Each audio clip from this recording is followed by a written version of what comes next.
We're now in the depths of hell, from which only the fierce contenders can actually make it out alive. Welcome to BGIS 2026. We're currently inside of the Wildcard Day 1, where I'm going to be a host to Cast Necro. John alongside with me on the panel, it's I Super Johnny. And Johnny, we're back after a massive break, and now we're directly inside the depths of hell, in the Wildcard, from which only the top 8 can make it out alive. Exactly, and considering what we just witnessed in the quarterfinals, I don't even know what to expect from the Wildcard stages, man. Yeah. Every single time we are here in BGIS and Wildcard stages are here, the results are something that will shake up the entire community. I mean, especially even in the quarterfinals itself, we saw a few very big names getting kicked out, but a lot of those big names are here in the wildcard stages, still waiting to secure a spot in the semis. We've got 32 teams in total, from which only the top 8 can directly survive and move on towards the semifinals, which is going to be the biggest cutoff so far in any of the rounds in the BGS 2026. Now, moving on the conversation towards the teams that we completely did not expect to be here. Teams like K9 Esports, Gen X FM, the performance was so good. True Rippers, with all that international experience, still lacking. Exactly. I mean, this isn't even considering the teams that were doing well in the grind stages like Kalinga Esports. They are here in the wildcard stages. Yeah. Non-X, we were always expecting Non-X to make a comeback and somehow bounce back, because that's how grind worked out for them. But unfortunately, the performance after the grind was never the same. It feels like all of that firepower that they were known for has completely vanished. And we've also got a lot of new names in the mix as well, right? For example, T7 Esports, Frostrex Esports. Oh, yeah. And recently, Frostrex Esports have definitely been really impressive. The consistency has always been there. But you know what? Since we've been speaking so much about the teams, let's move on towards the team milestones itself. We've also got Vasista Esports on the screen. And for Vasista Esports, the total finishes have been 255, which is really good. Highest finish count in one single game has been 17 so far. Yeah, but it is that 10 finishes. How frequently they were getting 10 finishes inside of matches, that counter, that's very important. I guess because for Vasista Esports, we always felt, and we kind of saw this in their matches as well, that this is a team that's more focused on surviving till the late game stages, more focused on protecting their numbers till the late game stages. And one advantage of having all 4 players intact once you make it to stage 7, stage 6 is the fact that you automatically get a lot of opportunities to get finishes for yourself. And that is why we see Vasista Esports doing extremely well in that aspect. But I think Welt Esports on the 5th position over there, I think it was that one stage where we just saw them destroy the lobby, and then they just got completely annihilated in the very next round. I know, right? For Welt Esports, for some reason, round 4 was really lackluster. We did not see the same performance come through that we saw inside of the round 3. Yeah. And to be honest, now, the way things are looking like for Welt Esports, I really hope that we're going to see that graph go up slowly and steadily. For a lot of these teams, the graph is actually going down, and K9 Esports is going to be a prime example of that. Yeah. In the grind, K9 Esports was dominating on a different level. But now let's speak of the individual players. Inside of Welt, we've got Proton is currently leading the pack, and he's got 9 finishes in 5+ matches, which is insane. Or 5 finishes in 9 matches, which is really insane. Yeah, and Proton, I think, along with another one of his teammates, Justy, they were just absolutely destroying players, teams inside of round 3. But I think a few individuals that I would like to focus on what their journey looks like. Fierce is definitely going to be one of those men, because a story of redemption for him for the side of Meta Ninjas. But hey, we are in the wildcard stages. A little bit of a recap of the format of BGIS 2026. This is how the earlier rounds looked. All of them done and dusted. And of course, we were expecting the teams from Group A and B, Necro, after they were done with their journey and grind, because those groups were highly competitive, very well-refined performances over there. The teams to do well once they made it to the quarterfinals, but the story was completely different. And we've also got the top 8 teams coming through directly from the round 4, actually, or not the top 8, actually. The teams in the overall standings who were not able to make it directly towards the quarterfinals have now joined over here as well inside of the wildcard, so it's pretty much like a second shot at life for them. And for wildcard, only the top 8 teams move on towards the semifinals. Once again, it's going to be a massive cutoff. And from the semifinals, we've got the top 8 teams directly heading on towards the grand finals. If they fail to make it, there's also going to be a second chance, which is called survival stage. Yeah, I can't wait to see what the survival stage is going to look like, and before that, what the semi-finals actually look like, because that is where I think we are going to see these teams kind of hit that peak performance that you are always asking for.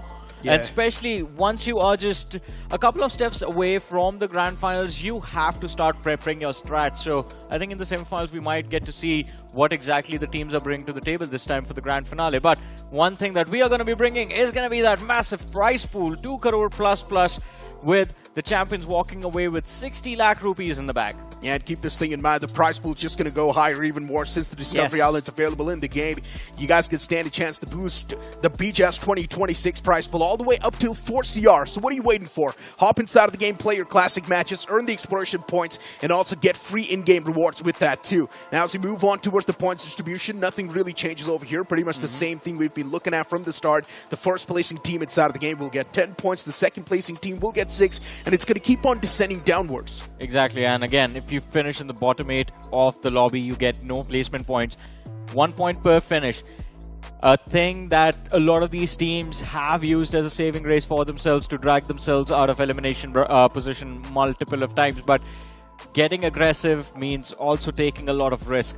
But we are going to have a look at the names that are going to be playing in the wildcard stages, starting with Inimical Esports. We have Nebula, Blind Rippers, Tenzin Esport, Hig Boson, Myth Official, Team Aesthetic, and Nonix Esports as part of Group A. And then we have Group B. Exactly. We've also got Kalinga Esports, True Rippers, K9 Esports, Nux Mysterious 4, Chenix FM, Lastade, PCUP, and Vanguard. Now, teams like Vanguard and PCUP have actually came in through the round 4 since they were not able to make it directly towards the quarterfinals. They were given a second shot at life. And now looking at these two groups, I still can't believe we're having teams like Nebula Esports and Hig Boson and K9 Esports in the wildcards. I was just about to say it's Nebula and K9 going up against each other. We've been asking for this since last year, and we finally get to see it right off the bat in the wildcard stage itself. But moving forward, we had Group C with Victorious Somas. We have Frostrex Esports, Phoenix Esports, Gods for Reason, T7, H4K, Blink Esports, and TRX Esports in Group C. And inside of Group D, we've got ORB, REF, Windgod, Riot Nation, 7 Aces, Reckoning Esports, TDR. And yeah, of course, a lot of big names once again in these two groups as well. If you move on towards the highlights, even from the side of Inimicals, things were looking pretty good. Inimicals were actually pretty surprising with the consistency that they showcased. One thing is for sure, this team never shies away from the fights. That is very true, but while you were impressed by Inimicals, there were a lot of big names that were kind of a letdown with their performance, especially during the quarterfinals.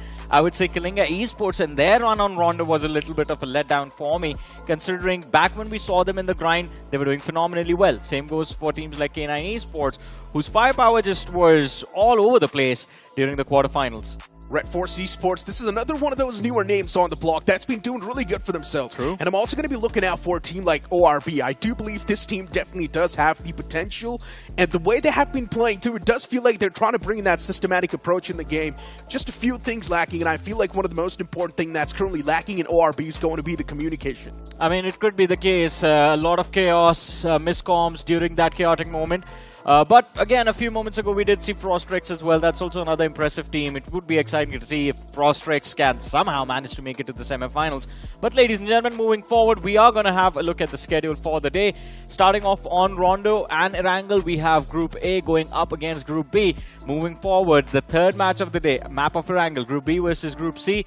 Fourth match, Erangel, Group C versus Group D.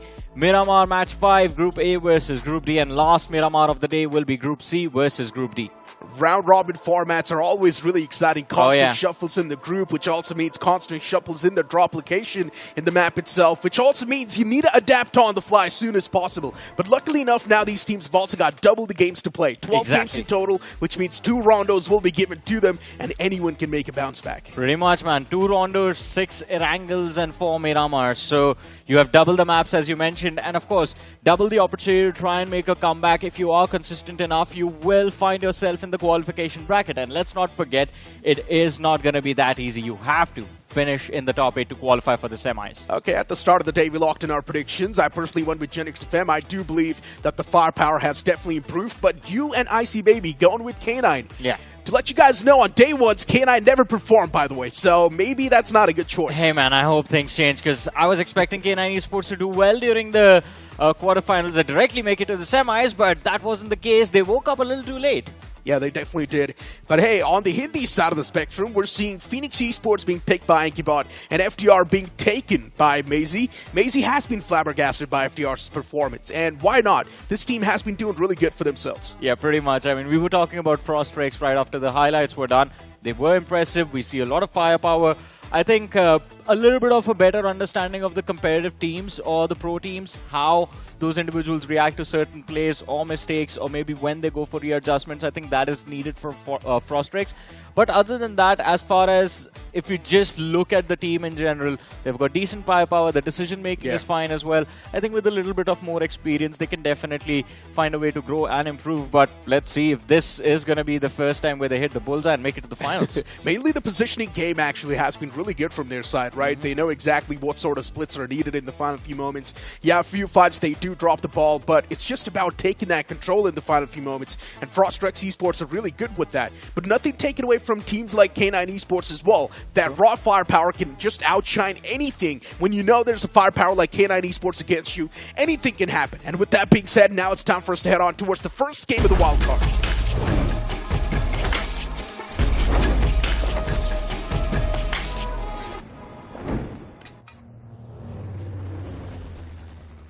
Guys, for the map of Rondo, and as we all know, Rondo is supposed to be one of the most aggressive maps. Are we going to see that aggression ooze out off the rip inside of the wildcard stages, or are we going to see a passive game? Hopefully that's not going to be the case on Rondo. We would want to see a little bit of an aggressive start. Teams would like to head on towards Neox Factory, Yulin, and even Stadium. That's where you will see the majority of the brawls. I think right off the bat, Necro, I have to say something. I mean, I do agree with you that hopefully it's not a passive affair on Rondo as well, because when we were talking about the wildcard stages during the quarterfinals, we expected the same thing. Wildcard is going to be extremely sweaty. This is going to be the most try-hard stage in the entire tournament. One last opportunity to make it to the semis, which is a big deal for a lot of these teams playing inside of the wildcard stages right now. But looking at the flight path, as you mentioned, NeoX Factory, Test Track, Stadium, big drop options available for these teams. But then again, we see a team like K9 Esports who go back to the strategy that was working for them during the grind. They drop as a 4-man unit away from the cluster and play Rondo very slow. Look at Hick Bozon's Bunny actually heading towards the northern side, which is interesting. Dropping in quite the isolated spot for K9 Esports. Going for the early game fights on the map. Rondo has never been something they like to do. Vanguard off the rip, kicking things off all the way towards Neox Factory. And even Hick Bozon, the same thing happens. But for Hick Bozon, Snowjot falls apart, which is not going to be good news at all. Vanguard, Crypto, he's the one to face off against the entirety of Hick Bozon. He's also getting approached by them slowly and steadily. The man's going to be engulfed with all that fear. And Hick Bozon just mowing down the lawns. This one single man just spraying down anyone that stands against him. It's Vanguard that's currently getting melted. Hero turns the hero for Hick Bozon Esports. And in CDS, he can't do a lot. Has an AG to work with, but no HP. A lot of concern for the side of Vanguard. The start of the journey in BGIS was a decent one, but now it seems like in the wildcard stages, mistakes are going to be fixed. Insidious finds the trade and Hero falls. What a turnaround for Vanguard. Yeah, it was an important one as well, but still that one man, he was able to just mow down the lawn against Vanguard. Get majority of the elimination points secured from that one single factor. Inimicals? Are you going to ignore the fact Gen XFM just took an early exit, Necro? Wait, what? Yeah. How did this just happen? Wait, how do you get eliminated this early? That too on a map where you got free recalls. There's no way. It's just not there, Dave. What? Wait, no, there's just no way that happened to Gen XFM. Guys, it's not me. Trust me, it's just them. Oh, yeah. So when they do well, you want to take away the credit, huh? I don't even know what just happened, man. You know what? I would just like to ignore that the way I was actually ignoring it before. Didn't even notice that. Hey, man, let's just focus on Nebula Esports. They seem to be doing well for themselves. 2 players down, but 5 finishes picked up. Nebula. That's a great way to kick things off. Yeah. But how did that even happen to Gen XFM? Like, what? I wonder if you're going to see a replay of that. I would love to see it. Just want to know what exactly happened, because there was so much chaos happening in Neox Factory that I just completely ignored that. That was within the first 2 minutes of the game starting, by the way. So that was one of the quickest squad wipe we have seen on Rondo and Gen XFM. Again, these are the wildcard stages, so this is what breaks your confidence, especially on day one itself. Maybe it's the ritual. It's the ritual, huh? Yeah, the bigger the sacrifice, the more results you will get. So it's like K9 Esports sacrificing their early matches, yeah. Yeah, pretty much something like that. And that's what Gen XFM is believing in. You never know. We'll see, man. Hopefully the rest of the day turns out pretty well. Enemy codes though as of now. Mafia, what just happened? He did not even react. And for Phoenix, that was just a free elimination point waiting to be devoured. But he's also now getting charged on by the entirety of Vanguard. There's a nade right next to you, Phoenix. Watch out. Somehow Phoenix just completely ignored that utility and he got finished off instantly. Vanguard, that's a decent start. It is a decent start, and that could have been a big play for Phoenix. He found the knock on to Insidious. All he had to do was just either close the door or just back off into the corner, and then it would have been a 1v1. But Lastade Esports spotting out Myth Official, who are, I believe, coming back from... Well, they're not coming back from reset. Still have all 4 recalls available. Players knocked out. And Myth, they do not want to lose bodies over here, where they have an upper hand against everyone else in the entire lobby. The nade was a bit off. Deetrox has been a big playmaker for the side of Myth and continues to be one even in this fight against Lastade. That man from Myth, he's on the run. What am I even watching? Myth. Deetrox still wanting to get the confirmation, tosses that nade. He's already taken down pretty low and eventually gets eliminated 2 from the game. With that for Myth, they've lost out on quite the few players off the rip. But once again, they've got the recalls available, so they can easily trigger those. For Lastade as well, that's what's going to happen. Vanguard, these 2 players constantly racking up those elimination points after eliminating a remarkable threat towards Neox Factory. These 2 players, they definitely do have a lot of burden on their shoulders. Ronnie's the man currently up close and personal for True Rippers as well, getting that head start. That's going to be the most important thing that True Rippers wants. Vanguard spotted in the far fray. That's going to be a free knockout. But an instant trade as well follows up. Vanguard, what am I even watching? These are some good communication done by Vanguard. Players keeping each other in check. Instant trade coming through. No unnecessary player loss. Vanguard is doing quite well. Just 1 recall used inside of the game so far. 6 eliminations secured. And apart from that, I think today, no one wants to let an opportunity slip. Look at how many teams have gone for that early aggression. Their recalls being utilized, but also getting some, at least some value of the fact that you have this opportunity on this map. K9 Esports, well, they find a loose straggler from the side of Team Aesthetic. Always 0-8 gets shut down. K9 Esports starting things off with a bang. That's going to be the 1 finish point that we're searching for. A bit of a pin start. K9 now trying to chase down the team in the front.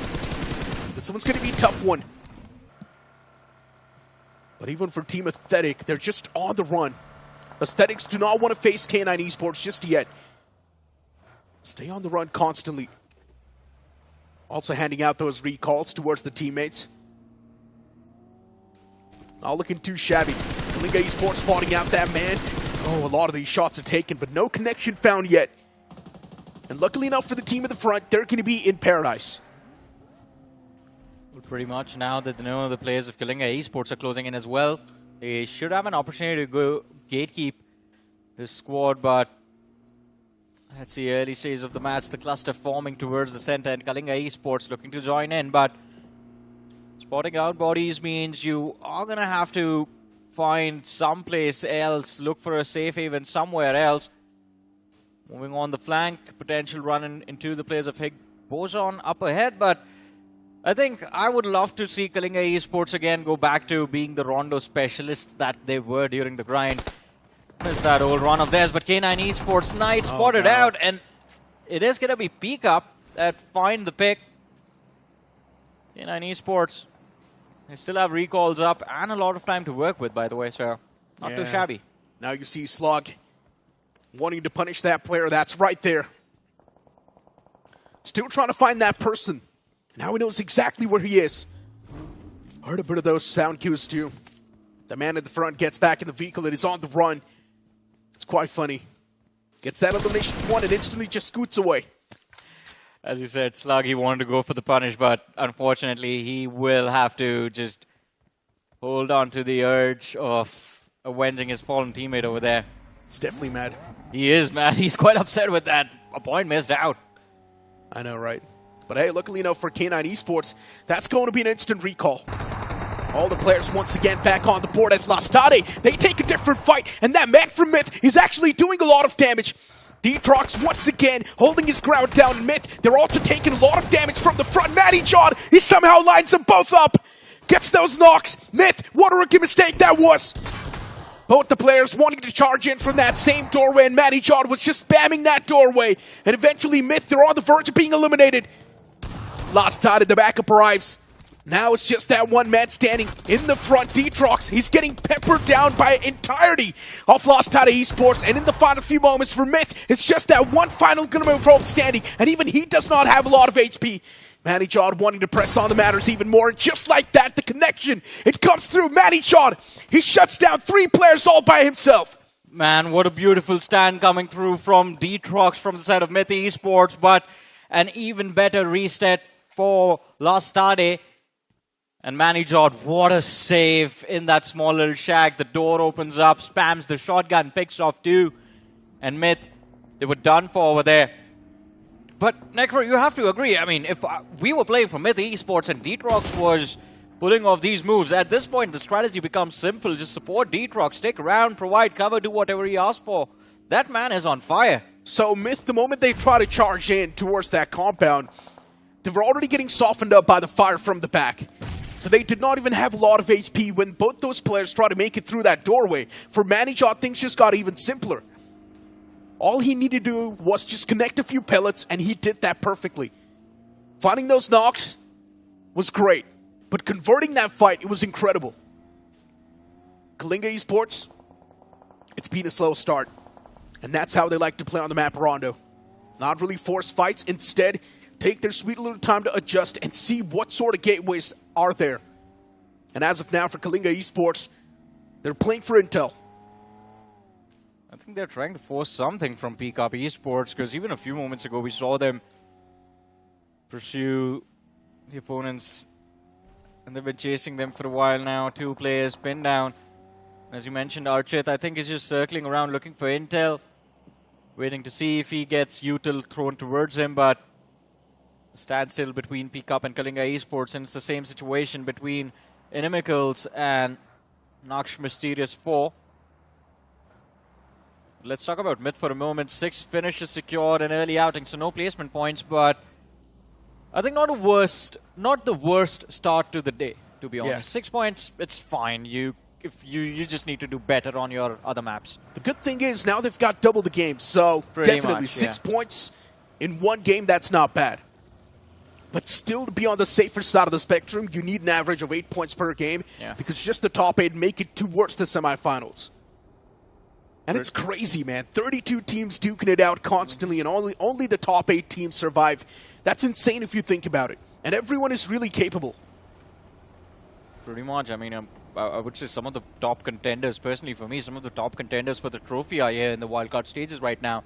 Yeah. And even in this lobby, in fact, True Rippers, K9 Esports being present. But Nebula Esports. But you cannot even deny one fact. Like, literally, Genix FM has had the best start. Has the best start? Yeah. Yeah. They start with a fresh mindset on the next map. Every game. That's what they gotta do. Don't say every game, man. It's just match 1. Why are you being so salty, Negro? Listen, that's my prediction. Yeah. Yeah, I want them to do good. As much as I want them to do good. What was that? Like, how? How do you mess up a map Rondo? I have no idea either. I mean, did they drop as a 4-man unit and just got picked off? More than that. I think that is what happened. More than that, did they do the research? That's my question. They usually like to start from Stadium, if I'm not wrong, right? I don't know what... The apartments right next to Stadium. I mean, they got evaporated so quick that we do not even know where they're starting from. That's the whole point. Fair enough. And they got evaporated so fast that we don't even have replay available. But yeah, we definitely do have replay available off this fight. And this is what I'm talking about. Those 2 players that try to charge in, they were already taken down really low. And for Matty John, all he had to do was just keep on spamming that as 12K towards that doorway. In the final few moments, he knew where exactly the last person was positioned, and he took him down as well. For Matty John, it was a day with destiny, and he was just a slaughterer, constantly taking down the opponents. 7 eliminations for that man from this match itself. I think this could turn out to be one of those big games for him. And Lost Tide, I know for a fact that after this match, their morale is going to be boosted. So Today could be a brilliant day for Lostade and a great start to their journey in the wildcard stages, but they just have to keep the ball rolling till the very end, and we might just see them directly make it to the semis. And the crazy part is they've still got all the 4 players standing. That's insane. Yeah, and you still have recalls up. Yeah, 2 of them. So you can definitely go for those risky plays. But it's already the stage 3, so I'm not sure if you would want to do that. But Necro, is quite surprising that the team that we keep praising for their firepower, K9 Esports, is the one that for some reason just refuses to fight it out on Rondo. I know, right? Yeah. Map that's supposed to be really aggressive. K9 Esports is like, you know what? Lobby, you guys duke it out. We're going to sit back. Which is really weird. K9 Esports is probably one of the most formidable opponents in this lobby.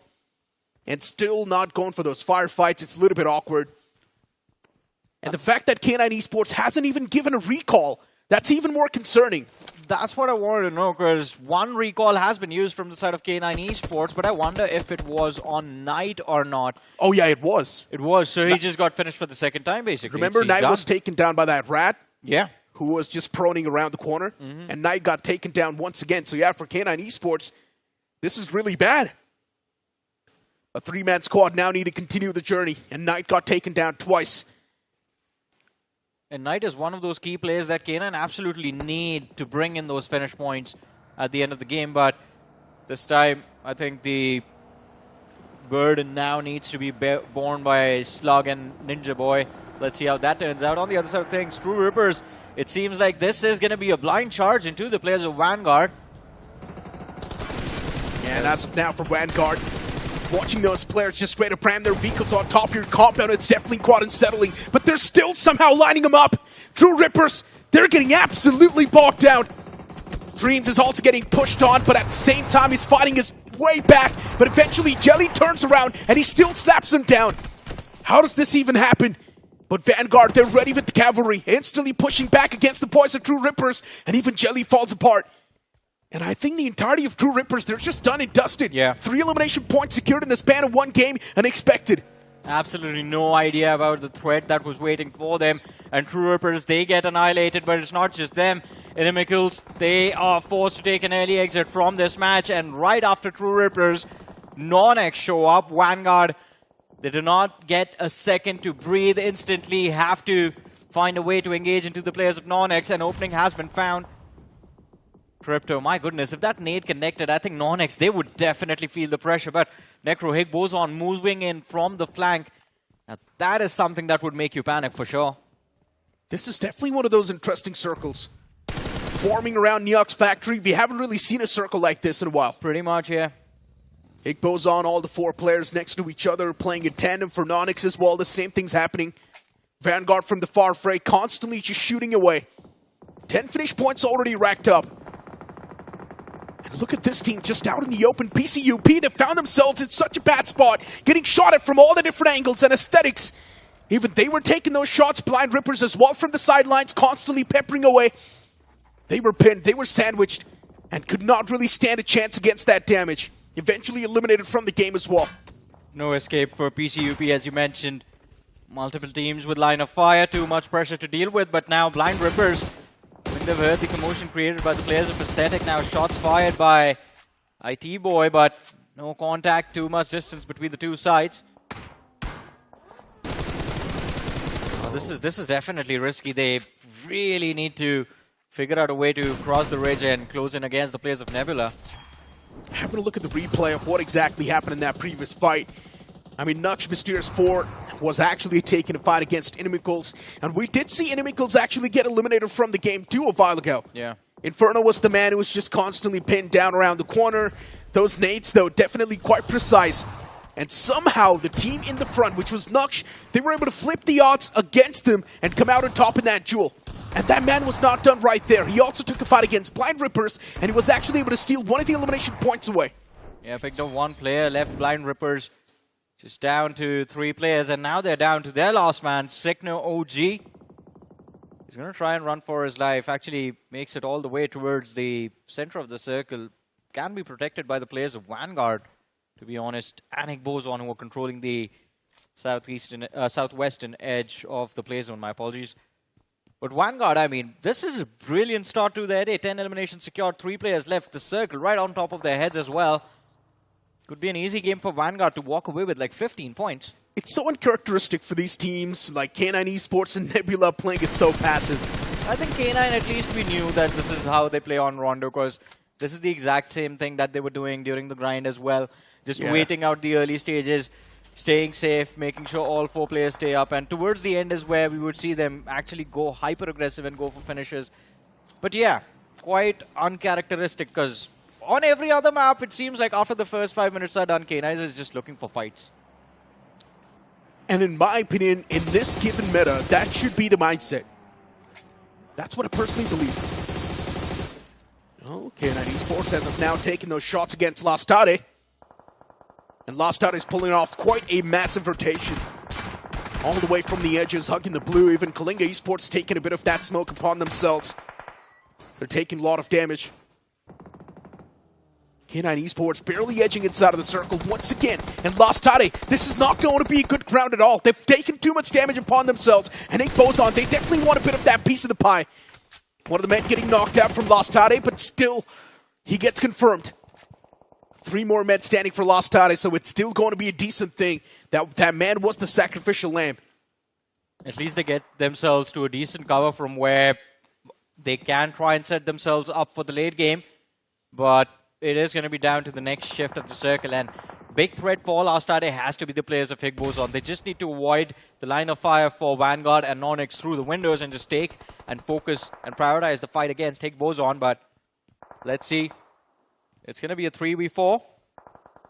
On the other side of things, Vanguard, I think, just keeping a check on their surroundings, making sure they have the lay of the land, know where majority of the opponents are. I wonder if Kalinga Esports and K9 are going to be spotted out. Well, they know where the players of K9 are. They see the vehicles in the distance. Few shots taken onto Crypto. Yeah, a little bit of a spectacle over there as that. The vehicle just did a backflip. Yeah. Even I can't do that. I know, right? I mean, that's K9 for you. It's just their aura. Yeah. Can't do anything about it. Vanguard, though, looking at the amount of finish points they've racked up, it's definitely impressive. 10 finish points so far. And who would believe this team was not able to make it from round 4? Pretty much, They're doing so good in the first game itself. I was just about to say, Vanguard seems completely different from what we have seen from them so far inside the game. And especially the early rounds, not so good. I mean, now they just feel a lot more organized, to be honest. But a big performance coming out from Insidious, I guess. 5 eliminations. He is out of the game. He has been eliminated, but I guess he did his part. Yeah, did his part. Gave the team the momentum to roll with. Sometimes in life, you need a slap on the wrist. And I guess that's what happened with Vanguard. When they were not able to make it directly from the round 4, elimination was looming on top of their heads. I'm pretty sure a lot of discussions probably went around. And now they're just implementing all the mistakes and just trying to make sure that they're not going to be replicated once again in these games. I think K9 Esports, someone needs to tell them that these guys playing the wildcard stages is a slap on the wrist for them, because they're playing outside the play zone. And Omega knocked out, not really a position K9 Esports want to be in. Higbozon, they will have all the vision to work with to try and pick off K9, and especially with Nonix holding a spot inside of the play zone just makes this rotation plan for K9 Esports more difficult to execute. I don't think they are going to survive this, Necro. I think they might just be done for. In a really risky spot. There's no way K9 Esports can make it out alive. Look at Higbozon. Snowjawed constantly popping out from that smoke. Even he wants to keep the players of K9 on the bay. Aesthetics now taking a fight against Kalinga Esports. Owen Archit next to each other. BGMILIVE getting knocked out. That's Vanguard constantly firing away. Searching for that 11th frag. Even Tenzin's from the sidelines taking those shots against Vanguard. It's like everyone's got some sort of line of sight on each other. Vanguard is well falling down in players. It's not looking good for them either. Now they've only got 2 more men standing. And with this 2-man squad, Vanguard, the goal's probably going to be to secure as many points as possible. Kalinga Esports, they made that mad dash against Aesthetics, but now even Nebula Esports, they take the advantage and hear the third party and eventually eliminate the entirety of the team in the front. Aesthetics just evaporated. Just perfect timing coming from the players of Nebula Esports, and Adi is back to his big brain plays. 11 eliminations secured by Nebula, and they are looking for more. But now Tenzin, they stand there in the building up ahead, blocking the way for the players of Nebula. It's not going to be an easy bounce out into the open. The flank compromised by the side of Kalinga Esports, but I believe Archit, he has been spotted out. The nade lobbed out by Adi, but Kalinga Esports, they succeed in falling back. Still hoping for a reset. I personally thought that Nebula Esports was playing a passive game, but looking at those elimination points, they were like shooting turrets in that compound, I guess. Yeah, I think majority of these eliminations just happened in the last 5 minutes. Yeah, there were so many teams on the edges, including K9 Esports, that wanted to breach in from the open terrain, and that's where Nebula probably capitalized. Stealing away all those elimination points, just vacuuming those points up. And K9 Esports is still somehow alive, which is miraculous. Exactly. I was just about to say the same thing. Man, this is surprising seeing them actually find their way inside of the play zone. And, well, guess what? God. The next shift is there. K9 Esports, so lucky that they're out into the open just with a ridge to work with and the circle stays on top of them. But I feel bad for Nebula Esports. They are going to have to figure out another way to move. And in fact, they need to push the side of Kalinga Esports right now to find a safe spot to work with inside of the next play zone. Oh my god, just imagine all the chaos that's going to be unfolding soon inside of Neox Factory. Higbozon is going to be taking a fight against Lostadi and potentially K9 Esports. Tenzins are also going to try to apply a bit of that pressure from the back lines. It's just going to get even worse. Utilities tossed down from K9 Esports. Try and stop that rotation coming through from Higbozon.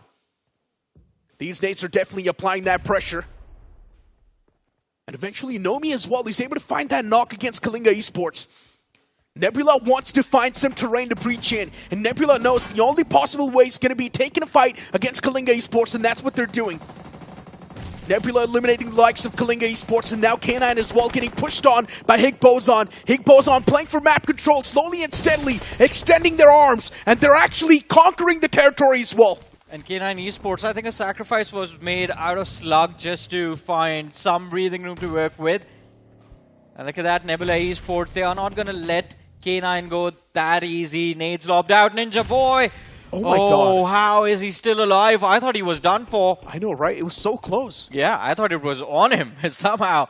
By a miracle, I mean, he's still standing, but not with a lot of HP to work with. And K9 Esports, I believe there will eventually be a sandwich from Higbozon and the side of Nebula Esports. Wait, the man from Tenzin just knocked himself out. What? This is probably the worst possible scenario that can happen to you. Tenzin needs to breach inside of the circle. They need to start taking fights and winning those duels as well. And that man from Tenzin, he's all by himself against Sikno from Blind Rippers.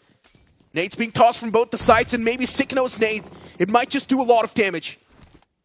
But instead, the man from Tenzin, even he's quite slippery. Blind Rippers so far, 8 finishes on the board. It's not a bad start. Yeah, even they've had a decent start so far. And I think they have to be grateful to Sikno for that, because Blind Ripper, I believe, have been down to the last man for a long time, and somehow he's just trying his level best to play for survival. Unfortunately for him, even though it is stage 8, we still have 8 teams, 21 players alive. Necro, we're going to go to the stage 9 blue collapse with a lot of bodies in this map of Rondo, man. What is happening? Nebula Esports, are they knocked out at the hands of K9? But this might just be the wrong kind of attention right now for the players of K9 Esports. It's really hard to believe K9 Esports have only got 1 finish point secured so far. Yeah. They're playing like absolute betas. This is not the K9 Esports we all like to see. But considering they've only got 2 men standing, they don't have a lot of options either. Nades are being tossed right on top of them. Omega, another nade's being cooked. And this one's going to be on top of the players of Nebula Esports once again. And Ninja Boy's suppressive fire, it's been absolutely deadly. Those nades coming through from Nonix as well, catching a bit of that hurt against the boys of Nebula. And now from Nebula out of nowhere, they've only got 1 man standing. It was a 2 versus 4 fight, and K9 Esports almost coming out on top, but the nades from Nonix. Omega gets knocked out. Nebula Esports, Necro out of nowhere.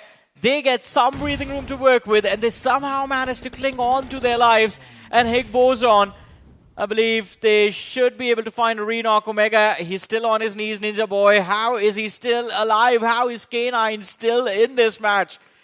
I thought they were eliminated long ago when we saw them try to push the players of Higbozon and get knocked out. But Omega and Ninja Boy, they still make it through. And now they have 3 eliminations to work with. So, yeah, somehow K9 is doing kind of okay on Rondo again. Yeah, the Blues on the move. K9 just hugging the edge.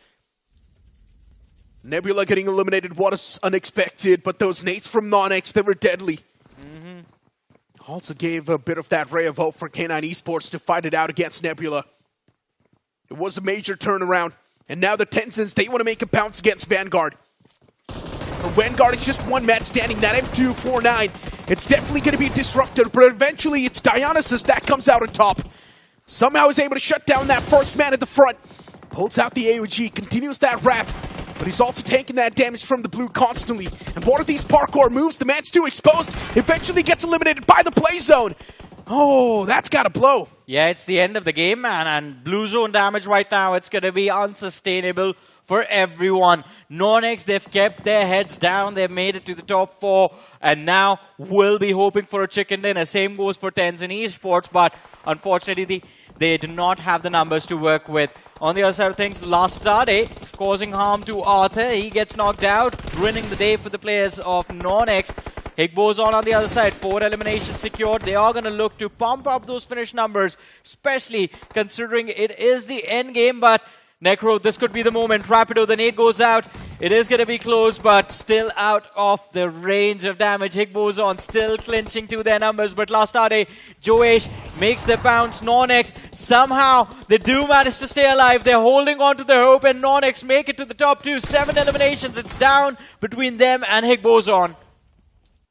Oh, this is going to be an interesting one. Higbozon, all the 4 players standing slowly and steadily like a wave, moving in, conquering everything that they see in the front. For Nonix, another man falls apart. Anonymous as well, back in his grave. Arthur is trying his best to fight back. He was able to squeeze that 1 elimination point, but that's all he gets. And Higbozon, this was the team that was missing in the quarterfinals, and maybe the form is back once again. Hey, we are going to see them move, and in fact, I believe take back the form that we saw them in earlier during the grind, because that is when we saw this much aggression from the side of Higbozon. Yeah. And this time, I think it wasn't aggression. It was that one decision to just move in when we saw last Stade Vanguard fighting it out for the NeoX factory. Higbozon moved in from the flank, took control of the building towards the outer edges, and then just stayed there till the end of the game. That one moment of patience, I believe, is why we saw them with all 4 players intact, because it got very chaotic. But what a wild game of Rondo, man. Yeah. Stage 9, you have so many players left. It's the blue collapse that kind of forced their backs. Yeah, for K9 Esports, too, the way things are looking like against Nebula, we definitely thought that Nebula is going to be easily able to wipe out K9 Esports since they only had 2 mid standing. But then Nonix's utilities were just knocking out the boys of K9, and even Ninja Boy was able to constantly find those knocks against Nebula, and eventually they crumbled. In the final few moments, we did see Higbozon take that map control, eliminating the likes of K9 Esports in the way as well. And this is the sort of way that Higbozon actually played in the grind. And now, once again, replicating that same strategy, it's working out to perfection. Higbozon was not really a team that liked to go frag heavy. Yeah. Instead, they focused on the placement, and once again, they're playing the same way. The positioning game is working out well. I think beautiful pressure handling from the side of Higbozon, because as you mentioned, I think multiple times we saw teams try to pile on them, trying to force them in a fight, but they just kept their heads down. So we do see Higbozon end with just 8 eliminations, but hey, chicken dinner. That means 18 points start to their day. Higbozon, I think this is the wave that you need to ride out, at least for the first 3 games that you have on day 1, and that kind of sets you up in a very advantageous position against the rest of the competition. But Necro, I have to say, it wasn't just them. Last Stade also ended up having an amazing performance on Rondo. Yeah. All thanks to the eliminations that they were able to secure, and Manny John, Yeah, he had 9 elimination points till the end, which is really impressive. So for Last Stade, definitely had a lot of elimination points secured. Even Nebula had a lot of eliminations, and even Vanguard had a lot of eliminations. So these teams just going frag heavy, and even Higbozon had a pretty massive game. Yeah, of course, it's not 20-plus points, but still, considering it's just the first game of the day, Higbozon was able to rack up a lot of points in general. And this is the way Higbozon played inside of the grind. They've always been a position-oriented team, and now we're once again seeing them replicate that same thing for Nonix as well. It was not a bad game. Yeah. Being able to finish things off in the second spot in the first game itself, that's a dream start for a team like Nonix. I think the only difference that I am noticing between what we were seeing from Nonix back during the grind and what we are seeing right now is, and I was surprised when it happened, that Nonix is just holding back in 4v4s, in team fights. They're letting the other teams take control of the team fight. Like towards the very end, when they let Last Star Day climb on top of them and they got stuck in that shack, allowing Higbos on to put pressure and Nonix, then they were just trying to find a way to just get away from the blue zone, but they couldn't. They were pinned in a corner. Ideally, during the grind, if you remember, Rapido and Arthur were just brutal on any team that they saw and would just charge towards them face first, find openings somewhere or the other, maybe trade each other out and just look for finish points aggressively. Nonix, I think right now that isn't happening, but hopefully they just turn things around on the upcoming map of Erangel, because this team has a lot of firepower in those two individuals, and I would love to see it put to use. But Johnny, speaking of teams like True Rippers, Gen X FM, expectations were there from them. Yeah. But True Rippers as well, just getting absolutely melted. Gen X FM, for some reason, off the rip, getting eliminated that early inside of the game is definitely going to be a little bit of a shaker when it comes to mentality. But you can also look at the positive side of things and say they will be back with a fresh mindset. Completely fresh mindset, man. Especially for Gen X FM, they have no points on the board. Yeah. So they have to make sure, as you mentioned earlier during the game, 8 to 9 points per map. That should be the average if you want to see yourself moving forward to the semi-finals.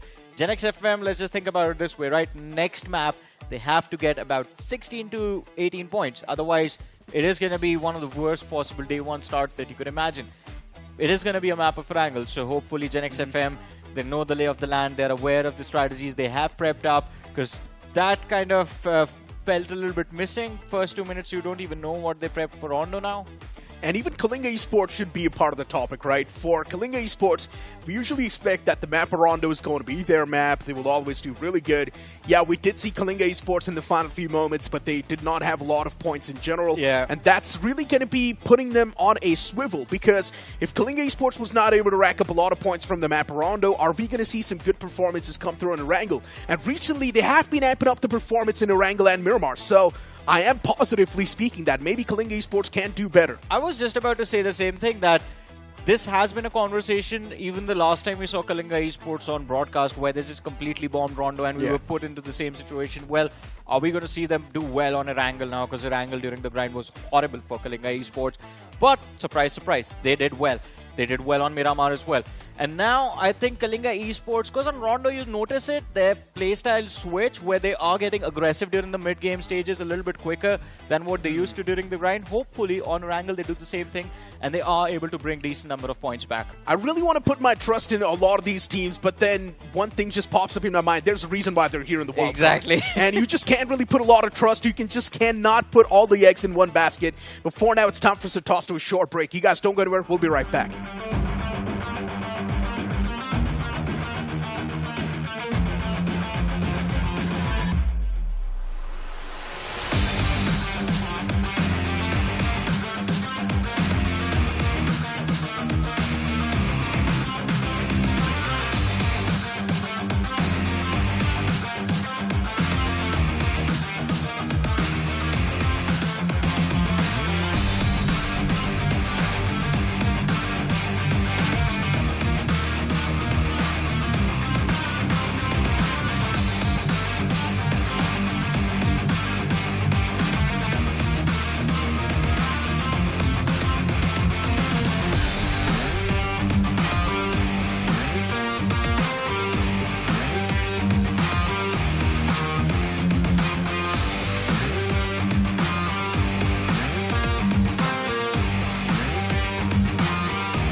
Welcome back after the break, ladies and gentlemen. Of course, wildcard stages are getting wilder than our wildest expectations. But we had to bring in the wild man Salty himself to discuss that start.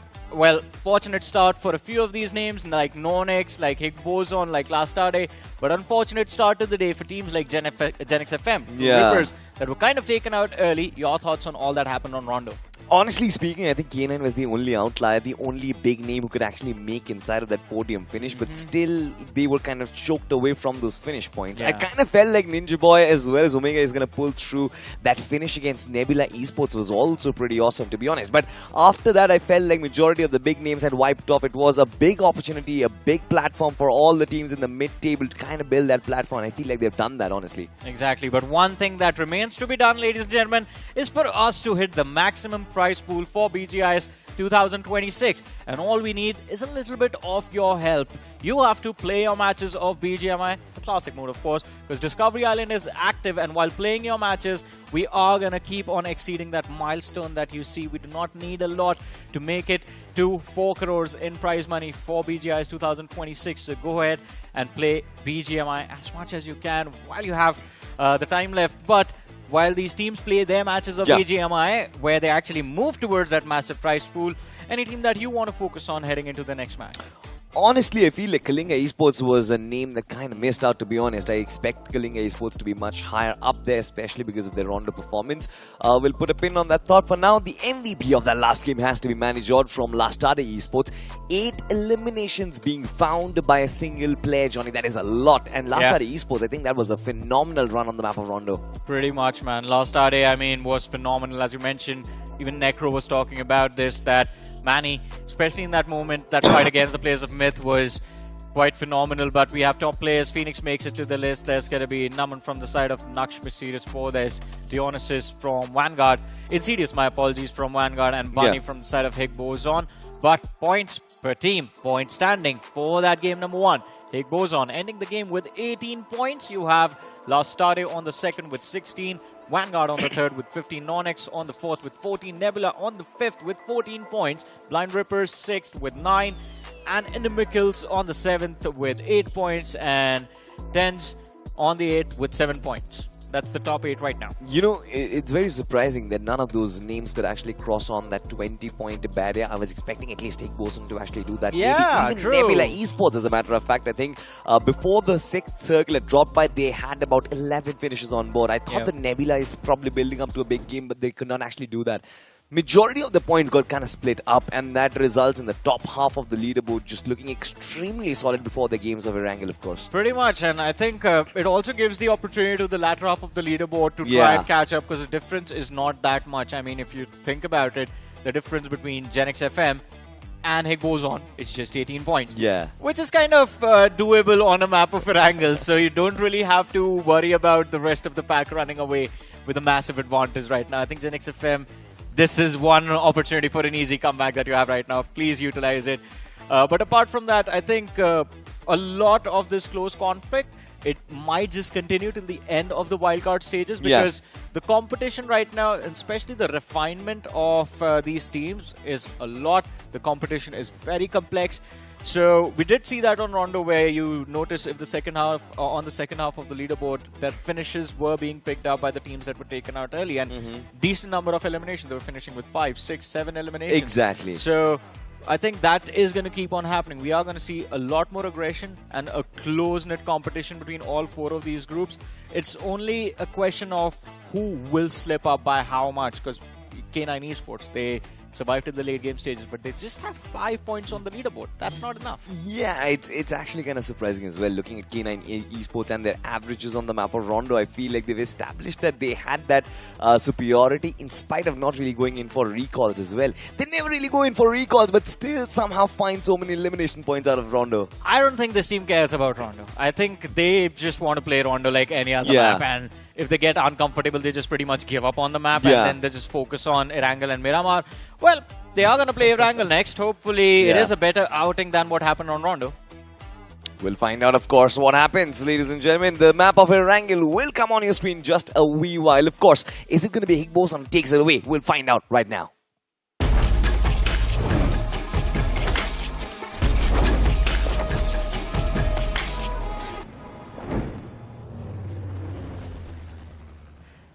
Alrighty, it's time for game number 2 of the wildcard stages. Again, we have Group A going up against Group B, but this time, switch in map.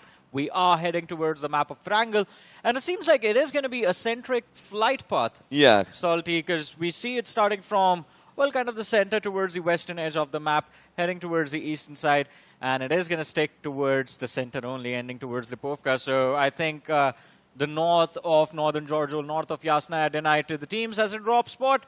And if you want to head towards the military island, you are going to have to go for those vehicles. No other option about it. You know, it's also going to be a massive advantage for all of these teams because the way the groups are playing, especially spread across all the 4 days of the match week, I kind of feel like momentum is going to be the key. Not every day you're going to be able to find 3 back-to-back matches for yourself. That happens for Group B today. So I feel like teams inside of Group B right now have to make at the most advantage out of it. Once they do set the stage for themselves, it's important you establish the lead because, once again, qualification is not going to happen inside of the group. It's going to happen on the cumulative overall standings across the 4 different groups that have been formed inside of the wildcards. It's going to be a wild, wild west for sure. And qualification, I believe that's going to be the highest stakes of it all. Of course, the flight path, you did talk about it, Johnny. Team Aesthetics, it seems like they've taken a very interesting split across the Western Highway. In fact, 2 players up top, 2 players down below. Then, of course, you've got the lads from Inimicals who are currently possessing the quarry region. But look at that circle, Johnny. Yeah. Wow. I mean, it is going to be quite an interesting one to see how the teams play around in this play zone. Centered kind of between Severny and Yasna Poliana and K9 Esports. I think looking at this play zone, they are going to be the happiest lot of the bunch because we know K9 Esports, their preferred starting point to this map of Erangel has been Severny. And they're very stubborn about it as well. Doesn't matter where the flight path is. You could have a flight path right on the military island and K9 would still go towards Severny to kick things off. But let's see how this map turns out for them this time around. I was kind of interested in seeing what happens towards the cluster that was there on Milta and Farm. But guess what? Surprise, surprise. It's just going to be, well, us back soon, ladies and gentlemen. I hope you guys are prepared for it and not surprised seeing our amazing faces. Yeah. Match abandoned due to rain, Johnny. All of a sudden, if it starts raining on the map of Erangel, what do? You call all the players back? No, this is not the conditions you're supposed to be playing inside. Exactly, man. Too much rain, you're not going to have good visibility. You are not going to be able to take your shots. And we want to see some action between these teams. I'm more concerned of the mud, to be honest. Imagine you're proning in and the ground down below is just muddy, man. It's not going to be the greatest of experiences. Oh no, my X-suit got dirty. Now it has some stains on it. Imagine drifting your Porsche on a rice field right now. Ooh, yeah, that's you do not want any more on that. Yeah, exactly. So cleaning cost is going to be quite a lot for the Porsche. Exactly. Understandably so, I think weather has stalled that match for a while, but I'm pretty sure the players are going to go back. The flight path and the circle were extremely interesting, to be honest. Yeah. And this has been happening for a while now inside of the quarterfinals, be it in the round 4 stages as well. Lately, BGMI, especially the map of Erangel, has been giving us circles which are extremely out of the ordinary. That is true. I mean, they're quite wild, to be honest. But I've been enjoying these maps of Erangel. This one would have been a fun one, of course, because you had a flight path that kind of allowed teams to drop towards their drop spot. So you get everyone at max loot as early as possible, as early as you would want.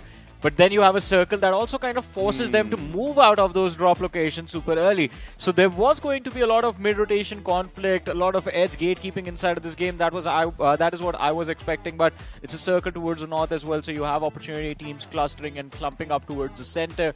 Would have been fun. But hey, hopefully the next one is going to be as entertaining as this one. Hopefully. I mean, you know who's going to be kicking themselves right now? K9 It has to be Esports, K9 Esports. It was their circle. It was something which they absolutely adored.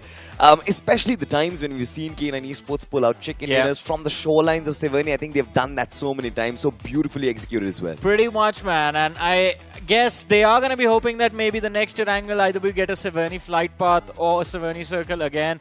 But let's see how things turn out for them. But ladies and gentlemen, how things turned out for Higg Boson today, well, at least in game number 1, were quite phenomenal. And we are hoping that they keep the momentum rolling. But there was an interview done with Higg Boson Bunny before the games began. We're going to have a look at it right about now. Hello everyone, स्वागत है आप सभी का inside the lobby के एक और episode में। और आज हमारे साथ जुड़ने वाले हैं हिग बोजोन के IGL बनी हिमसेल्फ। तो चलते हैं सीधे उनकी तरफ। बनी, आपका बहुत बहुत स्वागत है।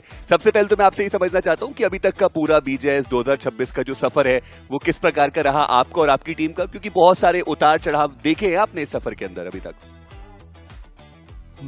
देखो, स्टार्टिंग से बात किया जाए, स्टार्टिंग तो बहुत अच्छा हुआ था हमारे लिए, बट ठीक है, वो जो गैप ज़्यादा पड़ गया ग्राइंड और क्वार्टर्स का, वो थोड़ा सा भारी पड़ गया हमको। बट अभी वाइल्ड कार्ड में है, ट्राई करते हैं जो जो गलतियाँ क्वार्टर्स में की हैं वो हम वाइल्ड कार्ड में ना करें, वही है। बिल्कुल। बट बनी, जब गलतियों की बात हो रही है तो क्या आप थोड़ा डिटेल में और इसके बारे में बात करना चाहेंगे? बिकॉज हिगबोजोन एक ऐसी टीम है और BMHD में आप खैर एक डिफरेंट टीम के नाम से खेल रहे थे और वहां पर भी ओवरऑल टीम का परफॉर्मेंस बढ़िया था। BMIC आपकी टीम पहुंची, वहां भी बढ़िया परफॉर्म करके गई। द ग्राइंड में भी ऐसा लगा कि हिगबोजोन ने वहीं से शुरुआत की है। क्या एग्जैक्ट गलतियां हुई जो आगे चल के सफर में आप लोगों ने आइडेंटिफाई करी है? जो हमको लगता है कि हम एकदम से जो ग्राइंड के बाद एक तो गैप बहुत ज़्यादा पड़ गया, वो जो गैप में हम इतना लॉबी रीड अच्छे से कर नहीं पाए, जो हमको लगता है वो वजह से भी हमारा थोड़ा परफॉर्मेंस डाउन गया। बाकी थोड़ा सा हम लॉबी को लाइट ज़्यादा ले लिए एक हिसाब से बोला जाए तो क्योंकि हमको ये था कि अंडरडॉग्स हैं तो इतना ज़्यादा वो नहीं होगा, हमको ज़्यादा दिक्कत होनी नहीं चाहिए, बट वो चीज़ हम पे भारी पड़ी, उल्टा पड़ी। तो वही है, अब इसमें वाइल्ड कार्ड में वो चीज़ नहीं करनी है, लाइट नहीं लेना है, जैसा है माइंडसेट वैसे सेम रखना है अपने को, बस वही है। बाकी ग्राइंड तो किया ही अच्छे से, तो दिखेगा इस बार पक्का। बनी, एक चीज जो है जो क्वार्टर फाइनल्स में आपकी टीम ने करी जो थोड़ा अलग लगा हिगबोजोन के यूजुअल गेम प्ले से।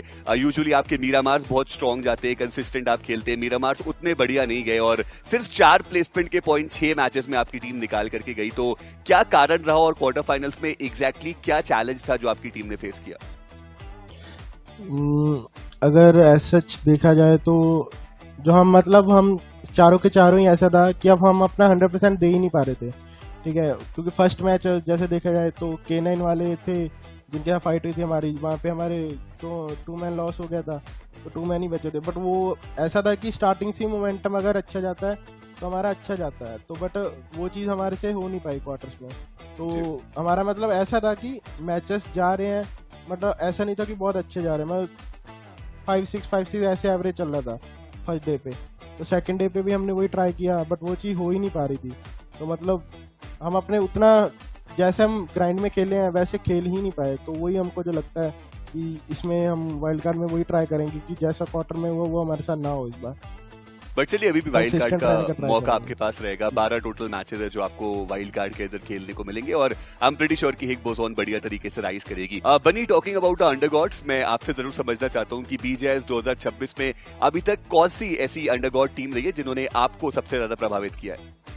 मेरे को जो BGS में टीम अच्छी लगी है वो वेल्ट है, ठीक है, क्योंकि उनका जो गेम स्टाइल है बहुत फ्रीली खेलते हैं वो लोग, और ठीक है, इन गेम क्वालिफायर से आए थे वो लोग, अभी सेमीफाइनल में चले गए हैं, ठीक है, बहुत अच्छा गेम प्ले था उनका, ठीक है, ऐसा भी नहीं है कि पूरा जोन पे ही जा रहे हैं, वो फिनिशेस पे भी जा रहे हैं, ठीक है, और जोन होल्डिंग भी उनका अच्छा है, वो दोनों चीज वो कंसिस्टेंट है, अच्छा खेल रहे हैं।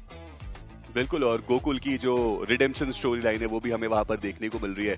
बट बनी, एक आखिरी सवाल आपसे पूछना चाहूंगा मैं, सिर्फ 8 टीम से जो यहाँ से आगे बढ़ेंगी सेमीफाइनल्स के लिए, कितने कॉन्फिडेंट है आप, कितनी कॉन्फिडेंट है पूरी टीम कि इस पड़ाव को आप पार करके सेमीफाइनल्स जाने वाले?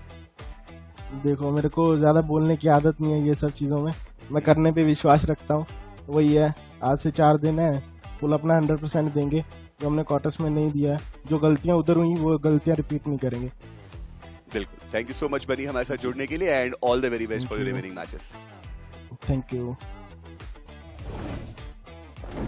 तो ये थे बनी और उनका साफ साफ कहना था कि कह के नहीं करके दिखाएंगे और 12 मुकाबलों में वाइल्ड कार्ड में वो सच में अपना जो बेस्ट प्रदर्शन है वो दिखाने भी वाले हैं और उनको उम्मीद है कि वो सीधे सेमीफाइनल्स के अंदर जाएंगे। बट इस एपिसोड के लिए बस इतना ही, चलते हैं अब सीधे आगे एक्शन की तरफ।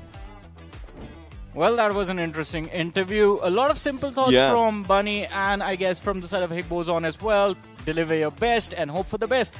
And well, they have had the best possible start you could ask for in the wildcard stages. But again, the question that I opened up with right before we were about to jump into game number 2 is, can they keep riding this wave? I think yes. One, there has to be a long and a short answer for this, but I feel like short answer has to be yes because they've got 12 matches. True. The long answer for this is now they've got an added advantage because of the momentum, and Higbozon is such a heavy momentum-based team. Like once they get the ball rolling, it seems like Higbozon for them, it becomes very difficult to lose that track of confidence. So I'm expecting a couple of more games to go down that path. And we've seen over time when there are going to be 12 matches, more than 6 matches at least, the bigger names in the competition who are accustomed to the pressure, who have the endurance of playing so many matches, they usually come on top. Plus, I think for Higbozon, it's very important to convert this next Erangel because after this, they are going to be on a short little break until they show up later on the day and play their last remaining match for the day. But focusing on teams from Group B, teams like True Rippers, Kalinga Esports, K9, Naksh Mysterious 4, I think these teams have a brilliant opportunity. They are playing 3 matches in a row. Yep. So, considering K9 and True Rippers both have kind of messed up on Rondo, they really need to secure the upcoming 2 Erangel. And K9 Esports, we spoke about them. They're going to be upset that the game was rehosted. Could have been their match.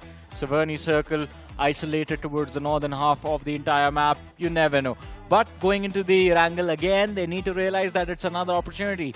It's an opportunity to have an even bigger game than before. Now you know teams are looking for a safer approach on Erangel. No one's drop clashing anyone. Can you catch someone off guard? Yeah, I think more than catching anybody off guard, I think it's going to be an opportunity for K9 to reset from the mistakes that they made on Rondo. I feel like K9 is such a position-oriented team. They love to gain good positions before the circle closes, which then allows them to get more finishes on the board. I feel like on the map of Rondo, they were just absolutely stuck. I feel like the post-match discussions would have been something different. Would have been, you know what, we should have occupied this position. You know what, we should have gone on for the center a little ahead. So I feel like if they can do it on the map of Erangel, nothing like it. They need that big game, to be honest. And based on how the grind turned out for K9 Esports, I think a lot of pressure will be on Knight to perform as well. The question is, can this young man deliver? Well, we are still looking for answers, and the answers are going to be found out in the next map. Here we go towards Erangel.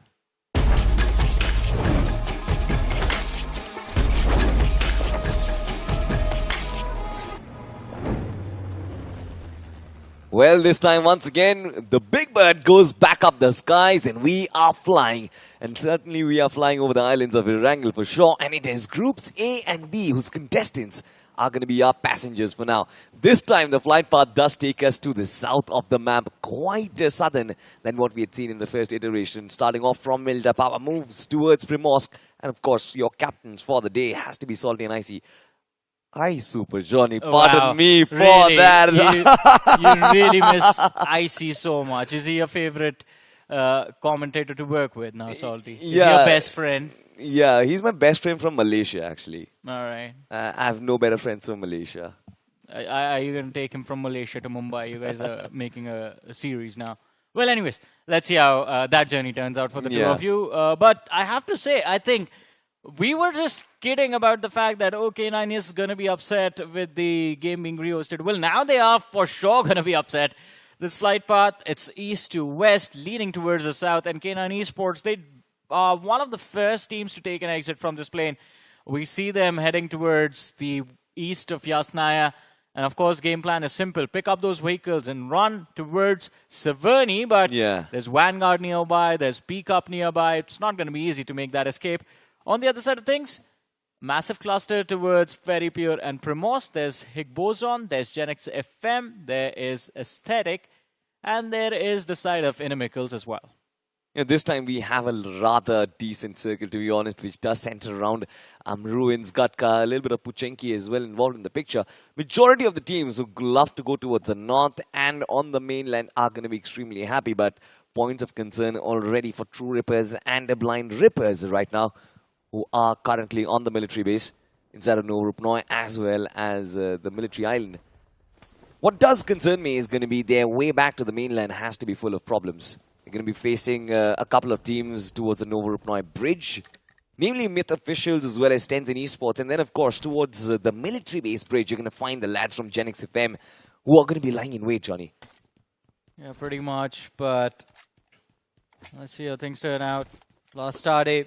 School apartments in their control. I was expecting a little bit of conflict between Last Star Day and Naksh Mysterious 4, since Naksh as well dropped in the middle of nowhere, but both the teams moving their separate ways, no conflict in the early stages. And I believe a peaceful start to this map of Erangel. All the teams have moved towards their preferred starting points inside of the game without any early conflicts. And Boson right now, I think, are in a very nice spot to work with. They control pretty much the entirety of the fields of Gatka. The players are a little too far away from each other, but there is no threat nearby, so they should be safe.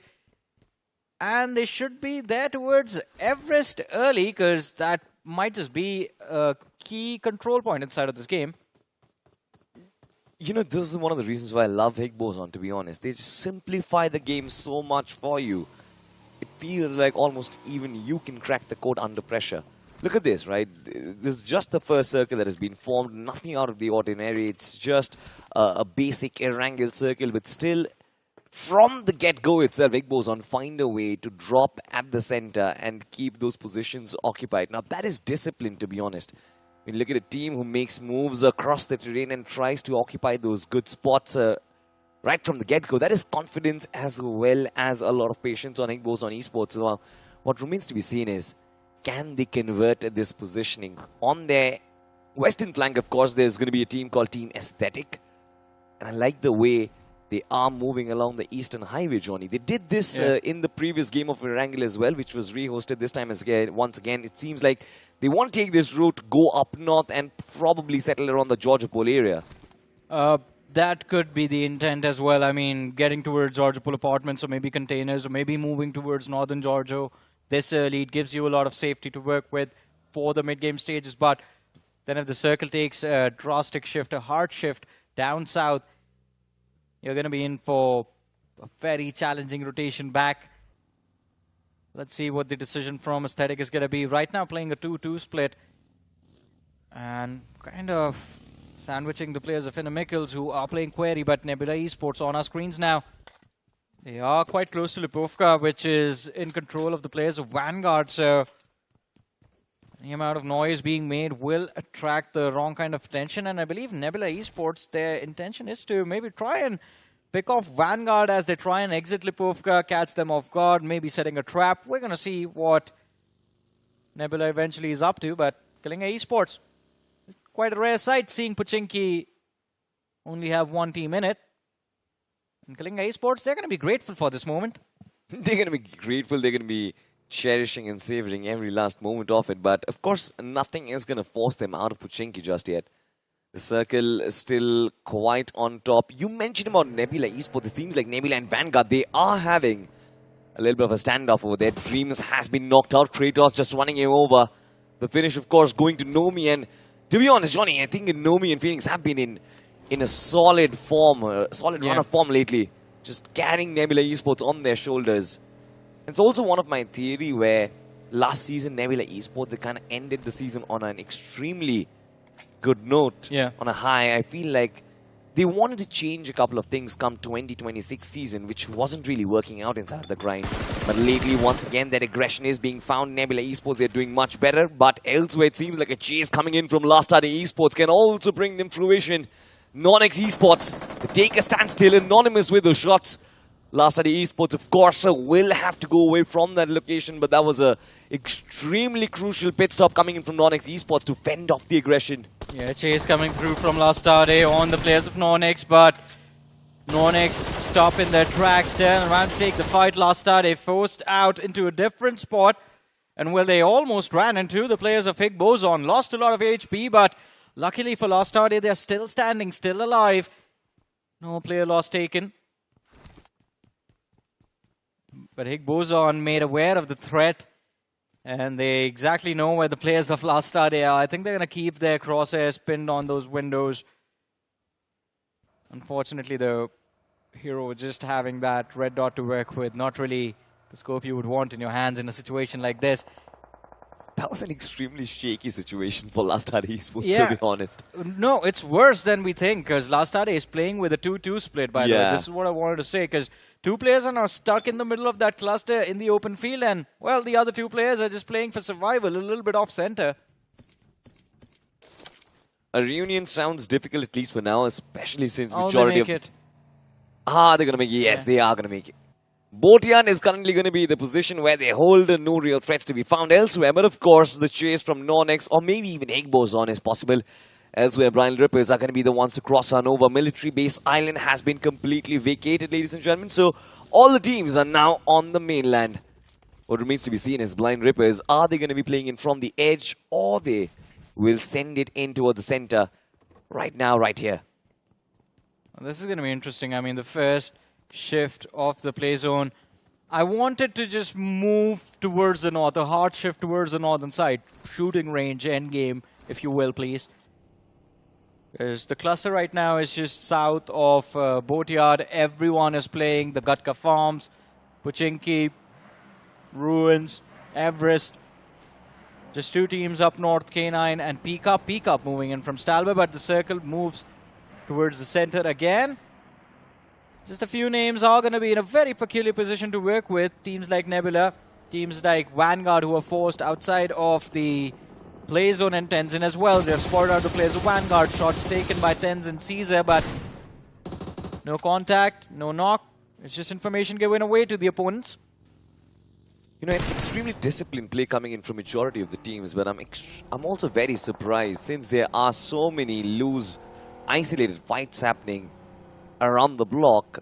Why aren't the teams looking to chase them down, potentially looking for their initial 4v4s? Of course, you just get one game to kind of prove your worth. Your hands might not just be warmed up properly, but then we know it. Inside of the wildcards, you don't really get that opportunity to stack up on those points. You either set up that early lead or rather just spend your entirety of 7-8 games just chasing around the toppers, and we know that only 1/4 of the lobby is going to qualify to the semi-finals, of course. It's going to be extremely hard for these teams to try and get a good start on board. Have a look at this, though. Blind Rippers in extremely close proximity against Genix FM. Shots weren't really fired, but Blind Rippers, I'm expecting something decent, something new coming in from them, potentially a stop and a knock. Yeah, I mean, Blind Rippers, the performance on Rondo was kind of okay. 9 points secured at the start of their journey in today's matches. Genix FM on the other side, no points on Rondo. So we spoke about Jasmine and Necro, not really what we expected from the players of Genix FM, hoping to see a bounce back. And it could have been dangerous, them stopping and taking the fight against Blind Rippers, because True Rippers weren't too far away, so it would have been a sandwich from either sides. But Kalinga Esports and Tenzin, it seems like these teams do not want to let go of each other. Omega is still looking for info, still looking to see if there is a way they can find a way to open things up against the players of Tenzin. They have to be cautious. There's Myth playing the flank, and Omega needs to be cautious. If he overextends, Myth might just knock him out and finish him off as well. You know, but I'm actually a little concerned about Tenzin Esports right now. It's not usual that Kalinga Esports, they leave away their grounds of Pochinki and try and hold it from the outside. And a team who has never really been on Pochinki, they come and peacefully stay in that location. I guess Kalinga Esports, they're waiting for Tenzin Esports to make an unforced error. And as soon as that comes by, I guess Kalinga will punish them, especially since they've got control of those hills next to Pochinki. Gives them a brilliant line of sight, but like you said, risks from Myth Official can also certainly be there. Elsewhere, of course, brilliant decision making coming in from K9 Esports to come in from the north. They now control lands of the Everest. They've got an immense line of sight for sure. In Nimikils, you've got them down under on your right-hand flank. You've got Team Aesthetics as well. Mysterious 4X Naksh also coming in from the distance. K9 Esports have an opportunity, Johnny. But once they do come down the mountains, that is when I guess the risk just propels itself. Yeah, pretty much. Coming down from Everest ain't going to be easy. K9 Esports, though, I think opportunity should be there for them to start taking these fights against Naksh Mysterious 4, against teams like Peakup Esports, who are moving in from the northern side. And, well, a soft little run in between the three teams. You see on the radar, K9 Esports are taking shots on the players of Peakup Esports, but no contact. They just end up shooing away the opponents. Threat felt by Peakup Esports, and they instantly move in the opposite direction, looking for a different way, a different reaching point for the play zone. But K9 Esports, I believe Naksh Mysterious 4 were spotted out by them as well. And the question is, are they going to keep chasing after the players of Peakup Esports, or turn around and take the fight against the players of Nux Mysterious 4. Look at Omega. Clip after clip, just trying to see if he can find at least one knock. And my question is, why not, to be honest? K9 Esports, they were the ones to come in from the north. They've got so much information that there is going to be no backstabs coming through. So K9 Esports know that this region is secured. Once you've got secured region, I guess it doesn't really harm to take shots against your opposition. That is exactly what they're doing right now. Peek up Esports, of course, in the middle of a pickle right now. One of the vehicles has been broken off. Have a look at this. Nebula Esports also on the offense. Myth Official will be falling down for sure. I'm not very excited about this rotation coming in from Nebula Esports, going towards the south, to be honest. They were coming in from Lipovka. Now they're trying to enter the circle from its outside, but it's extremely guarded over there. At least 4-5 teams are marking that southern entry point, Johnny, and I'm not sure if Nebula will be able to breach past that. I think it's going to be tough, but Nebula, I think, realized that exact thing and just stopped in their tracks. They are still waiting outside of the play zone to gather a little bit more info of which will be the safest way for them to, well, breach through. But Myth Official, an unfortunate way to lose. Lucifer, Detrox, the star player for the side of Myth, still waiting to see if he gets an opportunity to shine in this game. But Nebula, oh no. I think something has happened between the players of Nebula and Vanguard, because they are just after them all the way from Lipovka, now chasing them south of the Gatka fields. Dionysus takes a lot of damage, and Nebula just do not want to let this go. Yeah, who doesn't love an early fight? It is Thursday afternoon. We've got nothing on our schedules. Why not Nebula and Vanguard just duke it out against each other? Of course, Nebula Esports is not really in the greatest of positioning. Vanguard further away from the circle. They've got a lot of space to work with as well. Those nades, those utilities at range. I guess Vanguard Esports did try to establish a little bit of space between them and Nebula Esports. But Vanguard, they in fact utilize the space to run inside the circle. And Nebula Esports are left stranded, Johnny. Yeah, this is going to be a tough one for Nebula.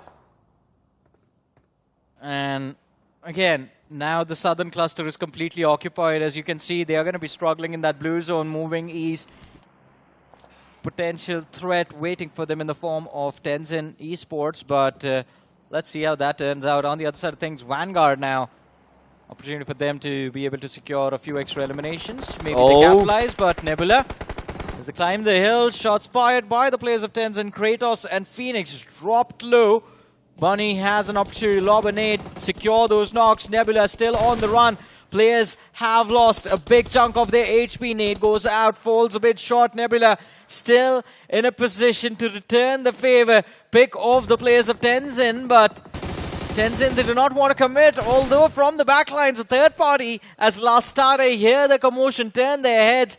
And now maybe we are going to see Tenzin Esports panic. You know, this is going to be a big world of problem for Tenzin Esports. But what a nade did come through. Jovish has been knocked out. Tenzin Esports immediately switch focus, and now they are looking to bounce on LSDE. Manager, of course, still stands tall. The shotguns will strike. And look at Nebula Esports looking to bounce on that third party. The timing is perfect, but they are losing bodies as well. Kratos needs to come in to protect those lads, but Tenzin Esports from the backline. Can Bunny make it happen? It seems like just one player standing from all of these teams. But can they hold on that fort for long, Johnny? I don't think so. Bad OP. He's going to be done for a sliver of HP on him. And for Nebula, here comes the upsetting news. Kalinga Esports. A perfectly timed third party by Kalinga. Nebula Esports eliminated early from the match. And Tenzin could be the next ones in line. But Bunny, he goes down, keeps his head down, and does manage to deter the threat from Kalinga Esports. But on the other side of things, Aesthetic, well, this doesn't look good. It doesn't look pretty. The fight against the players of Mickles, but Aesthetic somehow does manage to pull through. 8 eliminations on the board for Aesthetic. This is a brilliant turnaround. You know, this is the ditch, of course, where the historical clutch of pain was of course brought to fruition. Team Aesthetic once again surviving in this one. Myth Official in the backlines inside of the ditches. I'm not really sure if Destrox can survive here for long, as the nades do come through. Blind Rippers from the distance. They've got a couple of smokes to try and disguise their presence.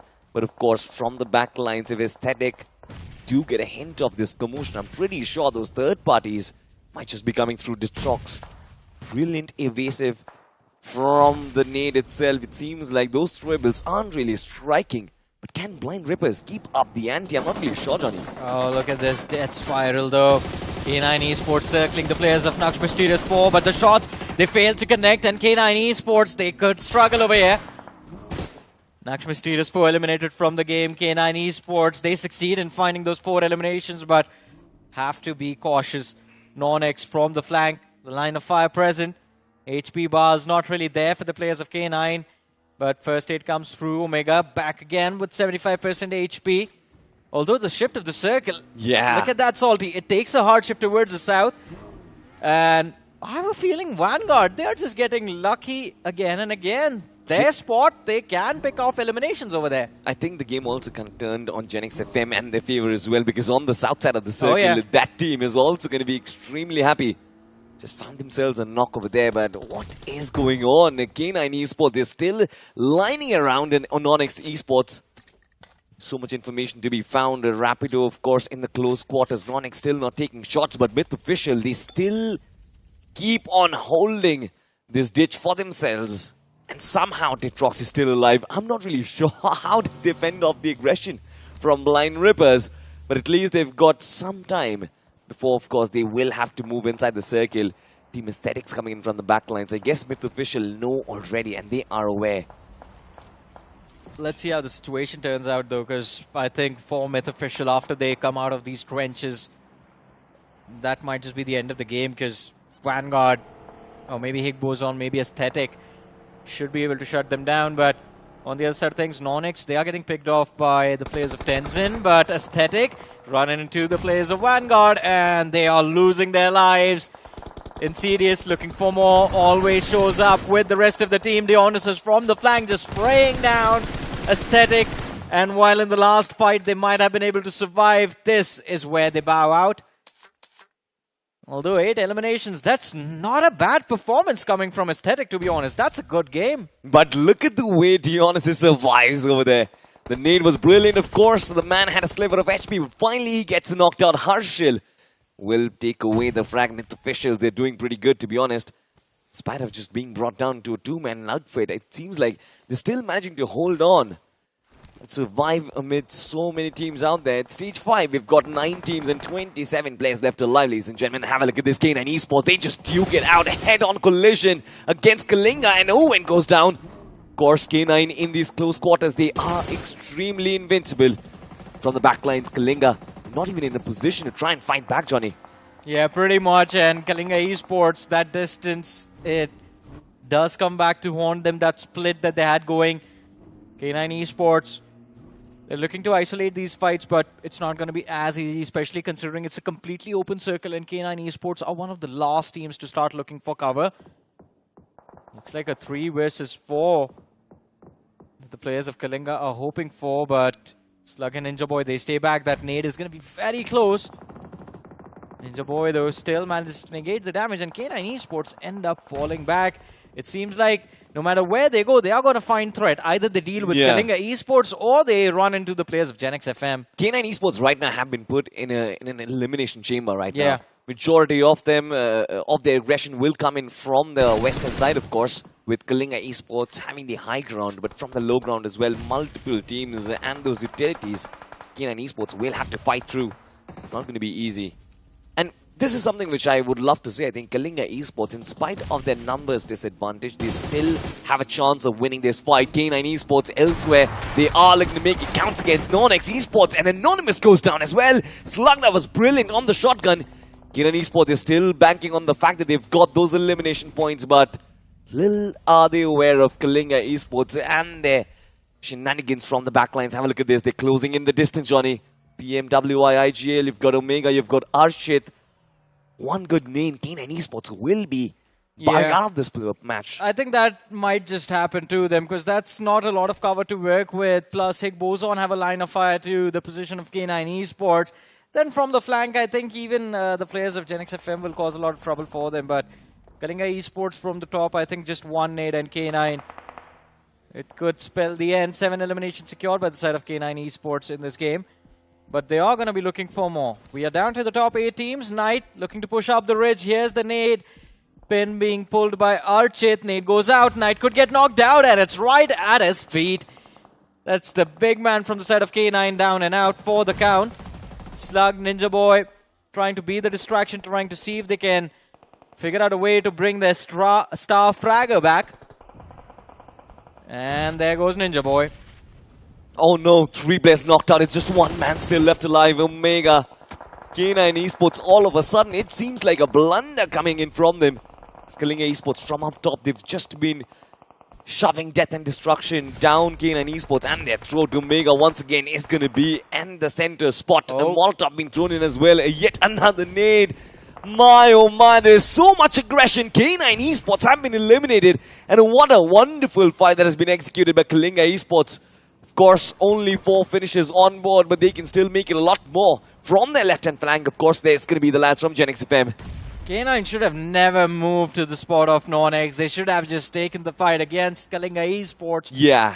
But greed resulted in them being eliminated a little bit earlier than expected. On the other side, though, Hick Boson, we heard in the interview they're going to stick to their game plan, try and be consistent, and well, they are so far, but Snowjaw knocked out in this fight. Looking for a trade. Omega, the last nade in his hand, goes out.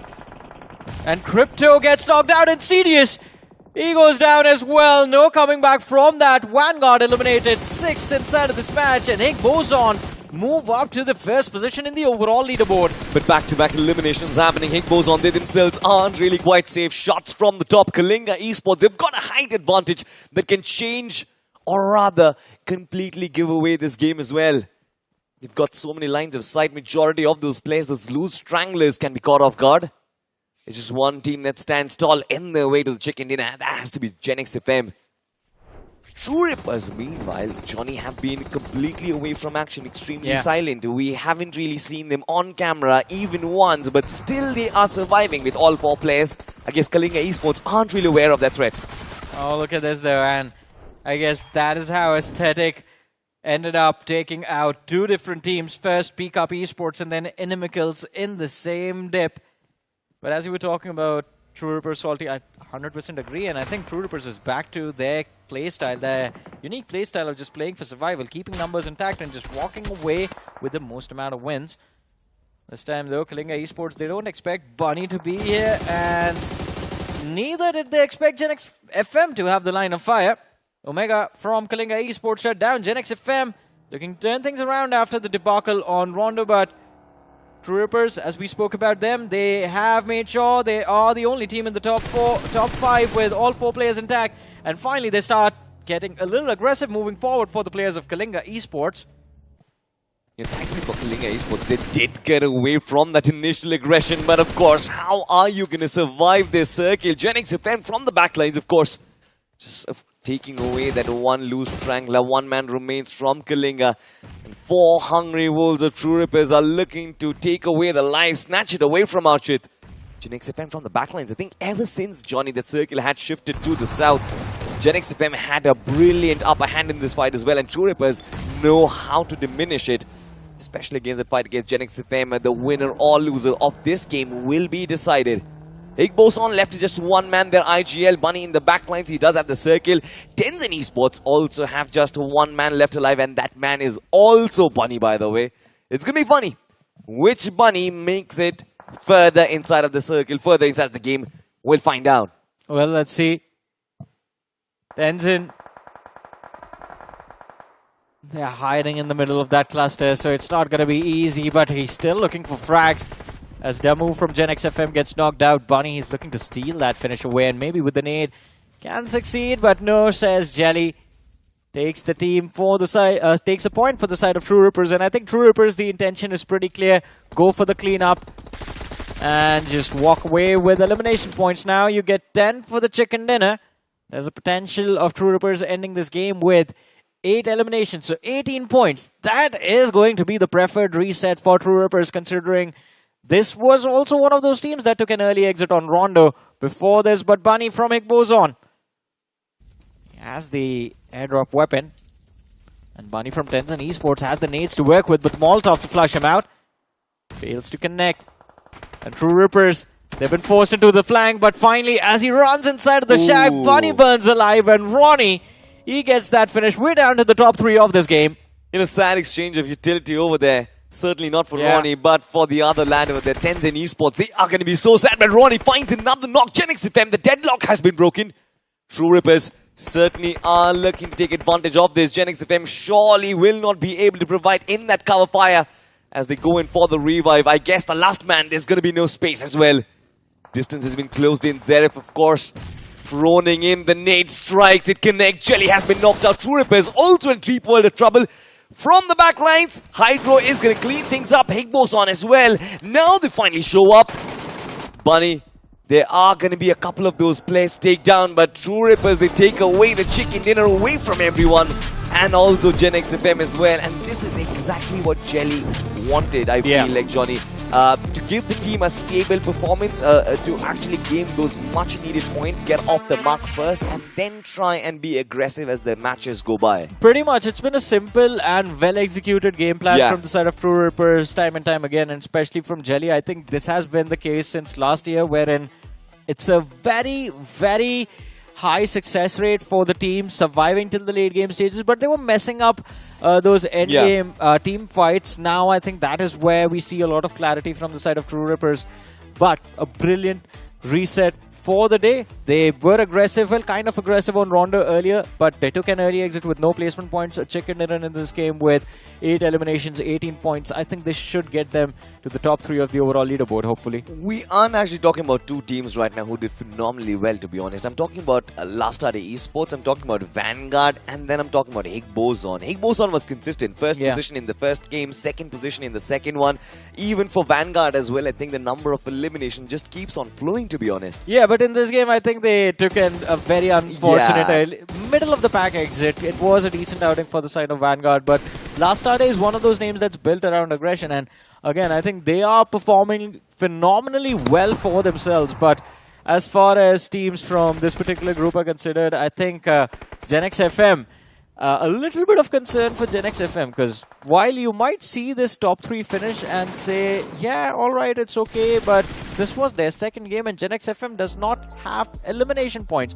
Not a lot, to say the least. Yeah, I think you need those elimination points. Otherwise, making it to the semi-finals, it's almost like a dream come true. But talking about true things, it is, of course, True Rippers who are in front of us. The chicken in his stats in front of us. Ronnie on 3 finishes, Harsh on 2. Hydro and Jelly share 3 finish each. Now, what really does surprise me is that Harsh is also in the playing 4. You've got Ronnie in the playing 4 as well. It's surprising. I've never really seen that happen, but this is the first time they've done it. Hey man, now it's time to bring the big guns out from the side of True Rippers. I think they are going to get that all firepower oriented playing for also warmed up, or at least those are my thoughts with seeing both these players play together. I kind of miss Kyo Lamau, to be honest. Yeah, he used to add a lot of firepower, not just firepower, but also a lot of fun element into the game as well. A lot of learning experiences, let's just say that we've had a lot of learning experiences with Kyo Lamau. Yeah, there's some things which you should not repeat, ladies and gentlemen, especially on broadcast, but nonetheless, we are going to carry on. Hey man, it was an educational interview after all. It was a very... it was a viral interview. It was a sensation. And the man himself, to be honest, I would love to see Ronnie, Harsh and Kyo. What does that trio look like? Because Kyo himself is quite an athlete. As far as getting finishes for the team is considered, Kyo did do quite well for True Rippers. I think before we saw Harsh take away all of the limelight, Kyo was the man responsible for getting finishes for True Rippers. But still, I would say that it's a very risky decision coming in from Jelly. Imagine this, on the wildcards, you've got 12 matches to play for sure, but it's still not enough to actually experiment around, and especially when you know that only 1/4 of the lobby is going to qualify to the semi-finals. Risk is massive, but the risk did pay off. But talking about the MVP of that last game, it is going to be Knight from K9 Esports. 4 eliminations on board, 573 points of damage. Knight once again has been showcasing what K9 Firepower stands for, and that is raw aggression. But of course, this is what I was talking about. Crypto for Vanguard Esports did get away with a lot of finishes. So 4 on Crypto already. You've got 3 on Archit, 3 on Bunny, and then of course 3 on Ronnie as well from True Rippers. Yeah, and I think now it's time to look at the points for the game. Here they are, True Rippers 18 points. Higbo's on 10 points. So they have a very nice average to work with now. Killinga Esports with 10. gives them a reset. Same goes for Vanguard for that previous game. I think 9 points is going to be a decent outing. Yeah. As you mentioned, Gen X FM, 8 points. So, yeah, not really the bounce back we were hoping for Gen X FM. Nebula Esports ends up with 8, K9 with 8, and Aesthetic is also there with 8 points. But as we are talking about resets, Salty, I think big reset for Last Starday, who kind of did well earlier on Rondo, but Erangel wasn't what we expected from Last Starday. Exactly. Even I thought that because of their early game aggression, they're going to carry on that momentum. It seems like they were halted. Look at their finish and damage report. Only 481 points of damage for Last Starday Esports, just 3 eliminations versus you look at the bigger towers that have been set up by Nebula, that have been set up by Gen X FM. Gen X FM sadly could not get any amount of finishes against the number of damage that they have. Yeah, majority of those finishes were getting stolen. That's what happens when you're fighting for edge control, especially in a cluster. But what is going wrong for 2 big names? It's very interesting. Nonix and Naksh Mysterious for not being able to perform, and especially from that previous game as well. Nonix, I was expecting big things, but yeah, they are still struggling. We have the overall leaderboard on our screen. Higbos on 28 points, Vanguard 24, Nebula on the 3rd with 22, True Rippers on the 4th with 21, on the 5th, Last Starday 19, Nonix on the 6th with 14, Tenzin on the 7th with 13, tied up with K9 who are on the 8th with 13 points. Absolutely, but of course, teams on the second half, Johnny, I think they will have to tighten up the stocks and try and get back up on the overall standings as quickly as possible. Of course, teams from Group A are going to be getting a break right now. Group B keeps on playing as they play against teams coming in from Group C. So I'm just hopeful that those teams will be able to carry on that momentum, because momentum is not supposed to be found inside of the wildcard. It's all haywire, to be honest, and that is supposed to be the randomness of the lobby. Points of concern for Kalinga Esports, for teams like Gen X FM, for Naksh Mysterious 4, because I think we've talked about these teams. These teams have shown us what they're capable of, but inside the wildcards, when it actually freaking matters, you can't really lose track, to be honest, Johnny. Exactly, and this is not the start that we were hoping for. In fact, they were hoping for as well. But again, there is opportunity. You are not playing 6 matches in the wildcard stage, you are playing 12 matches. So just considering that it's the start of the journey of the wildcard stages, Naksh Mysterious 4, they need a big game today. They have 1 more match remaining. Whenever that happens, it needs to be a big, at least 20-25 point chicken dinner, and that could potentially help them recover. Other than that, yeah, they are going to be in a very troublesome situation. On the other side of things, I think Group B has had an interesting start. We did see Vanguard and Last Starday do very well, True Rippers as well, inside of the top 5, but the rest of the teams are still kind of struggling. The rest of the teams are struggling, and I think returning back to Mysterious 4 and Naksh, I feel like they will be banking on the maps of Miramar, so hold on to that, to be honest, because their average on Miramar is insane. But of course, I think Group C is yet to play, Group D is yet to play. There are going to be so many names. You will have to keep the cumulative overall standings in your tally as well. Make sure you keep a tab open. But of course, ladies and gentlemen, the maps of Erangel are going to continue, but that happens after a very short break. Don't go anywhere.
Welcome back, ladies and gentlemen, once again, and you are watching BGIS 2026, and it is, of course, going to be the round of wildcards. Only 8 teams out of the 32 who are going to be playing IC make it to the semi-finals. Of course, the big stage, the LAN stage that is going to be happening inside of the Tested Act Arena. I'm stoked, but the first match of the wildcard just got done, and I want to know your thoughts. 2 matches, in fact, of the wildcard just got done. I want to know your thoughts before Group C comes into the play. I think it's a little bit brutal here, especially for teams that is coming from Group B, just because they are going to be playing 3 games in a row, non-stop as well. And of course, coming from Group B as well, we have 2 teams that are a little bit notable. It's going to be True Rippers and also, of course, K9. True Rippers, they had a chicken dinner. Can they continue on in their momentum? It's going to be very, very important here because, like you said, I think 12 matches shuffling between groups is going to be very difficult to kind of keep track of as well. But what's important right now is, in order for you to qualify to semifinals, you need 4 out of, or maybe 5 big games out of the 12 games. That pretty much gives you a safety net to make it into the semifinals. That is exactly the kind of conversation I want to have, to be honest, because playing 12 matches and all of those being scrambled amongst groups, I feel like that puts you at a disadvantage because you don't know which team you're going to be playing ahead. But, of course, ladies and gentlemen, if you know that you're going to be playing your games of BGMI and you're going to look cool as well, make sure you get yourself the Royal Pass because you get the Rebel Rogue Fox as well as an amazing DP28 skin. And, of course, along with that, you get a lot more. So it's just a one-time investment and you keep getting rewards and rewards. And, by the way, let me tell you, if you finish all your missions inside of the Royal Pass, you get a full refund as well. So you can carry forward and get cosmetics from next season as well. So it's it is a win-win situation. Make sure you get it, but I say bringing it back to the conversation once again, don't you think playing 3 games back to back is a boon for Group B out there? It is going to be very, very tricky here, considering the fact that, you know, in this case, I feel like K9 Esports has had a little bit of recovery from previous match. Yes, sir. Their Rondo match was a little bit of a bomb, but again, we haven't seen so much of the aggressive K9 that we kind of saw them since the debut during the grind stages, which was a month ago? Yeah. Since the beginning of BGIS 2026. But now bringing in towards a new group here, a little bit of an interesting mix in towards how they're going to be playing here. It's going to be Group C as well. We have Victoria Summers, we have Frost Rex, Phoenix, Gods for a Reason, T70 Esports, H4K, Blink, and also TRX into the mix. So obviously the drop spots are going to be a little bit different now, especially for Group B. Are we going to see a drop clash? Well, we don't know because this is going to be their first time going up against each other. You know, there's also going to be a lot of anticipation around Phoenix and FTR as well. FTR just showcasing that even the undergods have a say inside of the lobby. They've been brilliant so far in the elimination stages for sure. But I feel like FTR, if they want to assert a dominance before the LAN stages come by, I think wildcards will have to be that one stage. It's almost like you keep on testing a particular individual to try and see if he can pass through all the mission. It seems like FTR, they've done a phenomenal job in this run so far. I think they have somewhat break the barrier of a potential undergod coming up. Right now the challenge here, but once you make those wildcards here, it is going to be brutal. And it gets worse progressing into semi-finals, into survival, and then into towards the grand finals itself. But one thing I'm a little bit concerned here, and I like that you actually brought up, is that Phoenix Esports is going to be playing in this group as well. And this is going to be something that we have to talk about as well, because again, they are a legacy team. Why I say it's a legacy team? Somraj did lift the trophy last year for BGIS 2025. No one expected them to win.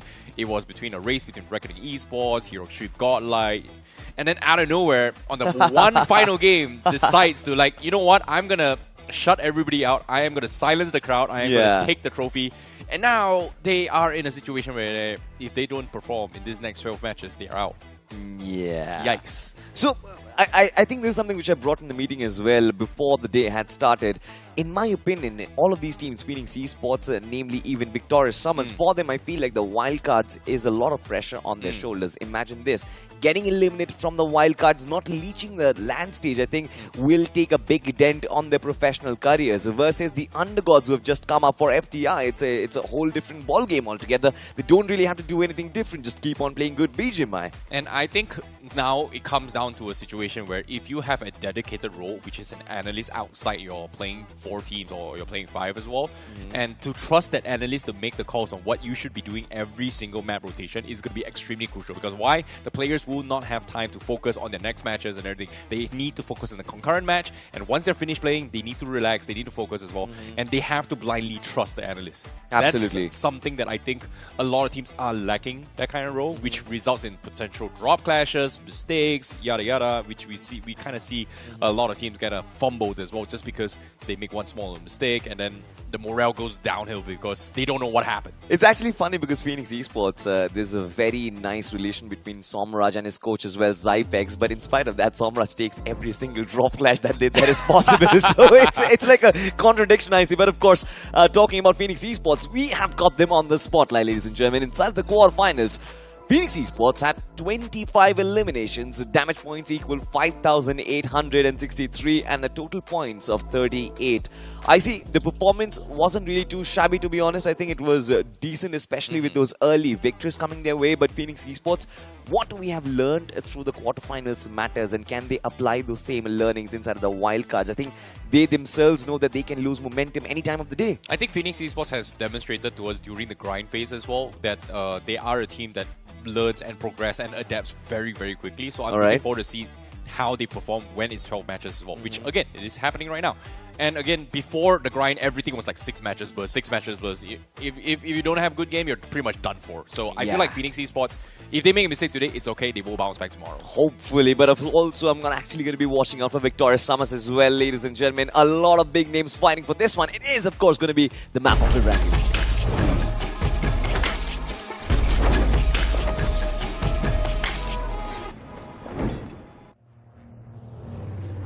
Ladies and gentlemen, here, this is going to be a little bit of switch up here for the wildcard stages here in day 1 for the game tree itself. Here, we are going to be having Group B versus C.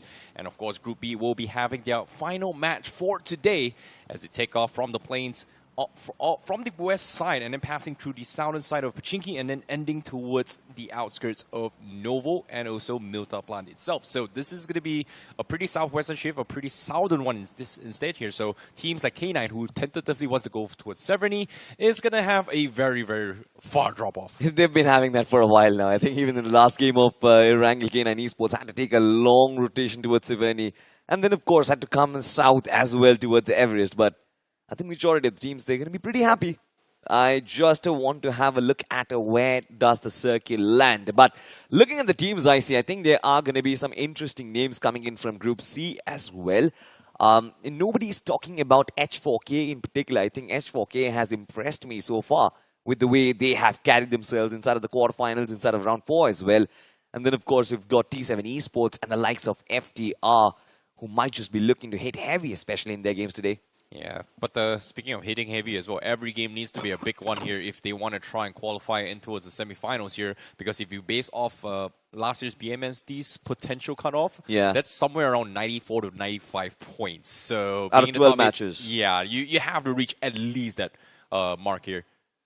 So it's going to be a little bit tricky, but fortunately, the circle does shift off towards the north side, so K9 is going to be a little bit happy, but the question here is, where the heck is K9 anyway? Oh, okay, they are going to be on the outskirts of Georgebo, so they are going to be fine, but it seems like they are having a little bit of a run in here with Naksh and also, Naksh X Mysterious 4. Yeah, it seems like a standoff, to be honest. I can see particularly which compounds K9 Esports have been eyeing for, but what does surprise me is K9 Esports, they almost never take a pit stop in this location, usually because of these run-ins that come in from Georgepol. So it'll be interesting to find out where does K9 Esports eventually end up on the map, ladies and gentlemen. But the circle did land up in front of us, and of course, it is this time going to be another circle. K9 Esports, they're going to be extremely happy, I'm sure, and run towards Severny as quickly as they possibly can. I think that this is going to be the only team that needs a lot of recovery on the overall standings, I see, I think. Yeah, they definitely do as well. First game wasn't a big one. Second game, they had like, what, 5 points as well. So I think on average-wise, they are in the low average percentile. Ideally, you want to have like, what, 10 matches per game. In this case, I think only Hikbozon has been able to achieve that here. 2 back-to-back games, 1 chicken dinner as well. So that was something that I think is going to be good for them. But they are going to be continuing their journey tomorrow itself. So for today, I think as of yet, especially for teams that is going to be starting up and going to be warming up as well, they have to play a little bit more passive just because they need to understand how the lobby kind of rotates and shifts as well. In this case, I think Victoria Summers not getting contested is going to be great as well, because we have seen during the grind stages, Victoria Summers has been the team that a lot of teams kind of specifically target when they're looking for those exits. They're kind of shaky in the early game stages, to be honest, Victoria Summers. You know, when Mafia always carries out these lads, they enter the final circle. They're a completely different beast, but haven't really seen Victoria Summers make it till that stage quite often, to be honest. But like you mentioned, I feel like 4 or 5 good games out of the 12 matches that you play should be enough to actually push past that finishing line. But to actually get those 5 good matches, K9 Esports specifically will need to convert to their own circles, and it seems like this is one of their home circles that they would love to play out. Yeah, definitely as well. It seems like it's going to be favoring through the north side of Rozok as well, up across the river. So we are going to be expecting a lot of long range and potential dogfighting as well. So vehicles going to be extremely crucial. In particular, I think using those hovercraft is going to be great, but getting it there is going to be a little bit tricky, considering that the hovercrafts usually spawn on towards the south side of the map.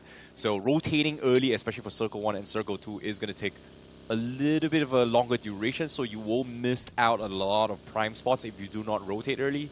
I believe True Rippers is going to be looking for that direction, since that they are going to be coming from Novo. Exactly, I think True Rippers and T7 Esports are going to be those two teams walking in from military base and Novo Rupnoi. Not really an easy task, to be honest, especially since H4K, they've been lining around the bridges for a while now, so I wonder if H4K will allow True Rippers to pass through. But majority of the teams will take their stance inside of the central parts of the circle, and you can already see that cluster forming. And ladies and gentlemen, if you see that cluster forming on Discovery Island, it is because you can boost the prize pool of 2026 BGIS to a massive amount, by the way. The prize pool was supposed to be 2CR++, but then, of course, because of your efforts inside of Discovery Island, we have touched 3.5 CRs already. And we think we can actually reach 4 CRs as well before the end of the tournament. So make sure you actually check out Discovery Island and get all of those exploration points for yourself. But coming back to the game, Phoenix Esports, they need a lot of points for themselves. Well, Smoker has been in top form, to be honest, I see. Yeah, definitely. He has been somewhat consistent as well, but it seems like Phoenix Esports, they are going for a difference of approach right now. They are still deciding whether or not if the circle shifts back south as well, so they are going to go for a 2-2 splits, expecting that maybe they can get some sort of zone onto the north side and also the south side and center side. So it's a little bit of a greedy safety net, but hopefully it is going to work out for them, because they cannot afford to be picked off as of yet, because anyone gets knocked here is pretty much unsavable, considering how open the terrain is based on this northern terrain itself. But now, let's speak of Lastade Esports as well. This is going to be one of the better performances coming from them as well in this past 3 games in particular. And it feels like Lastade is on the right track to try and gain some sort of momentum, but it seems like Phoenix Esports, southern side team, is going to be attacked here by TRX Esports as Sherney scouts out Simp. Phoenix Esports, to be honest, I think this is not their fight to take. They are, of course, in a stranded situation. TRX Esports from the backline. Shane, he does take a couple of shots.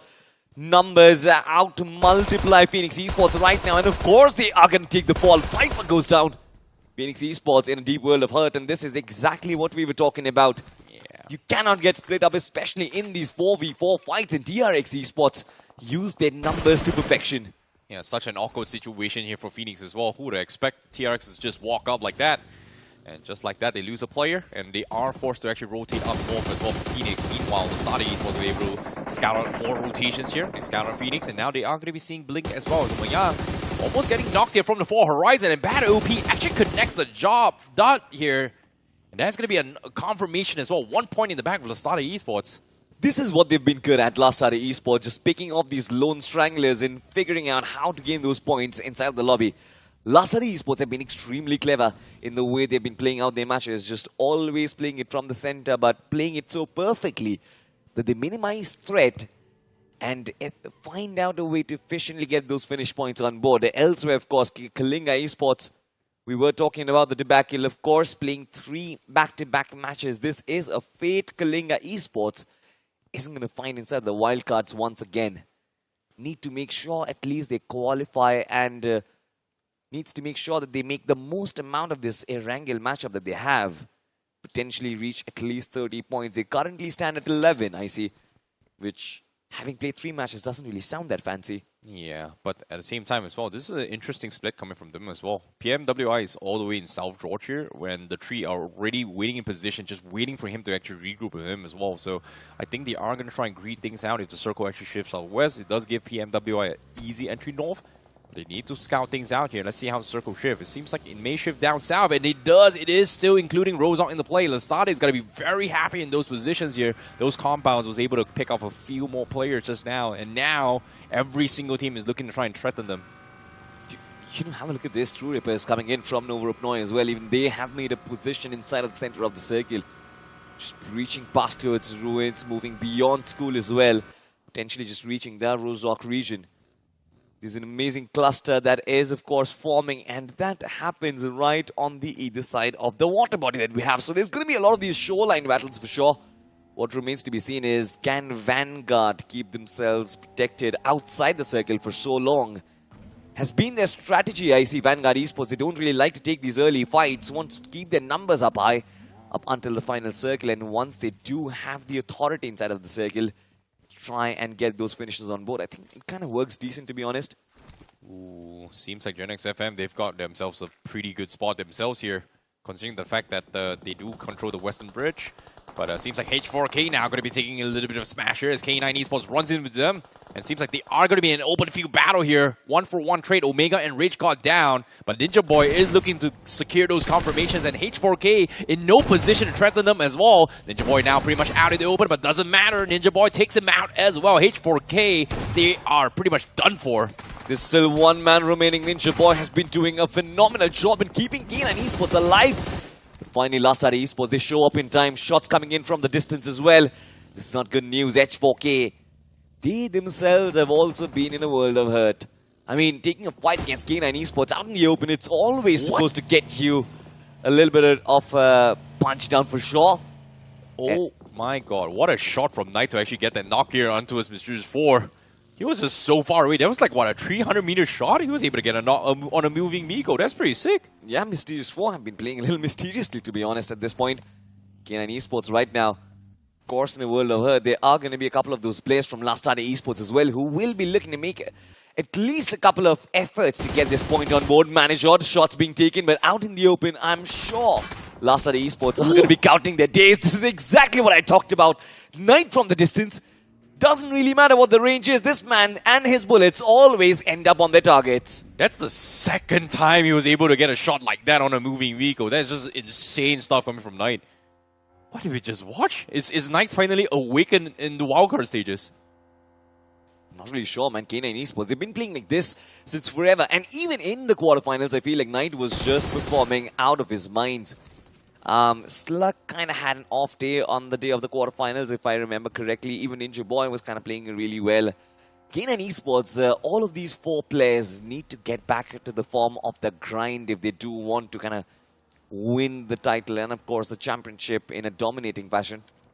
Ooh, speaking of dominating fashion as well, can they actually push through Lestade Esports, who does have one of the strongest positions up north, but the circle still shifts onto his Rozok. But interesting enough, seems like H4K Wizard is going to be ratting underneath the bridge itself. And Phoenix has went back down south there, as they might have a little bit of skirmish with TRX to hope to get a little bit of a revenge fight here after losing one of their players early on to them. Yeah. But aside from that, every single team is still scrambling around here, wondering whether or not the circle shifts up north or south. It's going to be a tricky spot to be in, but T7 Esports finds a lineup. That's going to be 2 players down for this G4R, and they are looking for the third as well.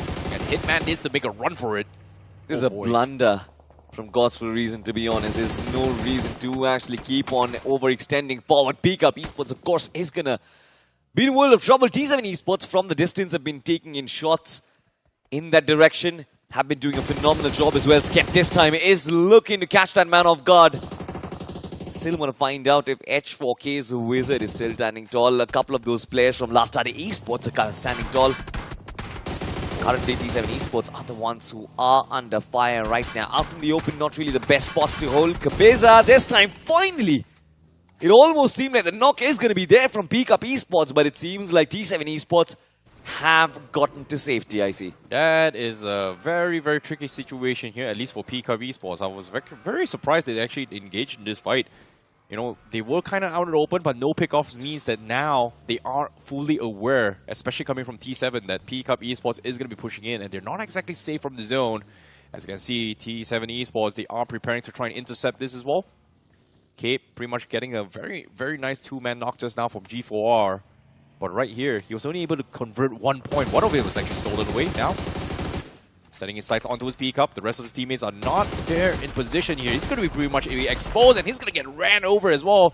Eventually gets knocked off as well. The rest of T7 now in those compounds wasn't able to do anything about this. They do get a retrade, but are they going to push out of those compounds is going to be the question. I think T7 Esports were just a little over-optimistic in that one. Potentially thought that their man, the IGL, is going to be able to fend off the aggression all by himself in the close lines. That is not how it happens. T7 Esports, a little miss-hit in terms of coordination, but finally they take on the offense against P-Cup Esports. Those nades do come in flying. Bijoy barely surviving over there. His comrade Rito has been taken out. T7 Esports this time having the upper hand in this fight.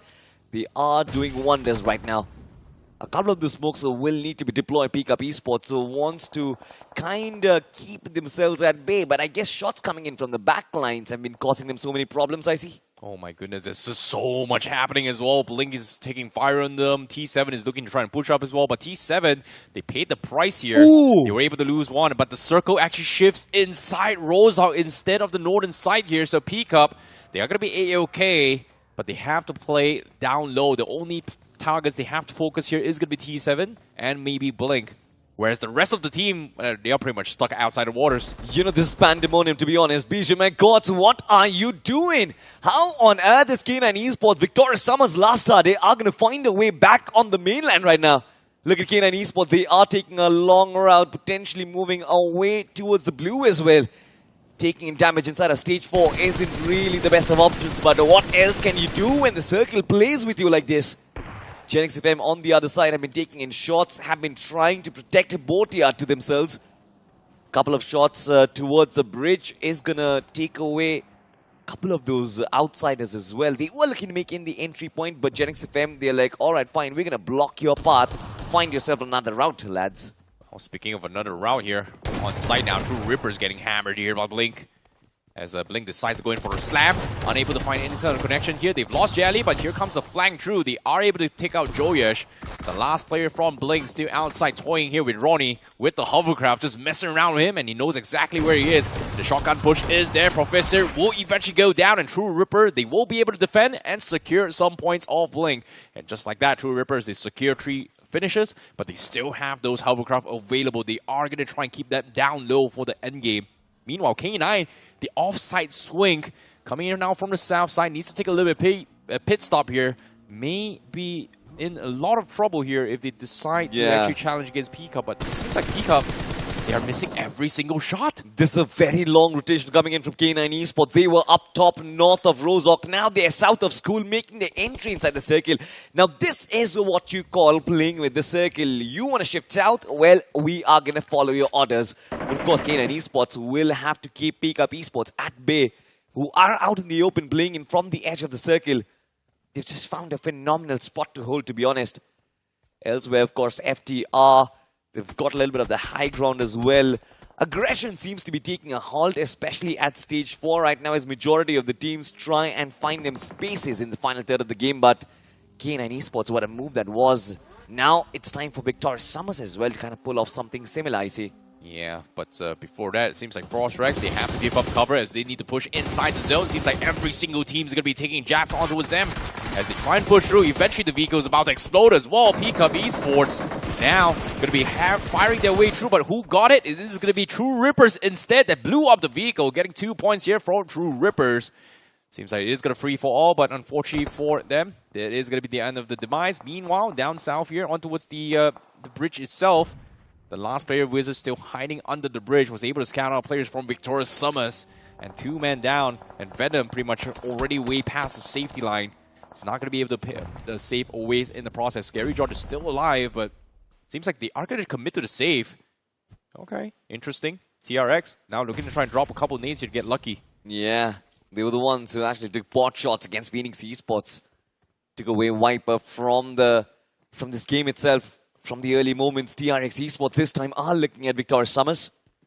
And I think it's been extremely simple for Victorious Summers as well. They didn't want to overcomplicate their rotation. They just were like, alright, fine, we've got a water body. We're just going to cross on over as well and fight whoever's on the other side. But have a look at this. Finally, it is going to be the lads from Vanguard Esports who come at a bay, come close to K9 Esports and their firing range. The smokes is really rather keeping K9 Esports holding their triggers for now. But something which is extremely exciting for me, I see, is the fact that their True Rippers and their new composition. They used to play Cleo Lamau when they were playing extremely aggressive, but now inside the wildcard stages, it is extremely risky to play a new guy. They are playing in with Harsh. Back-to-back matches with Harsh. Yeah, but they did get themselves a chicken dinner, so they should be fine for now. But as of yet, they need to push into the zone. Same can be said for Victorious Summers as well. It's pretty much stuck on the shorelines on the north side. Venom was picked off. It seems like a TRX has still got this completely locked down. Scary Jordan is going to look for the assist to try and pick him up, considering that they are able to trade 1-for-1. So TRX is going to try and get themselves healthy first. So no reason to fight this.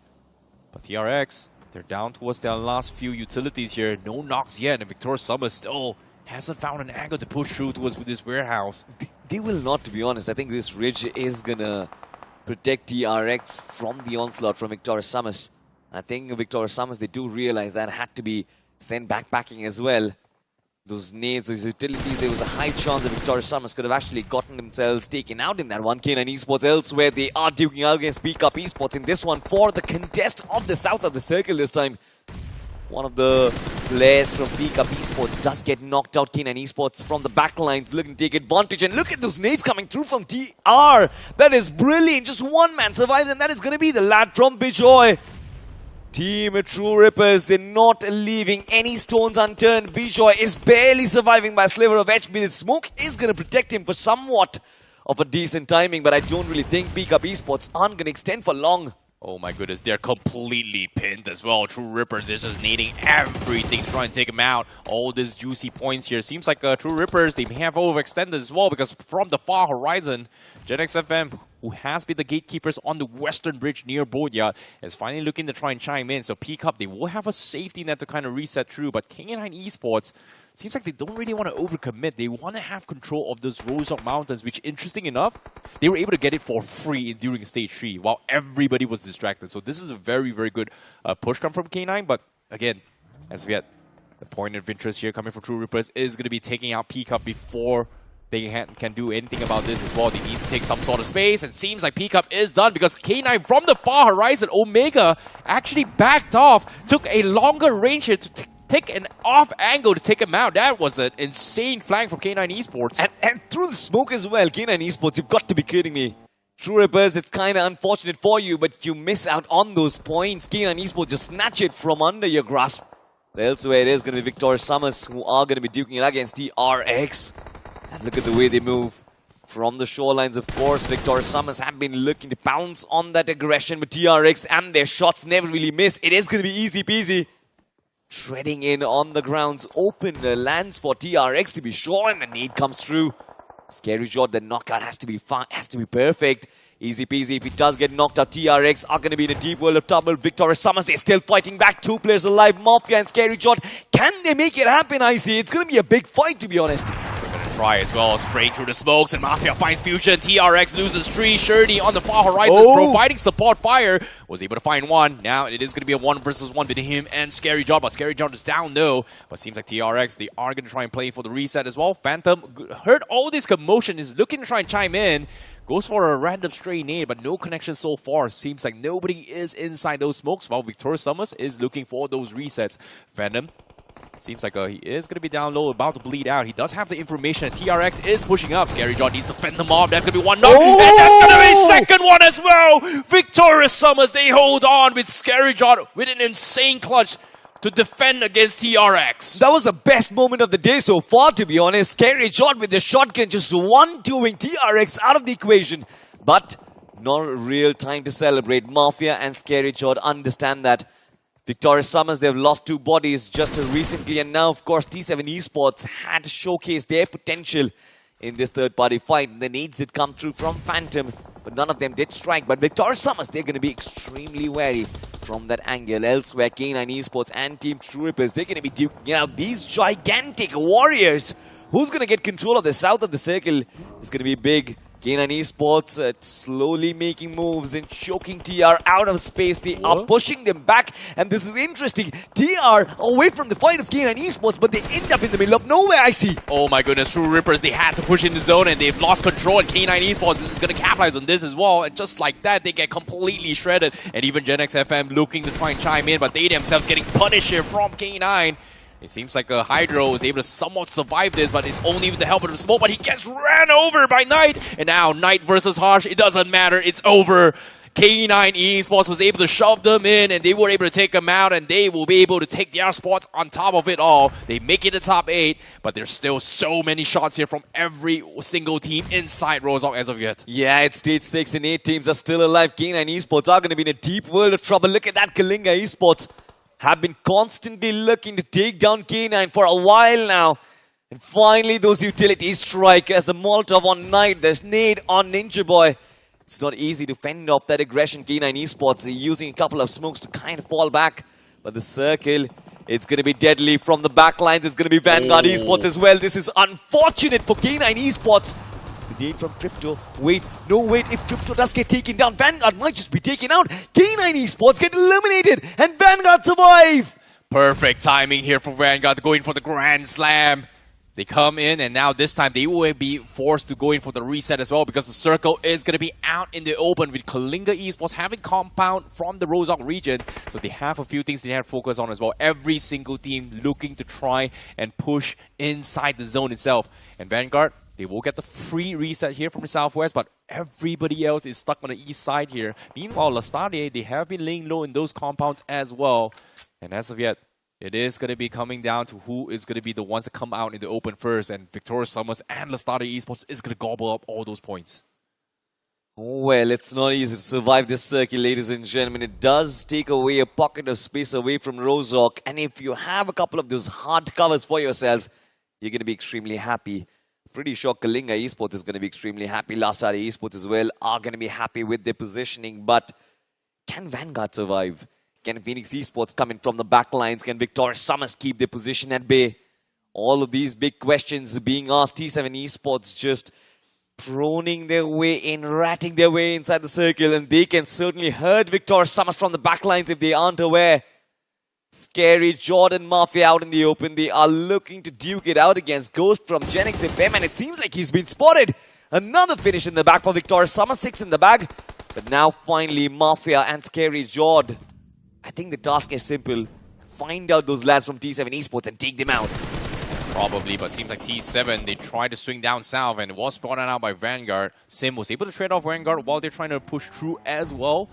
But for now, Victoria Summers, they are going to be clearing the edges instead. Seems like Vanguard is going to be the next point of interest. Crypto getting tagged up here by Mafia. No first hits on Mafia, but it seems like clearing out this competition is going to be a great side here for Victoria Summers, considering that there's just so many teams inside Rozhok. So clearing out the side means they are guaranteed towards the endgame zones. I'm actually very surprised with the way Victoria Summers have got so much space for themselves. It's almost like there's absolutely nobody in the north half of the circle. Meanwhile, everybody just fighting for the south. Have a look at this. Phoenix Esports, Somraj is going to go down. It's just one man. Kalinga Esports looking to make use of the numbers. And finally, Phoenix Esports have been sent back. It was the Simp, the last man standing from Phoenix Esports. Still had some hopes, but of course he's going to have to come back next day. T7 Esports make way inside the top 5. Oh my goodness, what am I watching here? But at the same time here, T7 Esports, seems like Phantom was able to get some sort of points in this game, which is very, very tricky. But let's talk about the teams at hand as well. Victoria Summers still eyeing for edge control on the sides here. It's going to be a battle between Victoria Summers and Vanguard. Kalinga Esports still clearing out the guys inside Rozhok, so no reason to do so. But it seems like Omega was able to find out Mafia, so Scary John, last man standing here for Victoria Summers. Yeah, but have a look at this. Lestadier Esports, I think this is going to be the 3rd consecutive game on a trot, and they have been consistent in all 3 of them. This can be huge, to be honest, if they do make it inside of the top 3 and potentially bow out with a couple of those finish elimination numbers. Speaking of eliminations, Victoria Summers have just been eliminated. They thought of making that pounce on top of Vanguard, which completely got broken up. And now have a look at this. Even T7 Esports have been bowed out. Kalinga Esports looking solid at the dead center. Finally gained control of the circle. Omega with 5 eliminations looking very strong. Kalinga Esports potentially looking for a chicken dinner on the map of Erangel. Now, it's certainly possible here. They started with 4 players. But the question here is, now down towards the last 2 players, PMWI and Omega. Can they do so? They do have one of the highest points available, but the bigger threat here is going to be Vanguard and also Lastade, who's hoping to try and punish them off. And as of yet, the circle may look to try and end on that exact loot crate in between Kalinga Esports and Vanguard. And Vanguard is going to be happy as well, because right now, all they need to do is just wait for this team to come out and not get picked off by the either or those teams. But I see, what a day for Vanguard Esports, to be honest. I think they are going to be so happy with the 3 games that they've played. Super consistent on the map of Rondo. They were brilliant on the last game of Erangel, and even in this one, have a look at this. Top 3, 4 eliminations. They can potentially make it to at least 6 or 7 eliminations if they get themselves a chicken dinner. So what remains to be seen is, can Vanguard Esports close the day on a high? Meanwhile, Lastade Esports as well really want these lads to kind of step up. Bad OP in those long-range engagements. We've always seen him to kind of find that opening for his team. But this time, I guess those lines of sight are blocked because of that ridge in between Vanguard and Lastade. Look at the smokes that have been deployed. Kalinga Esports are looking to find the first one in the back. Joish gets taken off. That was a brilliant nade that came in through. Kalinga Esports, they open up the deadlock, I see. Oh my goodness, almost getting the second one as well. Oh, that's so close. Gyro got now forced to go out as well. Now BMWI, he knows he's got the arch angle available. He's got the sights as well. He's going to try and lock one over. That's going to be the second one here for PMWI. Kalinga Esports may be able to just shut them all up.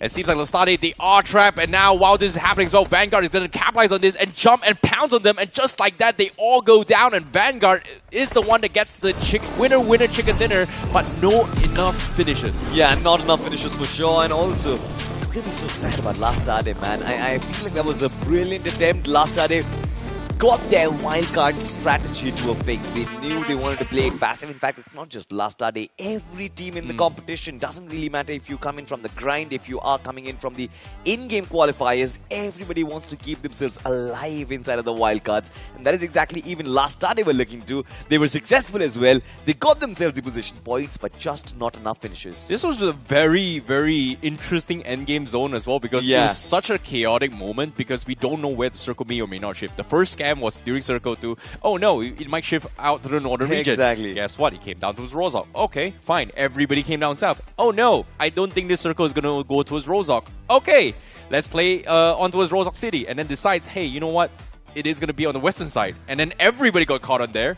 And then every single team down south was kind of stuck in a situation where, do we play open or do we play inside? Okay, if we play open, what do we do? Yeah. Because everybody's taking shots here, left, right, in front, and center. And it came down to a point where we did see a couple of individual brilliances as well. Obviously, T7 is one of those teams. They had some placement points, but getting those big finishes here is really tough. And I think K9 was the one that dominated the early stage of the game, but just could not convert into the end game. I think we saw 2 very stark approaches right there. I think K9 Esports, ever since the circle had actually gone down south, we saw that long rotation coming in through the blue zone, coming in from the south and putting themselves in, versus Victoria Summers. They did not want to complicate things. They just wanted to cross on that river and try and take the fight on the other side, which in fact resulted them in losing 2 players. I guess Victoria Summers could have actually walked away with the chicken potentially. Yeah, they could have as well. It was a little bit of a mistake here. But let's take a look at the final highlights here. Moments between Kalinga Esports and also wiping out every single team on the eastern side of Rozhok, right? Just because everybody needed to run through them. Taking down Phoenix was one of them. And having this elevation from PMWI on Lastade was one of the biggest nail to the coffin on Lastade here. They were the ones that pretty much taken out Lastade, but I think Kalinga Esports got taken out first before the circle taken out. Oh, actually no. Kalinga Esports is on top too. Well, nicely done for Vanguard, but unfortunately Vanguard was hoping to gobble up all these points, but eventually could not. I think if you look at Vanguard and the consistency over the course of the last 3 games, they've done a phenomenal job. They've at least crossed on that 30-point marker and now have a platform to come back tomorrow and cherish about. Of course, consistency is going to be extremely important. You're going to be playing 12 matches instead of the 6 that you play in the elimination stages, but Vanguard looking extremely solid, potentially inside of the top 8 right now. I think the semi-final dreams must have been coming alive for Vanguard Esports right now already. It could be. It definitely could be as well, because based on their average points, they're doing okay. Yeah. Great chicken dinner, but I was expecting more finish points as well, just because Rondo is in the mix as well. Yeah. So in that game, those 2 teams' points was very, very much crucial for them. And Kalinga Esports snatching away from the start, snatching away from them, taking down the start, and also the zone taking them, some of the players from the start was pretty much I would say, what gave Vanguard the win. But again, feels bad, but a chicken is still a chicken. It also feels bad, to be honest, for teams like H4K, for teams like FTR, who could not really showcase as much as they would have, especially inside of the round stages. I personally feel like H4K is at least a semi-final oriented team. Like, they are supposed to be there in the LAN finals and playing it. But inside of the wildcard, it seemed like the last game just showcased their differences and what weaknesses they possess. I think splitting up isn't really something which H4K should do. I think it came down to a scenario where this map was shifting into a very, very different kind of play styles of fights very quickly here, from long range sprays to dogfighting to close quarter combats. It came down towards a situation where the switch up was so erratic to a point that you don't know what to do next. And usually when it comes to battle forms where, you have the scouting role, you have the long range fights, you have the close quarters, them switching up between rotating, close range, long range, then rotating, close quarters, like individually, non-stop, it's hard to focus what's the actual game plan was because of how erratic the circle went. So you have to give props to Vanguard, but in the end of the day, every single team in this group, especially for this match, struggle. You know, since we're talking about game plan already, I want to find out what game plan does Phoenix Esports possess right now, because it seems like they are having a lack of game plans at this point. I don't really see a proper approach coming in for Phoenix Esports ever since the quarterfinals as well. I think if you look at their quarterfinals run, yes, of course, they did have those off maps where they were getting around 15-16 points on board, but apart from that, they've been largely very inconsistent on their remaining maps. So I guess if Phoenix Esports aren't really looking to kind of improvise on that, they're going to be in a deep world of trouble. But somebody who is not, it is going to be the MVP of the last game, Knight from K9 Esports, once again showcasing his class 5 eliminations and the MVP, 950 points of damage. That is a lot coming in from a single lad, to be honest. Yeah, K9 Esports, I think Knight has been the savior for the team as well from that particular game. His long range shots and getting two teams to back off despite his teammates getting knocked from North was insane as well. Getting himself 10 finishes in total. K9 Esports still secured himself 11 finishes, which is good average, but they still need those massive big games if they want to push themselves into the semifinals. But like you said, Vanguard, again, very consistent stuff. Chicken Dinner still had 6 finishes, 16 points for them. Kalinga Esports gatekeeping every single team from Rozok with 15 points. Victorious Summers with 9, True Rippers with 9 points as well. Lestade with 7, T7 with 6, Phoenix with 4, and P-Cup with 4, TRX with 3, and everybody, it seems like the points are very evenly distributed among all the 9 teams so far. Yeah. But teams at the bottom that were picked off because they just could not find space was a little bit unfortunate here. And one team in particular in this group, I'm very surprised that only has 2 points, is Gen XFM, because they were the gatekeepers on the west side. They were the reason why every single team could not push in from the west side, and that's why we see this huge cluster of teams on the east side, but they just could not rack up points, which is ironically weird. Yeah, it's very weird, to be honest. The whole day for Gen XFM has been extremely weird. In the 3 matches that they've played, could not really get the amount of points that you expect from a side like Gen XFM. Majority of the times the damage numbers keep on coming, but when it actually converts to the finished numbers, Gen XFM don't really have a lot to showcase for themselves. Big towers coming in from K9 Esports, coming in from Victorious Summers, as well as True Rippers in that one. And the majority of them did convert them to a lot of finishes. Have a look at that. K9 with 10, True Rippers with 9. But one of the outliers, I think it has to be T7 Esports. You've got 1100 points of damage, but just 2 finishes to show off.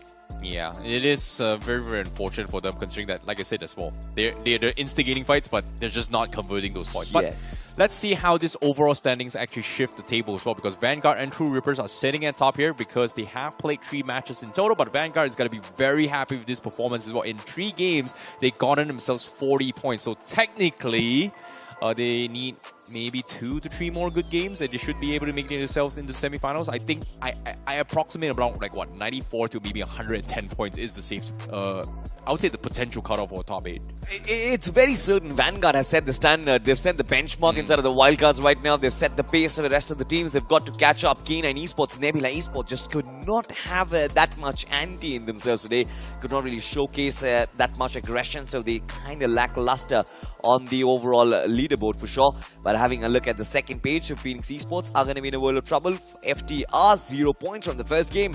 And of course, then you've got majority of the teams from Group D who are yet to play the games. You've got like Reckoning, 8-Bit, Wingod, Right Nations waiting for us. I'm so stoked, to be honest. I see. If you ask me to give you 8 names right now, I can give you 8 names who are supposedly the best picks inside of the semi-finals. But the question is, there are so many undergods lying in wait for that one slot as well. It's going to be so tough.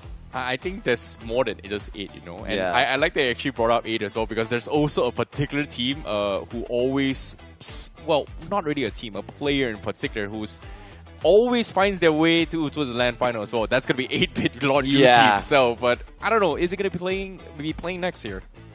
Is going to be the question here, because yes, they are going to be playing next as well, because this next group is going to be Group C and D as well. It is going to be very interesting, to be honest. Group D is yet to play a single game, but Phoenix Esports, they have played at least one that it did not really go their way, so you'll have to understand what is going on inside of Phoenix Esports. And for that, we have a conversation with Smoker. We'll find out what happens. Hello everyone, स्वागत है आप सभी का inside the lobby के एक और नए episode में। मेरा नाम है स्पिरो और आज मेरे साथ जुड़ रहे हैं फीनिक्स के एक प्लेयर स्मोकर। तो चलिए उनसे बात करते हैं। Smoker, hello, welcome to the show. How are you? मैं एकदम बढ़िया, आप बताओ। मैं भी बहुत अच्छा हूँ स्मोकर। बट स्मोकर, आप अपनी पिछली टीम में आईजीएल करते थे। मैं सच में जानना चाहता हूँ कि इस टीम में आप किसी और आईजीएल के अंडर खेल रहे हैं, वो क्या डिफरेंस बना रहा है आपके लिए, और क्या अभी भी आप इनपुट देते हैं टीम की मीटिंग्स में और गेम प्ले के अंदर? इनपुट तो मैं देता ही हूँ, ऑब्वियसली टीम मीटिंग में तो इनपुट तो लगेगा ही। और आईजीएल के अंडर खेल रहा हूँ तो आसानी होता है हमारे लिए कि थोड़ा बहुत डिस्कस करते हैं जोन वगैरह का, तो फिर अच्छा ही होता है। जब वो फ्रंट पे होता है तो वो लीड लेता है, मैं फ्रंट पे होता हूँ तो मैं लीड लेता हूँ। वैसे तो कुछ दिक्कत नहीं होती, मैनेज कर लेते हैं हम दोनों साथ में। स्मोकर, ग्लाइड में सच में परफॉर्मेंस बहुत अच्छा था और ऐसा लग रहा था कि फीनिक्स बहुत अच्छे फॉर्म में है, लेकिन बीजीआईएस लीग स्टेज में आके परेशानियां बढ़ी हैं, थोड़ी इनकंसिस्टेंसी बढ़ी है। क्या कहना चाहोगे आप इस पे? उस पे तो लाइक थोड़ा मेरा इंडिविजुअल गेम चोक हो रहा था, जो मैं टीम में इनपुट देता हूँ वो मैं दे नहीं पा रहा था, तो काइंड ऑफ उस वजह से मेरी टीम थोड़ा लैग कर रही थी। बाकी अगर मैं अपना अच्छा इनपुट दूंगा टीम में जैसा मैं देता हूँ, तो मेरे ख्याल से ऐसा कुछ दिक्कत होगी नहीं मेरी टीम को और हम लोग ईजी कर पाएंगे क्वालिफाई। तो बस वही है, मेरे को अपना इनपुट अच्छा रखना है टीम में और कुछ नहीं। जी हाँ, बट क्वार्टर फाइनल्स आखिरी मैच सच में कमाल साबित हुआ। वो मिरामार का मैच जहाँ पे आपने बहुत सारे फ्रैग्स निकाले, अपनी टीम को वाइल्ड कार्ड तक पहुंचाया। कुछ बताइए यार उस मैच के बारे में। टीम वगैरह नॉर्मल पुश कर रही थी, तो था कॉल्स वगैरह थे प्लेयर्स के, आ रहा है नेड वगैरह करो, तो मोस्ट टाइम नेड करा और उसमें WF के सारे बंदे मर गए, तो थोड़ा मैं भी एकदम शौक लगी, अरे एक नेड में कैसे फट गए सारे। तो और उस मैच में ऐसा था कि लाइक थोड़ा टीम खुल के खेल रही थी, थोड़ा देख रहे थे, लेफ्ट राइट कॉल्स वगैरह अच्छी आ रही थी, तो इसलिए थोड़ा अच्छा गया था वो।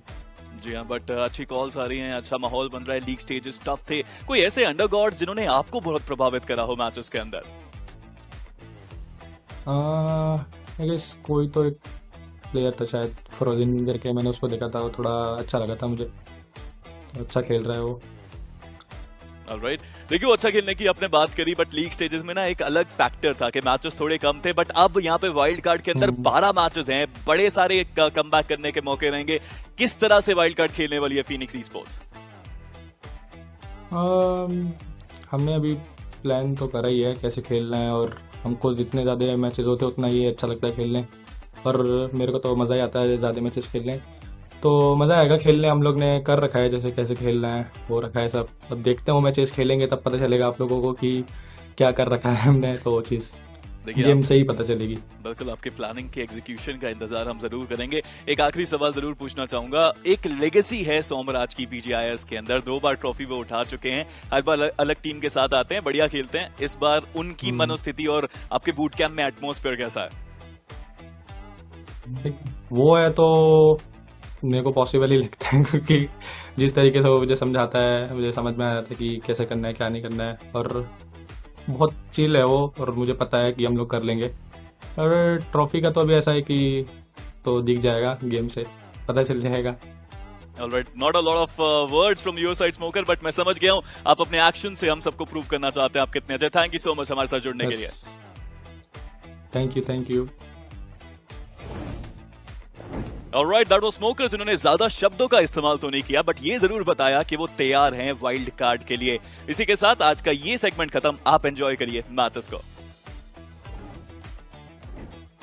Hello everyone and welcome back to BGIS 2026 here. You guys are currently watching the Wildcard stages. My name is ICBB12. Joining me is going to be I Super Johnny as we take you through the commentary for today as well. This upcoming match is going to be a little bit of mix-up as well. We will still see Phoenix Esports coming up in this game as well, because now Group C is going to be playing again, but this time with Group D in towards the mix as well. And interesting enough, today, aside from Group B is going to be playing 3 matches, Group D is going to be starting their remaining 3 matches of a sprint here.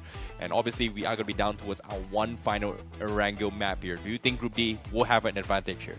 I think considering they're starting on Erangel and then moving on to 2 Miramars, Group B, I would say, had a much bigger edge today, because starting off on Rondo, you have that safety cushion to work with.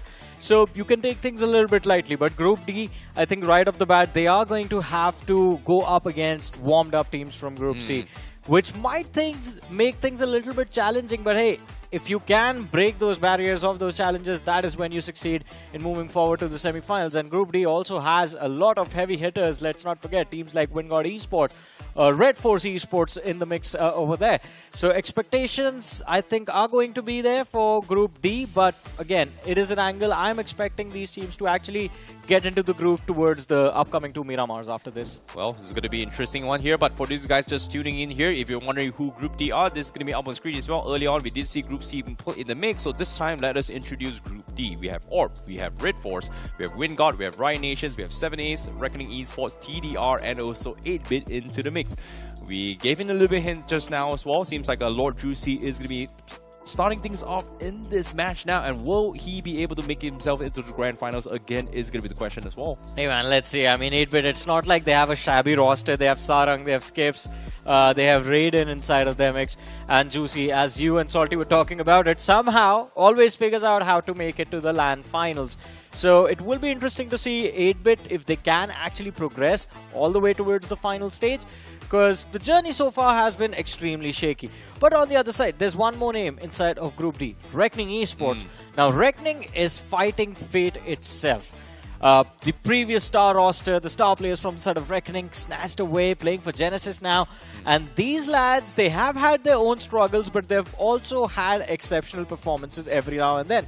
And I think one thing that Reckoning has at its core that is same as the previous roster, it is the firepower, it's the aggression that you have in players like Sahil, in players like Roman.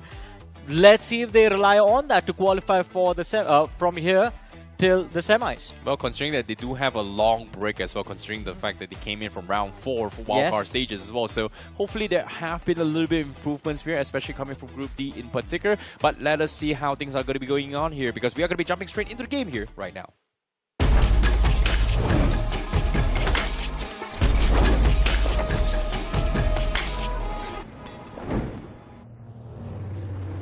Well, ladies and gentlemen, here, Group C and D is going to be on your screens right now. This is going to be the last match of Erangel for today itself.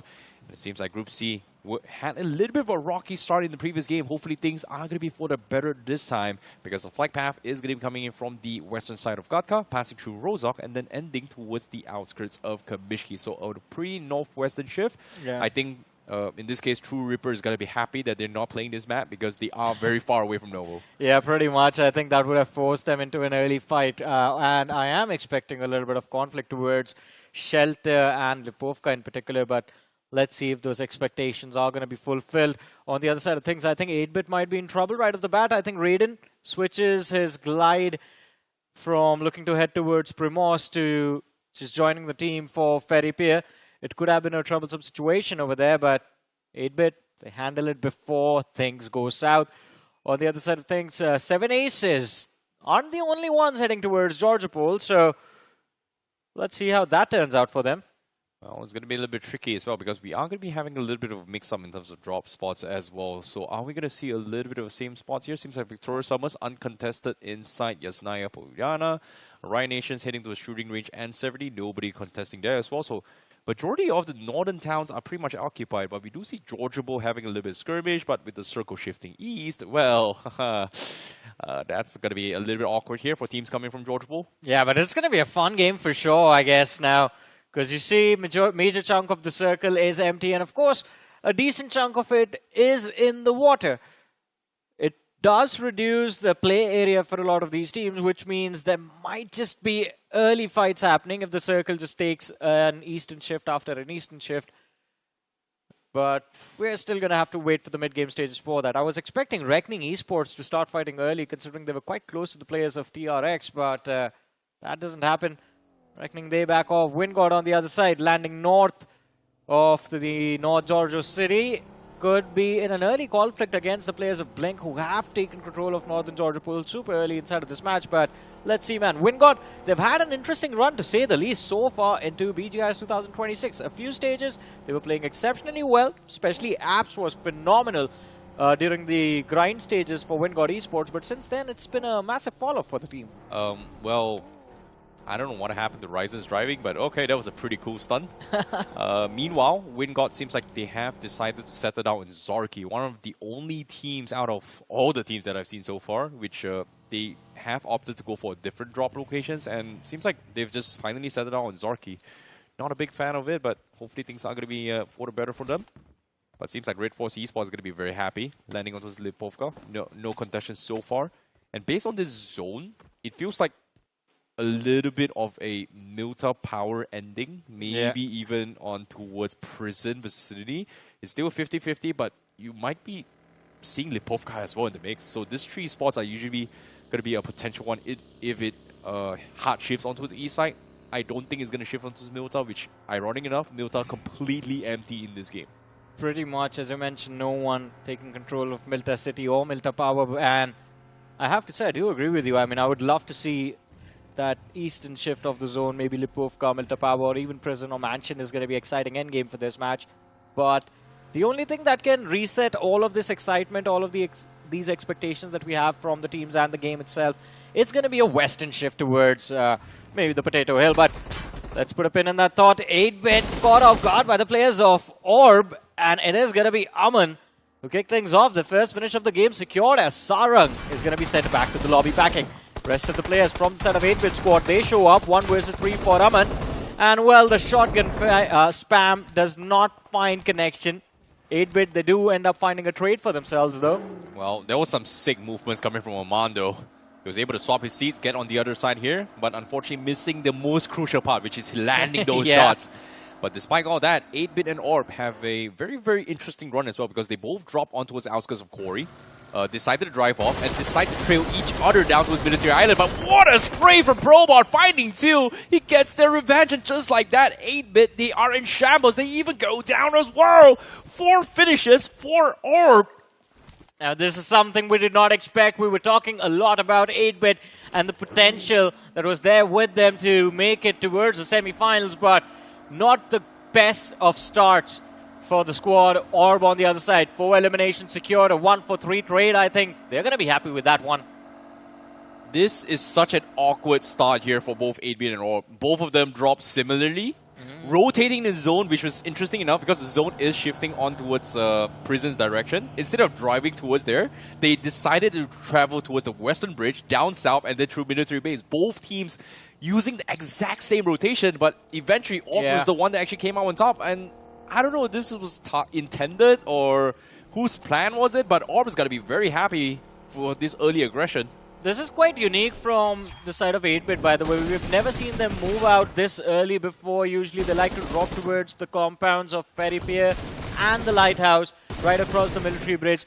But then they hold that position up until the mid-game stages.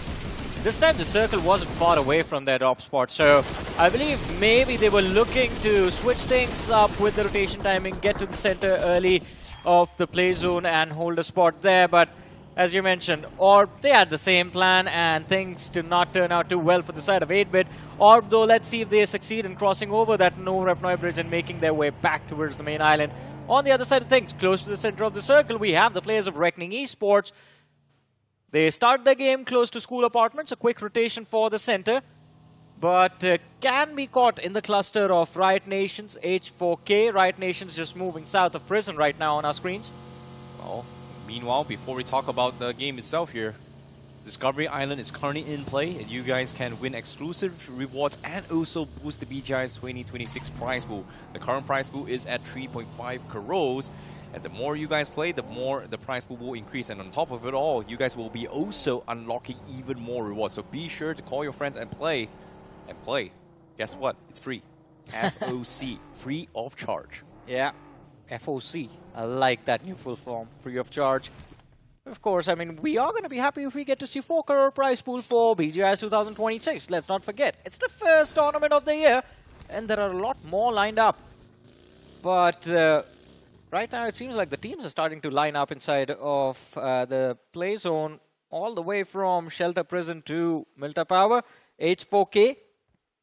I see a few moments ago when we had the map on our screens. H4K, it seems like a very awkward split is there from the team. And Sujal, he's being circled right now. As the players from Phoenix Esports nearby, this could be a big threat for H4K. Yeah, but at the same time, they are trying to get control into the outskirts of prison as well. You don't exactly want to be inside prison just because once you go in, you can't really get out. As for them, they are going to try and target all those hot spots here, those Harry Potters and also those mountain terrains. Is going to be great spots to actually get a jump on teams pretty much stranded out in the open. So I guess that's going to be the game plan here coming from H4K despite the split coming in. But it seems like they are going to get her on towards the west side of the prison mountains instead and just hunker down this Harry Potter, one of the hot spots to punish teams mid-rotation. Hopefully they are going to be able to secure those vehicles, but seems like Phoenix on the far horizon was able to spot things out, and Somrush is going to go back and tell his teammates, we should not be here. Well, let's see what the decision from the players of Phoenix is going to be like, because it wasn't just Phoenix, I believe H4K did lure another threat along with the players of Phoenix, but 7 ASTRB on the other side, kicking things off. Gods for Reason spotted out, and Beast OG is going to get finished off. Quite an unfortunate turn of events, but shots from a distance. Amy George just juking left and right. Barely managed to stay alive. And Gods for Reason still struggling to find a trade, although they haven't given up on this fight yet, it seems like. Well, yeah, it seems like the circle did shift off, and guess what? It is going to be shifting onto Milta City as well, which everyone ignored as well. So people expecting it to be prison or Milta Power is in a lot of trouble here because Riot Nations is the only team in Milta Power, whereas everybody else is coming in from the prison vicinity. Also, from a few moments ago, if you remember, ORB, they were still on the military island, so they get a lot of breathing room to work with along the Nova Repnoy Bridge. Let's see how that turns out for them, but Gods for a Reason. All right, finally something to work with. Spotting out a player from H4K, Sujal knocked out. Oh boy, Sujal caught out in the open air. Hitman also going to look in and try and get over-aggressive, but seems like he is going to back off to try and secure his compounds, knowing that he may be shot from afar. And look at the spot they're in. H4K in a wide spread here as well. They are going to try to get both compounds on both intersections to shut down any teams coming from the roads, but for some reason, this lobby itself, every single team is coming from the east side instead, so we are going to be seeing huge congestions around the forest terrains west of Milta Power. Well, this could get tough. This could get chaotic. As you mentioned, just west of Milta Power, Milta City, the cluster has started to form. And Wingard late to the party. Not a lot of options to work with. You see the players from TRX right behind them. It seems like TRX, they have been spotted out. Wingard, they are looking for a fight, but they need info. They need to know how many players are there on the cliffside. Infinity and Ryzen. Are they just going to engage into this 2 versus 4? I think so. They have decent amount of distance to work with. If they can line up those sprays, they should be able to find openings. But Red Force, my oh my eyes, he could have been knocked out over there. Barely stays alive.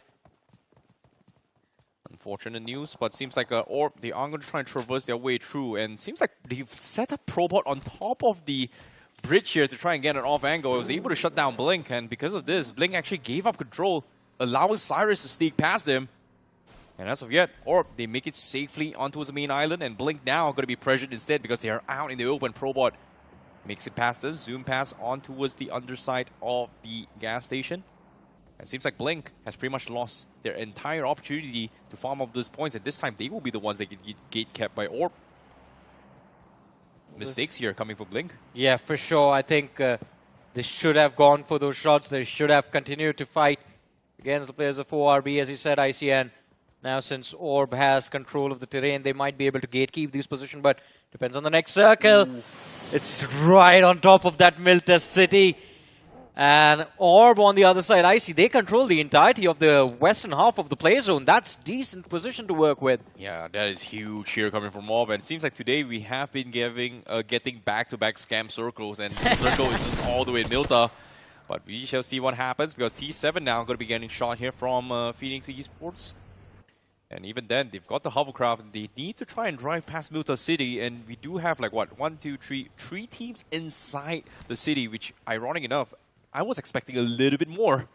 Yeah, I agree. I think it should have been more than 3, because look at this. The entirety of the northern half of the city is also unoccupied. There's a lot of buildings still empty. And I think Victoria Summers might end up taking one for themselves, but it's not going to be easy with TRX, FTR, and Reckoning Esports watching the northern edge of the circle. We see TRX trying to breach in. Gods for Reason waiting for them on the other side. The spray is going to be committed, but TRX, they end up getting the move. Spirit gets knocked out. Gods for Reason in trouble. The nade lobbed. Zemo still alive. And Gods for Reason, I think that early casualty that they took now might end up being the reason for an early elimination as well. But luckily, Hexy, he finds the trade, finds another one. Not enough HP, but still clutches the fight. A 1v4 coming from Hexy. And Gods for Reason, well, there's just one God in this entire team. Oh my goodness, but at the same time, can they get the reset in time as well? FTR, they heard these commotions and they're going to be slamming in. Hexy down to the ground floor, but the nade from Hexy once more fights 2 more! Gods for a Reason, they stand strong, making it towards a 2 versus 2. Frozen, still checking the corners, but seems like they are going to try and go in for the reset instead, but Hexy says, no, we're not giving you those points, we are going to secure it. Hexy looking to confirm all these points here for Gods for a Reason. Oh my goodness, he's back towards the corner. Amo is able to scout things out, cooking up a nade. Hexy trying to find subs on the knocks, he gets pushed, but he finds one more, makes it a 3, and they're all dead! What did I just watch? Gods for a Reason, they clean out everybody. Hexy, another 1v3. Yeah, a 1v3, and right before that, a 1v4. Hexy is putting a hex on his opponents, and they don't know how to react. Gods for a Reason. What a way to bounce back. Man, they lost 2 players. I thought they were done for. But no, 2 versus 4, 2 versus 3. Back-to-back 2 fights. 9 eliminations secured. Now let's see how much further they can take this match. All they need is, I believe, a top 4 finish. Oh my goodness. Gods for a Reason has pretty much descended into this battleground here as Hexy just destroying teams after teams. Yum, yum, he says. That's some juicy points. But speaking of which, the rest of the game here still progressing as the circle is about to completely close in. And where does it shift? And guess what? Gods for a Reason, they're still inside the zone. Oh boy, what am I watching? But I think the next fight is going to be a tough one for them. They're going to have to move a lot of distance, and H4K blocking their way. On the other side, Wingard against the players of Riot Nations, and Wingard are falling apart. 2 players knocked out, 2 on the run. Riot Nations are a brilliant angle to work with. By the way, a risky position for him to move for the flank, but Riot Nations, they make it work. And Wingard, it seems like, are crumbling under pressure with Ryzen and Infinity. No way they make it to their teammates, and nade after nade, the HP bars are being chipped away. It's going to be a difficult recovery. Both the teams are pushed outside the play zone. And if you look at the radar, T7, I think they hear this commotion. They know there's someone behind them, and they're just waiting for this fight to settle down so they can third-party this. Yeah, they're going to use Phantom as bait as well in the front lines to try and pressure them. So if he gets a couple of lucky finishes, it's going to be great. But Wingard still making sure they are going to clear their backs before they make the rotation here. They don't want to be picked off while trying to rotate it from the back. So it's going to be a tricky spot to be in. But Wingard Esports They have to get out. The zone is moving in, and Riot Nations, they are going to be pushing up. It seems like WinGod, they are going to make a mad dash for this. And Riot Nations, are they going to give chase? No, they will not. Seems like the zone is going to force them to push as well. So no fights here. This fight is going to be adjourned for now. While they try and swing away from the city itself, it is pretty much very occupied. But it seems like Riot Nations has no idea where they should be going as well. Seems like he is going to try and make towards the main city. No shots has been made. Looks like he is going to try and make an attempt here. Phoenix Esports, they might be able to gobble this up. The sprays comes in, but Viper misses his chance. Looks for a second shot, but he gets the knock. That's going to be 1 point in the bag for Phoenix. Hey man, he fails once. The second time he succeeds, and Phoenix Esports causing a riot for Riot Nations, but that's not the end. The slam ends up in a casualty. Dollar, the last man surviving for his life, and for a few extra points, finds Abhi from the side of TDR. And Thunder Gods, well, they're going to be left bleeding. One player down, still trying to see if they can finish things up, wrap things up for Riot Nation. Nade goes out, Dollar still alive with a sliver of HP, and Adi left bleeding, but he can't really go for a revive. Red Force, they have a line of fire for this compound, and Dollar needs to put on that first aid. Well, his HP is back up, but the opponents, they're here for the pressure. Fragger, he's looking to make that bounce. Oh my goodness, Fragger getting a little bit aggressive there. Gets punished from the teams on the other side here. Red Force Esports, they were able to knock him out as well, despite getting knocked here. And this stalemate is a little bit awkward here, but because of this skirmishes, it does give a little bit of time here for Riot Nations to actually reset.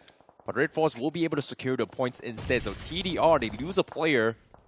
And fortunately for Riot Nations, they will have a small compound to kind of hunker down, but they are pinned. There's no way out. Yeah, this is going to be a tough one for Red Force. Reckoning Esports. Oh boy. An early exit for them, not really how they wanted to kick things off today. Victoria Summers on the other front, I have to say, I see a brilliant rotation. They were playing slow, they were playing late game.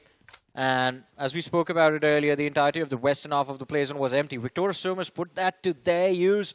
Move in from the northwestern edge and well get complete control of stage 5 play zone. Look at that. Oh boy, this is going to be a tricky one to be in here, and I think Orb does have one of the strongest compounds to work with on the southwest corner. Victoria Summers on the northwest corners doesn't really have a compound to work with, but they do have information, and that's going to be something that they are going to be very happy about as well, because a majority of teams are inside the city. And inside the zone as well, Gods for a reason, they're still going to be very happy that they still have those 9 points. But 2 players left, and they're still in zone, so they don't really need to do too much. Yeah. Getting a few more points is great, but as of yet, there's still a lot of compounds in the play zone on the east side. So in this case, it is going to be an absolute chaotic fight here on the teams coming in from the east side, especially coming from Phoenix, who is the furthest away from the eastern urban areas. Yeah, this is where the entire city of Milta turns into a war zone, and you already see it happening as T7 take on the players of 7 Aces. T7, they found an opening for themselves, a player knocked out, but they need this concrete cover to push further inside of the zone. But T7, I see this is interesting. Instead of putting additional pressure on the players of 7 Aces, T7 just overshoot and now run into a sandwich. They will get shot at from every which way, because even Blink, let's not forget, we're present towards the Nova Pnoy Bridge. I believe they should have a line of fire to put pressure on the players of T7. TDR, they should be in the range to lob a few nades, and 7 Ace, a direct line of fire. It's going to be a tricky one here, but I think 7 is they've got bigger problems. It's not going to be the guys outside, it's going to be the guys inside the city itself here, because again, Phoenix Esports is one of those teams, Red Force on the other side, Riot Nations beside them. It's just too many teams inside this vicinity, so I don't think they are going to commit to T7. And T7, they do have a small cove shape of a cliff onto the southeast corner, so they should be able to hunker down towards the endgame zones to try and punish any team coming out from the city itself. So as you can see, based on this terrain here, Phoenix is on towards the main building where the shop, the convenience store is. Red Force Esports is going to gatekeep them, and Phoenix, well, if they don't have enough utilities or vehicles, well, in this case, I don't think they're going to be able to drive through the vehicles here. They're pretty much stuck here. No spokes. Vipers getting spotted out. Red Force is going to look in trying to gatekeep them, but seems like Orb control on the southwest corner, getting pushed by Blink. And guess what? Stunner not doing anything, has some sort of protection here, as from the far, Blink is getting shot. Yeah, they're getting third-partied, all thanks to TDR, who have a line of fire for this compound, but Orb as well getting third-partied at the hands of Victoria Summers. And a few moments ago, you did mention Orb controlling the prime spot to secure a lot of finishes, especially from the open fields. And now that is getting taken away. Pressure from either sides. Blink, they've made the pounce. They are going to look to control the building, but Stunner hasn't moved an inch. He's just waiting around the door, and I believe Jayesh knows where he is, but Stunner with the shotgun finds the opener. And Blink, well, they can't even blink in the face of this threat that has just found them. He's looking for more finishes. The nade goes out. Stunner is going to get stunned. Well, he gets knocked out, in fact. And Orb are down to their last man. Oh, mistakes were made. Bling is able to get the reset as well. Stunner almost making the play of his life here. But at the same time, his teammates was not prepared because they themselves are getting attacked by Victorious Summers from the far horizon. It seems like the zone is going to force every single team outside of this compound as well. So they do have to wrap things up before they need to push out and open. Because right now, the God spot is in TDR's hands. And as soon as I say this, one player from TDR gets knocked from I don't know where. Yeah, I mean, TDR are in a very awkward position. I think anyone that's on the roadside or playing from the western half of the circle knows where TDR is and will look to take shots on them. But I don't think they... Can they bring Mahavir back? It's very awkward to go for the revive. You barely see him on the radar where he's knocked out. But let's focus on this fight. Blink. They've been putting pressure on the players of Orb for a while now, but they still haven't gotten a single finish against them. Well, all of that changes now. A nice ricocheted nade from Hardik, and he finds the pick. Orb eliminated on the 12th in this match. Well, speaking of elimination here, Gods for a reason. Now, looking to try and make it into his endgame zone. 11 teams still alive in this zone, though, and seems like Gods for a reason, forced out of the compound, decides to slam inside to the city. It seems like they are going to try and challenge Red Force Esports, and Red Force wasn't expecting this push. One knock here from them, and Phoenix Esports also looking to try and push in. Hitman cooking up a nade. I think he does know exactly where the main players are as well, and that is going to be a close one, but no re-knock here coming for Gods for a reason. And now here's them reposition themselves. Gods for a reason. We spoke about them. Incredible performance from Hexe in particular, but they are going to try their level best to get a few placement points from this game as well. Do not let the momentum go to waste. But key challenges, Phoenix, Red Force, Riot Nations up front. And Red Force, they have gotten reset. All three players quite healthy. In a position to fight. The pressure of the blue will be there soon upon these teams. But Red Force, they are going to have to figure out a way to deal with the players of Phoenix before that. Oh, it's going to be a tricky one here. There's no reason to push out in the open. They're just waiting for Zone to do its own bidding. With 1 minute left on the clock, everybody's starving for space. And even T7 as well, that small little corner cove is slowly depreciating here, denying them the space. And they need some sort of real estate. And as of yet, it's going to be tricky. Everybody is just playing for position points, and you can't really blame them as well. There's just too many angles to mark. And it seems like T7 going for a risky gamble is somewhat paying off, but it seems like Victorious Summers, they are looking to try and take a compound for themselves. H4K does have one of the houses to work with. It's not a great spot to work with, but Victorious Summers is going to try and take a fight instead. Well, these two teams just a few moments ago did join forces to eliminate the side of Blink, but now Victorious Summers putting the pressure. The nade dishes out damage, but Wizard, he's still there, half his HP to work with. Victorious Summers, they are getting very eager to go for this fight, but H4K, a third party at the hands of Wingard, and they are down in players. H4K down to 2 players. Ooh. Make that one as the ricochet nade also finds a knock, and Mac is going to be the last man left standing. On the verge of elimination, H4K and Victorious Summers doing quite well for themselves. Look at that. 8th elimination on the board. They have a decent spot to work with. The play zone is going to be on top of their head, and all they have to do is just make sure that Wingard are eliminated, and Victorious Summers could be looking at a very big chicken dinner from this match. Oh my goodness, a circle favoring them while everybody else is caught and out in the open as well. Final 8 teams, Phoenix still trying to find a way to make their way into the zone. A lot of smokes are here. Red Force still laying low in those barn houses. No knocks yet, making a lot of sound. And even 7 Ace from the far horizon is taking a little bit of peek through this. But it seems like the push is coming in. Phoenix losing 1. They get the trade here from Checker. But they're all pretty much blind. They're just spraying through smokes, hoping to get lucky. But seems like Phoenix, they have lost Somraj, they've lost Viper. And Sim is able to win this fight, and just like that, Red Force, they may have just crumbled. And only 0-1-7 remains, and he is able to trade one off as well. It is an absolute chaos fight. Now coming down towards a 1 versus 1 between D17 versus Smoker. Yeah, and we just heard from Smoker before this game, that interview. They were set to reveal their plans, the players from Phoenix Esports, but this game plan, it doesn't seem like it's looking too good as of now. 1 versus 1, as you mentioned. MDI 7, he's just waiting around the corner. Here's the footstep, and Smoker is just trying to flush out the opponent. No utility on the player from the side of Red Force Esports as he lies in wait. Finally has visual confirmation of Smoker's position. And now he's just waiting for him to step out from that cover again. Smoker, it seems like, is going to have to play on reaction. He has the comfort of the blue zone to work with. The damage from the blue should help him out, and it does. There's the finish. 6 eliminations. Phoenix Esports make it to the top 6. I think now it should be a good outing for Phoenix Esports. This is enough. Well, I think Smoker is not done yet. Okay, never mind. It seems like Mafia was able to take him out here. And like I said, those high grounds does give them an advantage here. Wingard has been on those guard houses for the longest of time. And with the nade coming in, Victoria Summer is looking for a big game in this round. And they've got full control. Now Ryzen remains here from Wingard. And the nade is going to be perfect as Victoria Summers cleans them all out. T7 looking to push inside the zone. And 7-8 goes for the slam. They were able to get the knock here, but it's still a 2v3 here between 7-Ace and T7. Oh, that nasty jump shot from Skep and 7-Ace. Well, they are going to be eliminated, but no time to reset for T7. Victoria Service, they show up knocking. They have the line of fire. They have info to work with.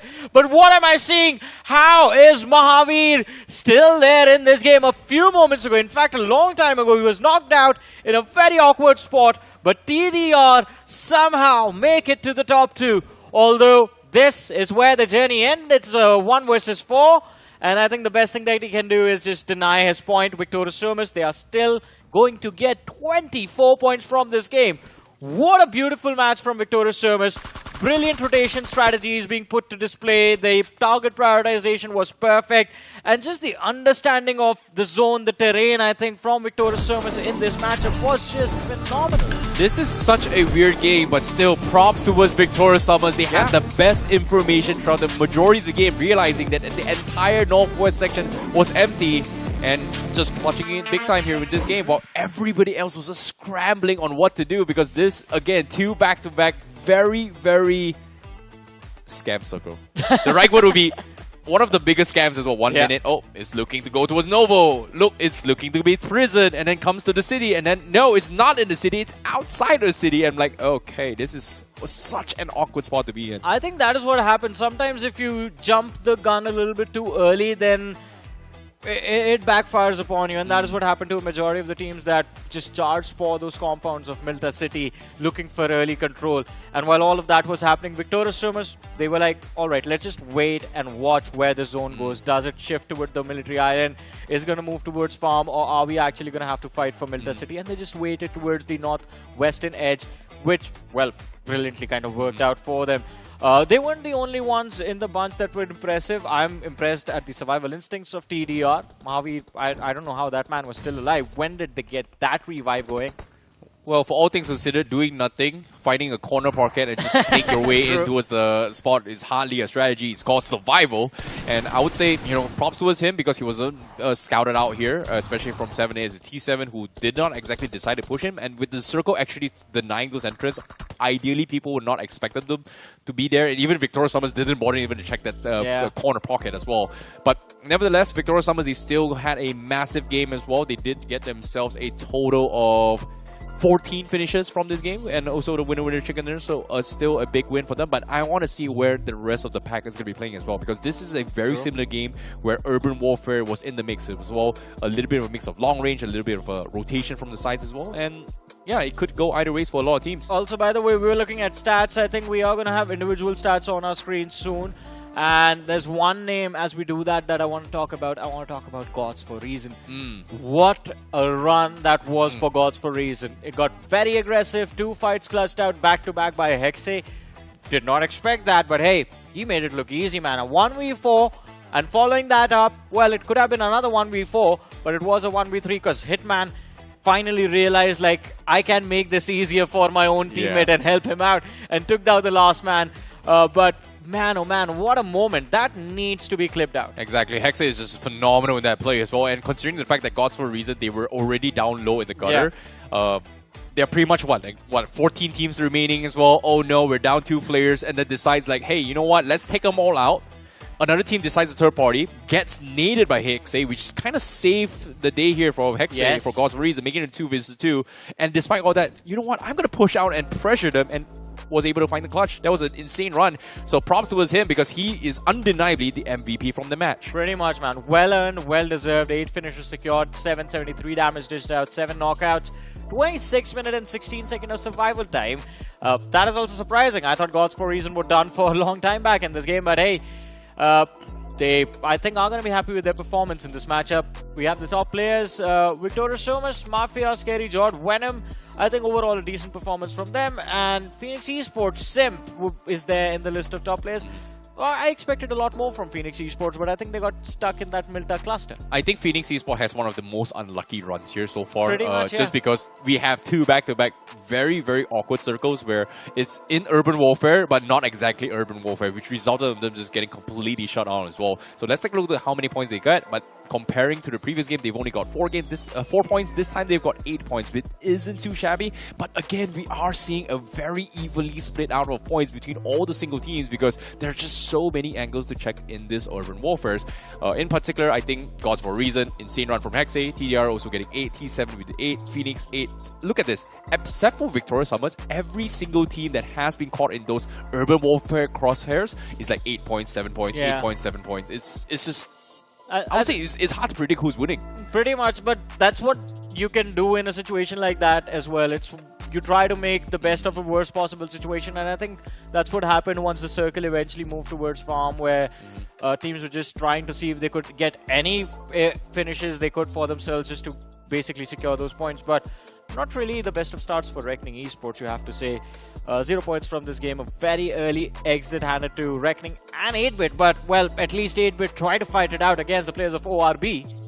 Okay, but now, seeing the finish and damage report as of yet here as well, there is a particular team that didn't really touch upon it here. It's going to be 7 A's. Look at this, 1,900 damage, but only 3 finishes. They are one of the biggest annoyance outside of Milta City itself, but no conversions. And I think that's the reason why a majority of teams are stuck inside the city because of T7S. Yeah, that could be the case. But hey, overall leaderboard on our screens, Vanguard still sit at the top, with Victoria Somas breathing down their necks, and they still have 1 more match remaining. 33 points for Victoria Somas. We have True Rippers on the 3rd with 30 points. They're going to be, well, they're done with their matches, so their position is going to drop. Higbozon is going to be stepping back into the battleground. Need to see what their run for the rest of the day is going to look like. They still have 1 more match remaining, but I think from this particular group, a nice little comeback from Gods for a Reason. We see them on the 15th now. They are in the top 16, inching closer to the top 8. Well, Hexe is keeping things alive here, at least for Gods for a Reason, but they still have a very, very long stretch here if they want to try and stand a chance to qualify for the top 8 here. My expected cutoff is somewhere between 94 to 110 points, just because last year was somewhere around that points. 94 points was pretty much the cutoff. It was 95 that actually qualified here, so I think getting 90 over points, pretty much you are safe for the semifinals. Yeah, pretty much. I think you're going to go 90, 95. I'm going to 100, I think, just to be safe. Cross that 100-point marker. Go for 110 and 110. Go for 115. That's going to keep you safe. And at this point, considering it is the wildcard stages, you have to finish in the top 8. Anywhere else, you are out. Try your level best to get the safety cushion going as early as possible. Easier for the teams at the top, a little bit difficult for the teams at the bottom right now. Exactly, but as of yet, Victoria Summers, with this game coming in here, it does give them that morale boost to push up as well. Same can be said for a lot of teams, but the grind continues and there is a lot to do here, especially in these next upcoming 4 days. Hey, but we still have matches left for today itself, and of course, a lot of these teams are hoping for a comeback in the upcoming games. Considering they are going to be the maps of Miramar, it's not going to be easy at all. But we still have to see who walks away with the chicken dinners, right? Oh, great. But as of yet, we are going to be having a little bit of switch up here in this upcoming group. It is going to be Group A going up against Group D next, right after this very, very short break. See you guys right after this.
Welcome back after that short break. A bit of a change in the panel. I'm your host, Necro. Now with me is going to be Salty. And Salty, after watching that previous game, there's still a few names that are doing really good for themselves. And I guess one of the big names has to be Vanguard, currently sitting at the top of the board in the overall standings, getting a lot of points in the span of 3 games. Vanguard have been impressive. But in that previous game, how can we forget that one massive clutch coming through from Hexe? What a play that was. Exactly. I mean, it's not just Vanguard you spoke of. I think Victor Summers as well. I think did a phenomenal job so far. I think they are upwards in that 30-point mark, having played 2 games. They still have 1 more game to go. But I think Victor Summers is going to be one of the teams to watch out for. Vanguard have already set the benchmark for the rest of the lobby as well. Yeah. But now I wonder what teams like Reckoning, 8-Bit Esports, all of these names, what going to they bring on the table? One thing is for sure, they might just have a lot in store. But one thing we've got in store for you guys, it's also going to be the Royal Pass itself. Get your hands on the Rebel Rogue Fox set right now. And all the UC that you spend for the Royal Pass, you will get it back once again if you keep on grinding the game. And at the same time, if you're going to be grinding those classic matches, you will be boosting the prize pool for this BGS 2026 as well and earning free in-game rewards. What else do you want? Just keep on playing the game. That's it. That's it, exactly. I mean, you gain prizes, our athletes get more prize pool, we get more stakes. What more can you want? But coming back into the conversation once again, I think like this is going to be interesting. Now, Group A, they play their final match of the day, Necro, and of course they are going to be joined by Group D and their teams. ORB, Red Force Esports, Wingod, Right Nation, 7 Aces, Reckoning, TDR, and 8-Bit. We saw all of these teams in the last game, of course, but none of these teams could actually showcase what they truly possess. What are your thoughts? It seems like momentum is kind of taking a toll on these teams right now. I mean, I just want to see more out of Nebula Esports and 8-Bit, straight up. Yeah. If they're not able to perform, then we know for Nebula Esports, getting back in that red-hot form, it's going to be tough. Myth, though, they have been a little bit impressive. Higbo's on the first game of Rondo. We all know they did pretty good for themselves. Nonix as well, pretty much around that same boat. Speaking of Wingod Esports, they do have the firepower, but it's just about inflicting that pain a little bit more and getting those elimination points off the rip. For Wingod, changing the play style at the last moment when it matters the most, it's not going to get you the maximum performance. You know, I think majority of the teams who are in the wildcard right now, they kind of have a lot of similar skill sets. They possess talent which should actually propel them to somewhat like a semi-finals or even the grand finals. But inside of the quarterfinals, these are the teams who kind of lost form. These are the teams who lost a majority of their color when you actually talk about how K9 Esports supposed to playing versus how they played in the quarterfinals. Same can be said for Higboson, same can be said for Phoenix Esports as well. I'm looking at how can Team 8-Bit come back from the dip in form right now, because I feel like that dip in form has been massive. Exactly. Be it inside of the grind, be it right now for 8-Bit's form, it's just been completely absent, and for some reason that's not what you expect from boys like Juicy, right? At least they are known to make it to the LAN finals. If they're eliminated from here, it's going to be a big disappointment, let's be honest. And since only the top 8 teams move on, 8-Bit needs a lot of points on the board. Even one single lackluster game, that's going to cost them quite a bit in the future.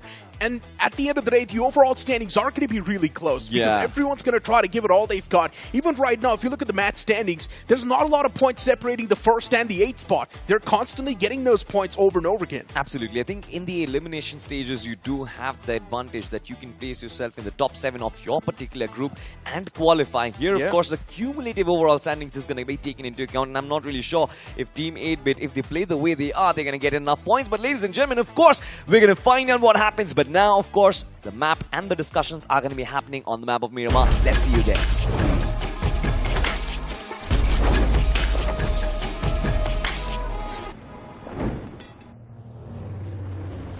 As we move on towards the deserty lands of Miramar, the plane's going to be in the skies once again. And this has to be a bit of an aggressive Miramar. If we are going to see a passive Miramar, then one thing is for sure, the action is going to be delayed till the final few moments, and anything can happen. Things will be quite unpredictable. But if the teams do want to stand a consistent chance to move on in the overall standings, they need to aim for early game elimination points. Absolutely, especially the ones who did fairly well from Group A right now. I feel like if they are looking for a solid ending to their first day of the wildcard, they are supposed to be going havoc on the map of Miramar. But we'll find out if that does happen, ladies and gentlemen, as the flight path, it takes us from Torre Armada towards Valle del Mar, Necro. A little bit of a flight path which does dissect the map in 2 equal halves. Now, you were talking of an aggressive Miramar. I guess the only teams who would love to go aggressive from Group D are possibly Wingod and Right Nations, because the rest of the teams... they play extremely passive, Necro. They play in for the end game. Look at ORB actually crashing against TDR. Ooh. That's so unexpected.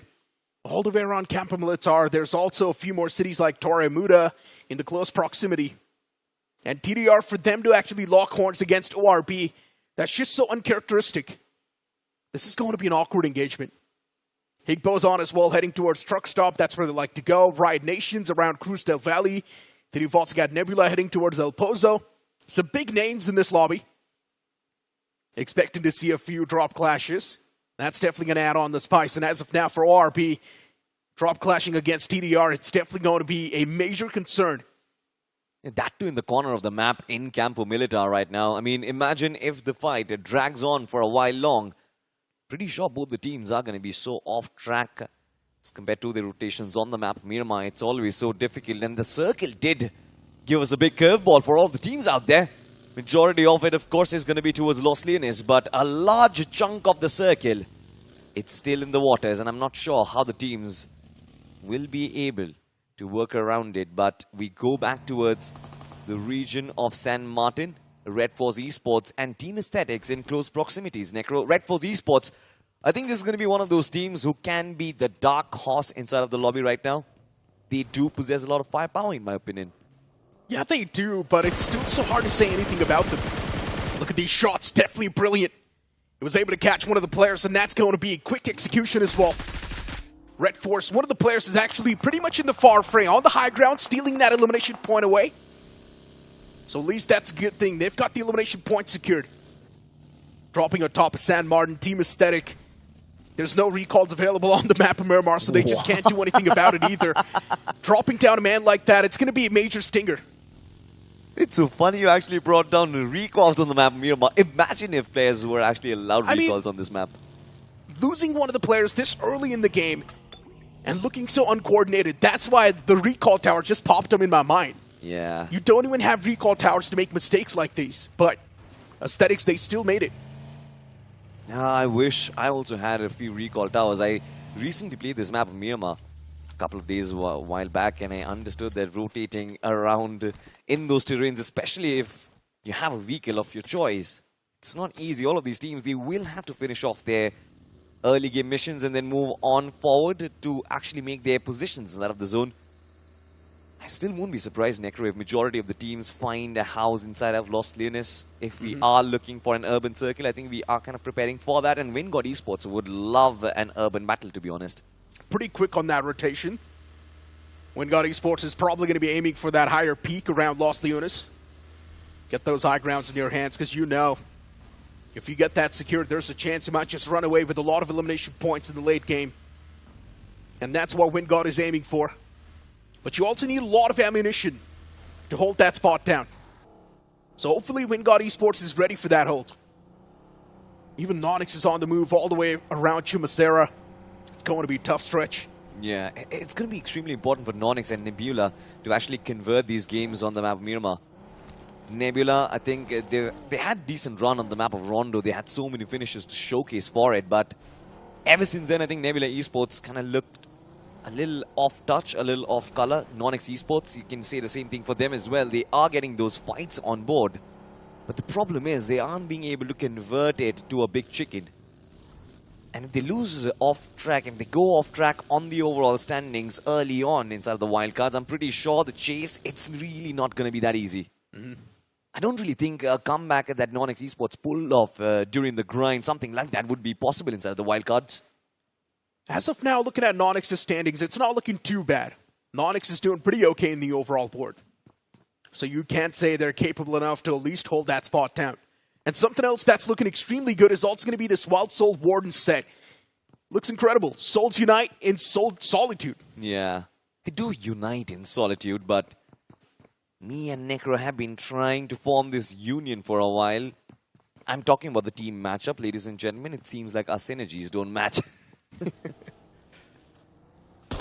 we're not matching up with Solitude that well, but as of now for Myth, with the M249, the match just completely spamming away one of the players. Nonyx losing out on Arthur, that's probably one of the worst possible things that could happen. And for Myth, that's going to be a free elimination point just secured like that. It's so annoying to go up against that M249, especially when you're inside of the vehicles trying to pull off a rotation, and the man's just constantly holding the trigger button down, and he's not letting go of it. Yeah. It's kind of unfortunate for Nonyx Esports, but they can still go forward, I guess. Rapido, Anonymous and Aim God, they're still alive. Nonix Esports on the south of the circle. They can certainly make their presence felt. If they play in from the shorelines, I think even with 3 men, they will be able to gather a lot of those finish points and potentially make their way towards the final 3rd stage of the game as well. It's not going to be easy. There are going to be a lot of these outliers. You've got Myth Official towards the shorelines, Wingod Esports as well on those higher grounds, the topographical lands. Then, of course, towards Impala, you can see Higbos on Esports as well. Majority of the teams, they are going to be playing in from the shorelines. So if you can protect your backlines, I guess that is exactly going to be the win condition for all the teams out there. Pretty much. Enemicals' wall on the move from El Azhar. It's been a bit of a late game surge from them. Reckoning Esports around the Los Leones terrains. As I mentioned, the high grounds around Los Leones, they're going to be heavily contested. Higbo's on around Impala. Even they want to play around the high grounds. All the good spots already taken away. While a team like Nebula Esports is still all the way in the outskirts around La Trilera. And that rotation, it's going to take a while. But Necro, this is still the first stage of the circle right now. Imagine if the circle does give us a curveballic shift towards the north, then I'm pretty sure all of the teams who are already holding those high ground positions, they're going to be in such a disarray. They're going to be in a world of trouble. Yeah, they will be. This is still the stage 1, but teams seems to have formed that cluster at the center, and I am kind of paranoid about it. Still a few teams actually trying to breach in from that other side. And if the circle does shift up north, it's going to be day with destiny for those teams. Igbo's on taking those shots against Orb. Orb is on the run. Don't want to take a fight against Igbo's on as of now, because they know they just don't really have that good of a stance. One of the players from the side of Orbs is all the way in the water lines. I'm not even sure what that man's doing. Such a concerning position to be in, that stunner. Oh no, an awkward place the man's trapped in. The moment he peeks back up, his position's going to be compromised in Orb. They will not be able to do anything to defend that player. Did he try and go to the islands towards Puerto Paraíso on the waterways? I'm not sure, but is there a possibility? Didn't really see anyone there. It doesn't make any sense, though. It's such a rare circle that you cannot even expect it at this point. I'm just trying to find out theories, what is going on. But have a look at this. What is going on right now is Myth officials. They've been knocking on the doors of Wingod Esports right now. Myth, they have invaded the warehouse. It seems like the shotguns might go blazing anytime soon, and it seems like they found the opening. Wingod Esports are 1-man down, Necro. Yeah, and Myth, they're on the run. Making that pounce on top of the boys of Wingod. One of the players is already knocked out, and Infinity is not done yet. But still, for some reason, Kaiser, this man is an unstoppable freak of nature, was able to shut down 2 of the players from the side of Myth, and now they've only got 1 man standing. Problems rising up for the side of Myth. As this 1-man Herschel, he's left to clutch it out for the entirety of Myth official. Utilities tossed out from Herschel, but none of them finding any sort of connections yet. For Wingod Esports, it's just that 1 man at the front lines, and Herschel, he's got the shotgun to work with, and one final peek, that's going to seal the deal. Myth, they're the one to come out on top, but still it got way too close for comfort. And Wingod Esports have been eliminated, ladies and gentlemen. That was a big elimination coming through from Myth official, to be honest. There was a warehouse which they wanted for themselves. Of course, Wingod had the early advantage in this fight, but the way Herschel in the ending stages kept his nerves calm and cool, that was brilliant, of course. It was such a confusing fight. It was. I mean, the trade game for both the Wingod and Myth official was kind of decent, to be honest. It's just that the final frag, when you know you've got a shotgun up front, you never really take the risk. Yeah, for a moment we saw Infinity pop off. Then the other moment you see Kaiser just lining up 2 of the players. It was weird, but of course, Wingod Esports, not really the best of outing for them. Just 8 points accumulated. None absolutely from this one. Just a 1 finish to actually show for it. But on our screens right now, we've got another squad, and that has to be Nebula Esports. Extremely important game for them, Necro. I think Nebula want to convert this one. They've got 22 points out of the 2 games that they've played. I think majority of the teams who are looking to solidify their position inside of the semi-finals, 30 points should be your target from the first 3 games, I think. Definitely. And speaking of Nebula, in the span of 2 games, getting 22 points, that's not bad. That's really good. 11 points per game is going to be the average for Nebula, which is impressive. As of now, though, 8-Bit spotting out those men of Red Force. Shots definitely quite deadly, but Skips was not able to find the knock, and that's going to be a concern. Remaining men from the side of Red Force just out in the open. Eventually, the man gets knocked out as well. Sarab from the peak is just raining down death and destruction. Checker on the verge, being confirmed too. Nothing can be done from Red Force. The man's just done for. The circle's going to be shifting a little bit more towards the side of Los Leones, which means for 8-Bit, they're now going to be in the prime spot. The problem is, Team 8-Bit Esports, they've got an enormous high ground advantage to play with. They are going to find themselves in similar situations time and time again. If Saran keeps on running through his ammunition like that, I'm pretty sure Team 8-Bit, they are going to be left wondering where did our bullets go. Of course, now the fact that they've got the high ground should put them at an advantage just outside of Los Leones. Team 8-Bit Esports, it's going to be important for them to find a couple of those frags, get the momentum rolling. But Red Force Esports, it seems like Checker, that frag was confirmed, but the rest of the team, they will deny their points for sure. Let's have a look at the replay of that fight. Infinity was the first man to drop down, then Kaiser somehow just knocks out two of the players out of nowhere. Seemed like an unstoppable freak, but then later on, Daddy pushed up, got that instant trade in the final few moments. It was just Herschel standing for Myth. And since he had a shotgun to play with, he was the one to come out on top of close and personal. Inimicals against ORB. And speaking of ORB, they are in the power spot compared to Inimicals. Inimicals are the one playing on the edge.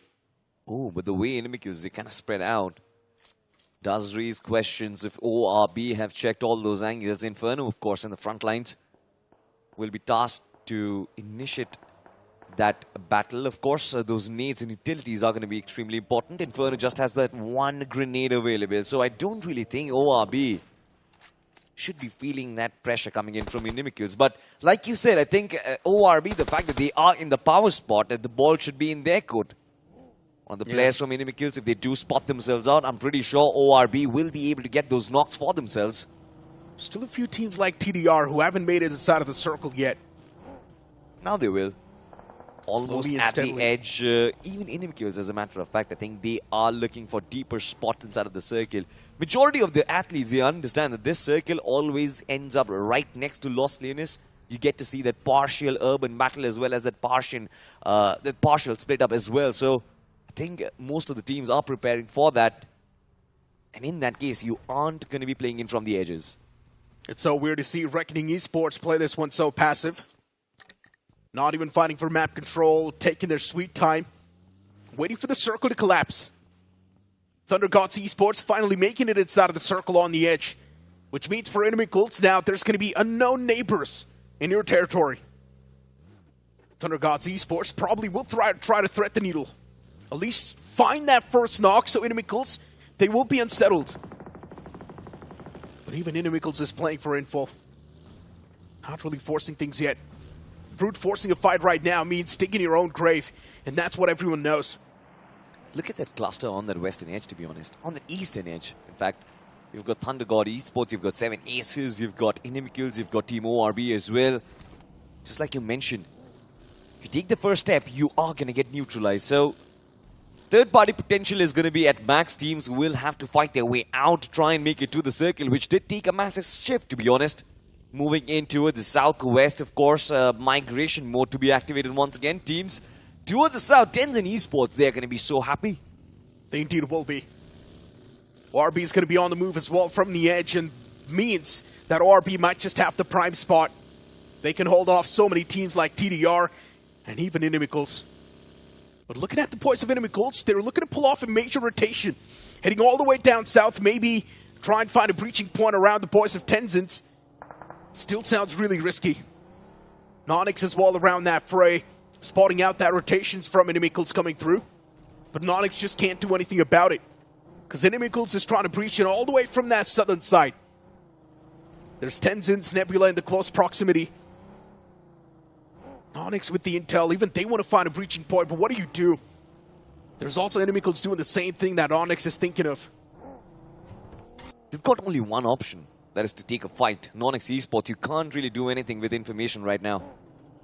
You take those shots, at least to try and find your spot inside of the circle. Have a look at that. Shots coming in from the distance. That is Myth Official, who is actually duking out against Nonix Esports.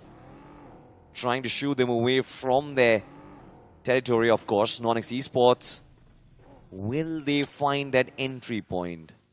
Big questions to be asked. Of course, they do have the lads from Inimkills as well. You've got Tenzin a little further away from the circle, but they still have that vantage point. So lines of sight can be there.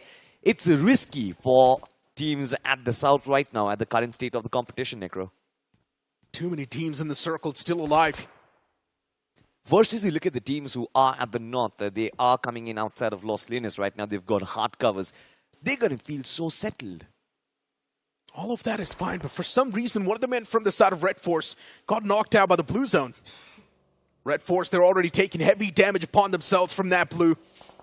It's not sparing anyone, no mercy. And even that man from the side of Red Force now is just trapped out in the open. Runer knows what exactly is going on. Play zone finding those knocks against Red Force, and I'm not even sure what the game plan was. But everyone from the side of Red Force, they're just getting suffocated to death, slowly and steadily dropping down a man number. Elimination points as well just gifted away to the opponents. And Red Force now, they've only got that one last man standing. He's inside of the circle with no possible meds to constantly keep on patching himself up with. ORB spotting out the players of TDR. This fight was going to happen no matter what. And eventually Stunner, he's going to be the one to find that first knock. Such a crucial knock in the makings. Thunder Gods as well from the high ground now just starting to inflict a lot of pain and hurt. That's going to be a return knock coming through. Trades happening back and forth, and even Thunder Gods, they've lost out in 2 men. ORB right now in the prime spot against Thunder Gods. And Thunder Gods, they're also going to be tanking a lot of damage from the blue. You know, the blue is going to push TDR to a very uncomfortable spot right now. Massive advantage for ORB to quickly gain back lost track. But have a look at this, Stunner! He almost could not see where the play came from, but he still reacted. Find the knock, Team ORB. They're looking for retaliation right now. 3 players still standing, but they are in the back lines. On the other side, Thunder Gods Esports. Ever since that knock against Stunner, it seems like the rest of the aggression has been sort of called off. TDR, they're looking to survive. But then one man from Red Force Esports is causing me a lot of problems. Yeah, 3 players standing, but these 3 players can be quite deadly. And ORB now constantly just firing on cylinders around them. TDR eliminated from the game eventually. But even for ORB, they're taking too much damage upon themselves. Now the only possible way to find a good spot inside of the circle is by taking a fight against someone. Either that's going to be against Smith or that one man from Red Force. 7A in the front. As of now, things being delayed. ORB's not taking any sort of shots. And the main problem is they're also lacking on meds. Also in information as well, Red Force Esports have that one lone strangler right next to ORB Esports. Aren't aware exactly of his whereabouts, so if they do trend in those open grounds, I'm pretty sure ORB understand the risk. Currently they've been kind of shooed away from the circle, so even they have to cover those 5-6 meters to put themselves inside. But elsewhere, it seems like Brian Rippers, Lit Boy was doing a very lit job over there. Finds that one knockout against Right Nations. Easy has been found off. The rest of the players, they're still beyond that ridge, so they pose no threat. But can they bring back Easy? Big question, of course, from the flank. Blind Rippers, they've kind of set up an ambush. It seems like a good strategy for BR, to be honest. Definitely seems like it. Non-X now, even they're the one to chime inside of the fights. In the smack center, right next to Nebula. Blind Rippers. Ride Nations on the back lines. They got to be a little bit more careful off the tails. With just 1 finish point secured, it's been a passive game from their side. Aesthetics eventually eliminated from the game by the hands of Hig Bozon. And for Hig Bozon, looking at their position, it's not the best possible one. But at least they're looking decent. Ride Nations in the close proximity. Reckoning Esports now starting to fall apart as ORB are the one to knock on the doors. It's such a risky fight ORB are looking for to take. And there's so many teams around them as well. There's going to be 7 Aces, Reckoning Esports. You've also got 8-Bit right behind them. But as of now, Reckoning Esports, they're in a big sandwich, getting shot at by 8-Bit too from the back. Levi, he's got nowhere to go. He's stuck in a dip. You know, there's a cheeseburger, to be honest. The Reckoning Esports just being a patty in between 2 buns right now. 8-Bit from the back lines, just doing a phenomenal job. Behind that vehicle, you've got Levi stuck. You've also got Sahil pinned down behind the rock as well. What is, of course, making this happen? It has been ORB and their proactive movement. They've been looking to find these spaces inside of the circle, and now finally have got Reckoning Esports in their chokehold. This is phenomenal. This is beyond magic. But can Team 8-Bit get their return, get the reward from this fight? Reckoning Esports, they are putting up an offense.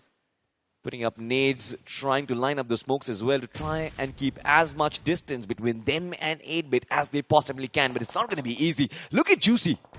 Oh my god, that nade.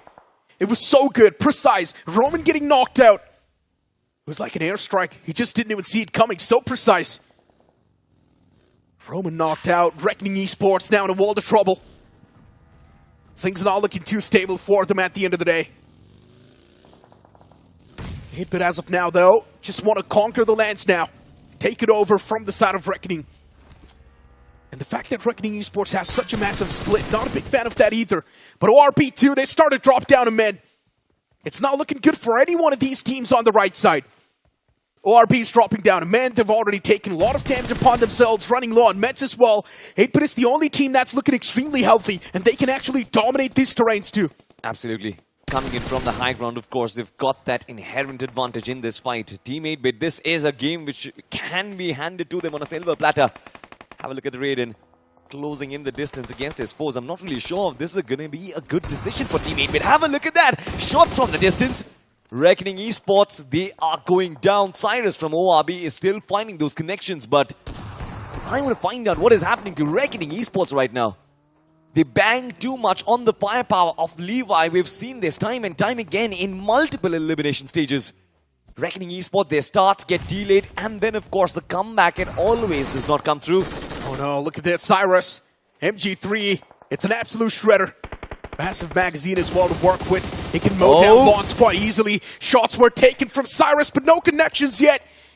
You should pull out that MG3. That's much better against vehicles.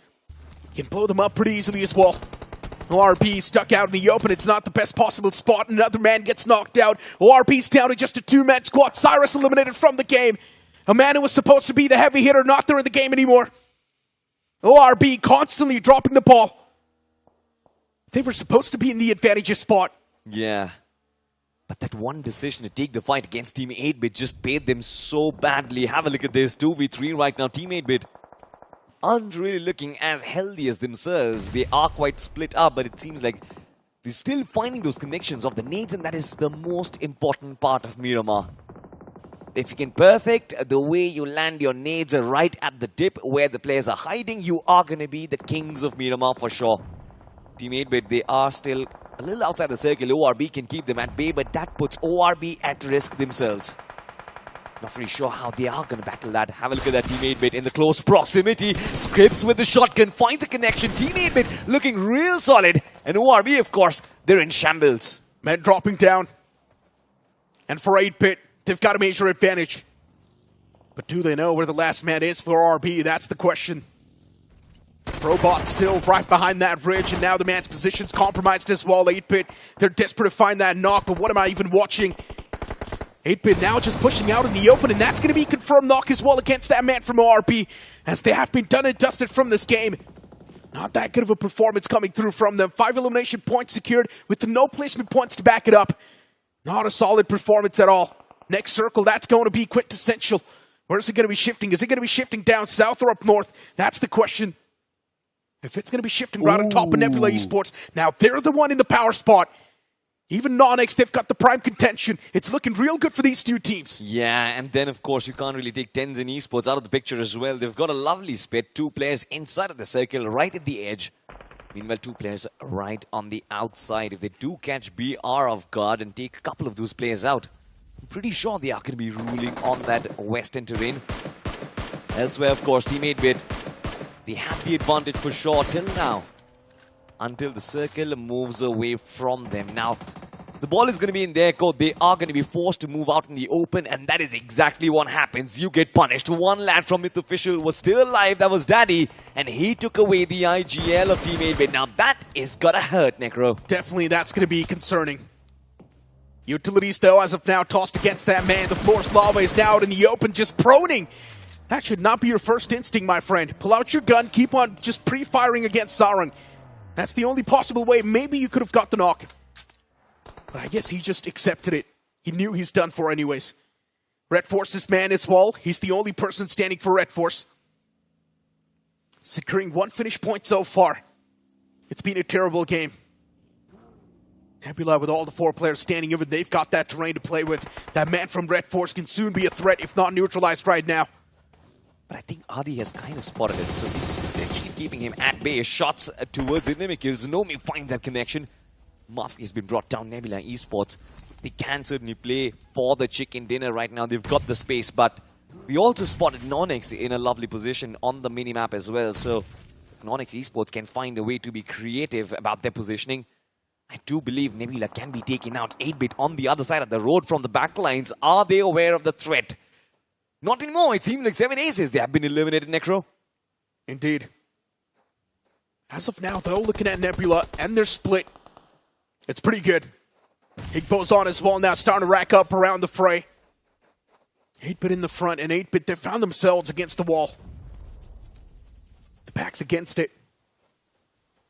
For Nebula, the surrounding line's now looking too free.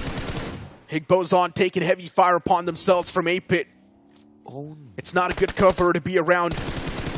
And 8-bit constantly just peppering those shots away. Constantly poking those teams. But soon they need to leave that spot and maybe take a potential fight against Nebula. It's going to be such a scrappy fight that anyone can be eliminated. Since Nebula is so exposed as well, the backlines can be capitalized and there might just be an instant third party. The fight that's about to happen, that's going to decide the entirety of the course of action. Absolutely. Team 8-bit do realize that they are in control of the lobby right now. If they do manage to smoke off the roads and potentially cross on over, take the fight against Nebula Esports, I guess we might come to a standstill. But have a look at this. Team Blind Rippers, they're the ones who are challenging Tenzin Esports from their position. They've lost bodies already. Tenzin, and the defense has been so brilliant. Bunny in the front lines, of course, still holding the shotgun. But does it connect? Yes, it does. Tenzin Esports, they have shooed away the aggressors. Blind Rippers have been shown the door.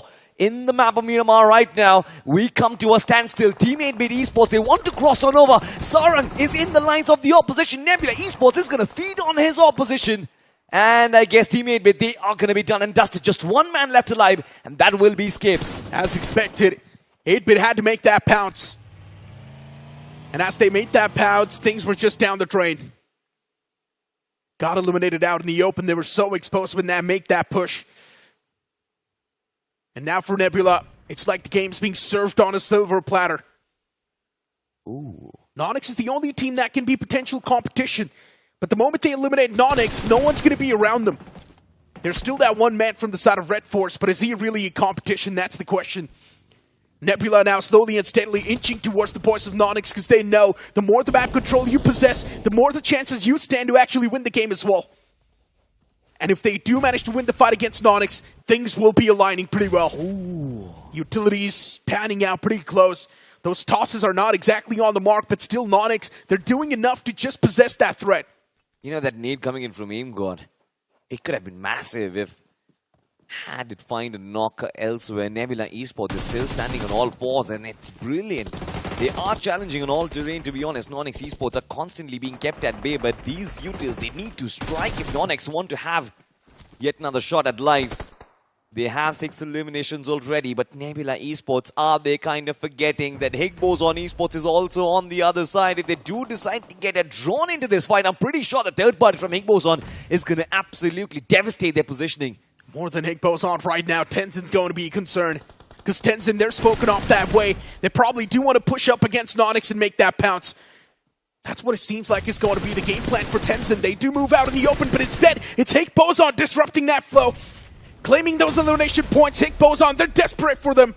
6 eliminations already on the board. Higbo's on searching for a few more.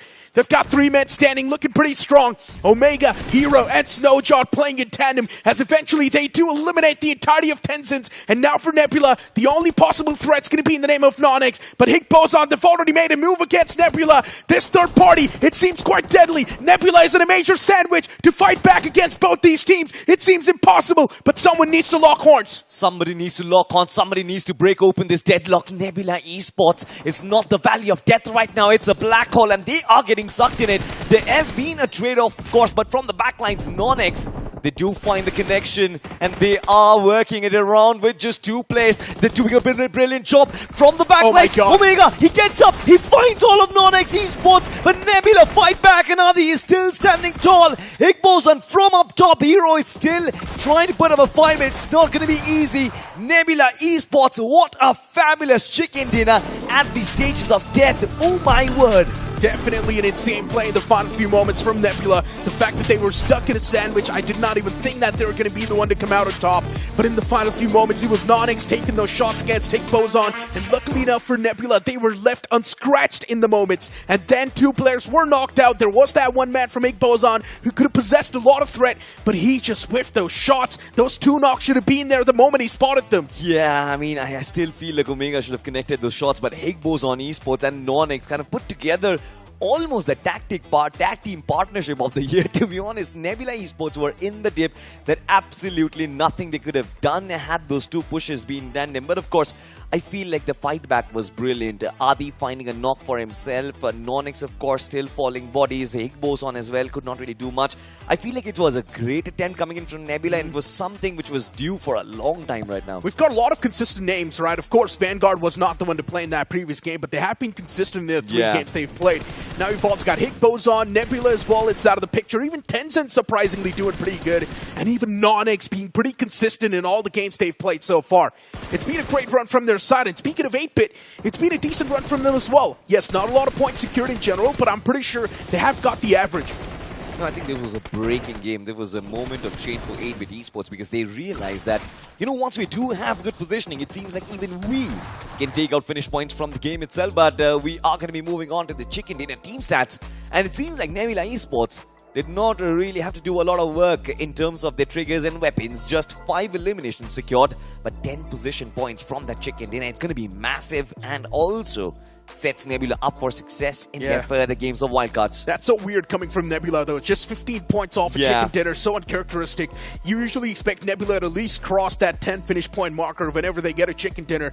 But makes a lot of sense, I guess, for Nebula. The circle was really favoring them constantly. They had a good spot inside of the circle. Circle was just constantly shifting on top of them. Nebula realized that you don't even need a brute force fight. As long as you're keeping your position anonymous, you are going to be staying in a good spot. Absolutely. Then again, I think Necro, I feel like Higboson Esports have also done a phenomenal job, to be honest. In all the 3 games that they've played today, they've been consistent. They won the first game of Rondo. They were second on their map of Miramar, on the map of Erangel, and then on the map of Miramar, they were second as well. So I feel like Higboson is going to be a big threat in the rest of the games of the wildcards. And since we are talking of cumulative overall standings, I hope the rest of the groups, they are going to be ready. And I'm also really happy for Non-X that now really relying on the comebacks last moment, instead just sticking to that consistent factor every single game. They're getting those points. In the previous game as well, Non-X had a lot of elimination points, a decent amount of placement points as well. So you can say the consistency is being maintained. As teams now know it's just the top 8 moving forward, they definitely know that even one single game missed, it's going to be creating a lot of opportunities for the teams on the latter half of the board. But if you're going to be consistent through and through in every single game, the gap between the top 8 and the latter half of the board is going to be massive. Absolutely. I think that is how you are supposed to be chasing the target as well. Majority of these teams, they've understood that if you are not able to kind of get the lead up in the first 2 or 3 games that you're playing inside of these stages, you potentially are never going to make it as well. We have never seen comebacks happen. Many teams have tried. K9 Esports have tried that. Reckoning Esports have tried that. Didn't really work out. Speaking of Reckoning Esports, I'm not really sure what is going wrong with this team because every time you see them in a fight, they are passive, they have all of their force, but all of a sudden, all 4 players, they just disappear. That's the main question, right? For Reckoning Esports, why are they playing it so passive? That's what I don't get it. I do understand that you've got a major split going on in that particular fight, but maybe just gathering up your forces and focusing all that firepower against that one foe that's currently in front of you would have been a lot better. And Reckoning Esports placing themselves around the prime spot, but still keeping themselves put, not even fighting for map control, that's been the main issue. If you want to play around the position, then you gotta be split. That's the only thing that's going to give you the maximum control and make sure that you've got a lot of intel, but Reckoning Esports is lacking on intel. Absolutely. Then, of course, since you are talking about intel, we have intel about the top players from the last game. It is going to be Hero who will walk away with the MVP, 6 eliminations on him, of course. And since we have the point standings in front of us, Nebula Esports, they are going to be rejoicing after that brilliant game of Miramar. 15 points being secured. Higboson as well. A fantastic outing counting this time. Once again, tied up with 15 points. Nonix is going to be very happy. I think that puts them around the 30-point mark. And then, of course, you see that little bit of a bounce back coming in from 8-bit as well. Points of concern for a couple of teams right now. I think Reckoning Esports, they will identify that they are really falling apart as compared to the rest of the competition. They will have to make or break in the last game. Wingod Esports hasn't really shown up so far, so I think in the wildcards they are struggling as well. Yeah, Inimicals as well. As you mentioned, Wingod too, for some reason, even Riot Nations, Thunder Gods Esports. A lot of these names that we expected to at least do decent, they're not able to perform at all. Being able to get 0 points in these games, just imagine. Right now, it's not going to make a lot of difference in the overall standings, but when the final few moments do approach, every single game, every single point's going to count. And as of now, if you move on towards finish and damage report, Nebula, of course, with that chicken dinner, they had a lot of points secured. Higbo's on as well, tying up with Nebula Esports. That's a pretty good average. Yeah. And even Nonix is staying pretty consistent, so that's a good thing. You know, if you look at Higbo's and Reckoning right now, you would see the stark contrast. They had about similar points of damage, 1499 versus 1057. But then, look at the number of points did they secure from that outing. Higbo's on Esports, from the similar damage numbers, they could find 9 frags. That is 9 equal points on your overall tally. Versus Reckoning Esports, who could not convert those damages. They only have those 2 frags to work with. I think this is where Reckoning Esports have been falling behind. But the overall standings, ladies and gentlemen, post-match 5, Higbo's on Esports are right up top, 43 points. Seems like they've done half the job already. 3 more matches, 45 more points. Yeah. Are they moving on to the semi-finals? I think that is going to be a question. Vanguard closely following suit. Then you've got Nebula, you've got Victorious Summers, True Rippers and Nonix. All of these teams are going to be so happy, but look at Victorious Summers. They still have a game in hand, Negro. Yeah, without a doubt. I mean, looking at Higbo's though, this is the same performance that we saw inside of the grind, and once again back in form, which is a great thing. Nonix, looking at them, 26 points in total. Lastari as well, getting 26. The top 8, yeah, definitely quite close contested, other than the teams in the top 3. Now, if you move on the conversation towards the latter half of the board, things are now going to be a little bit different here. Look at that stark difference. Yes, the teams on the first half of the board have also played 3 games, understandable, but then you look at teams like Genix FM, even though they've played 3 games so far, they've only managed to acquire 10 points, which is concerning. It certainly is concerning, but the only good thing about the wildcard is that you will keep on getting opportunities. Every day you're going to come in, you're going to play your 3 matches and hope for the best. So maybe Genix FM, a team like that who has been sticking around for so long, who has been around the circuit, I just hope that Genix FM, they understand that they can move past their bad days and potentially go in for a reset and come back stronger tomorrow, because otherwise they're going to be falling off. If you don't get 2 back-to-back days in your favor, I guess you are almost going to be done from the wildcards. I'm even concerned for K9 right now, who's sitting at 24 points. Yeah, the funny part is we all were hoping that maybe even FDR can do a lot better for themselves, but looking at FDR on the last spot in the overall standings, that's so surprising. Yes, you mentioned even K9 Esports is not doing too good, not yet inside of the top 8. Yeah. But it's K9 Esports we're speaking of, man. One massive game, K9 Esports probably will be on the first spot. For some reason, I'm never worried for a team like K9 Esports. They just know how to make it out alive from these tricky situations. Yeah, I'm not really sure. I think I just have a different opinion. I always said the same things about God's Reign as well. I always said that this is God's Reign, this is Destro. They're always going to qualify. And then one such day comes around and you see the team no longer in the tournament. I hope that does not happen with K9 Esports, ladies and gentlemen. But one more map of Miramar is still left to be done. That happens after a short break. Don't go anywhere.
Welcome back after that short break, and now it's Icy with me on the panel. And after witnessing that previous game, Nebula Esports getting a solid chicken dinner. Not a lot of elimination points to back it up because the circle was just constantly favoring them.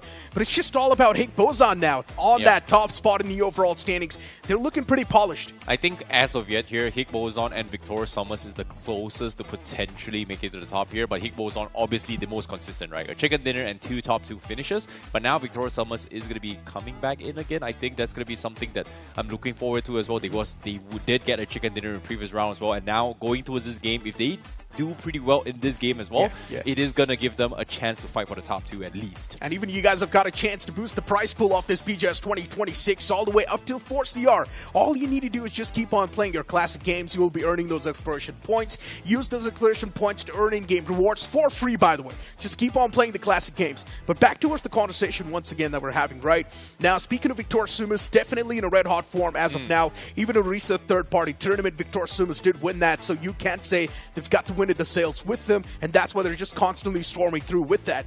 Now, moving the conversation on towards the teams that are not able to perform that well, though. I'm speaking of teams like Wildcard Esports in that previous game, a little bit lackluster. Then you've also got a few more names like ORB. 8-Bit is now slowly and steadily rising up, so that's a good thing. Yeah, but at the same time, so I think I made a little bit of prediction here of the potential cutoff, which is going to be somewhere between 94 points to 110 points. But just to be safe, we are going to times 4 Hick Bozan's score right now, which is about 120 points to safely qualify for the top 8, I would say, as of yet. 120 points is where you want to beat after 12 matches. So that's 10 points average for every single game. That's a lot of points, if you want me to be honest, because they've got 12 games to play, which means the cutoff for the 6 games, technically you think, is going to be 60 points.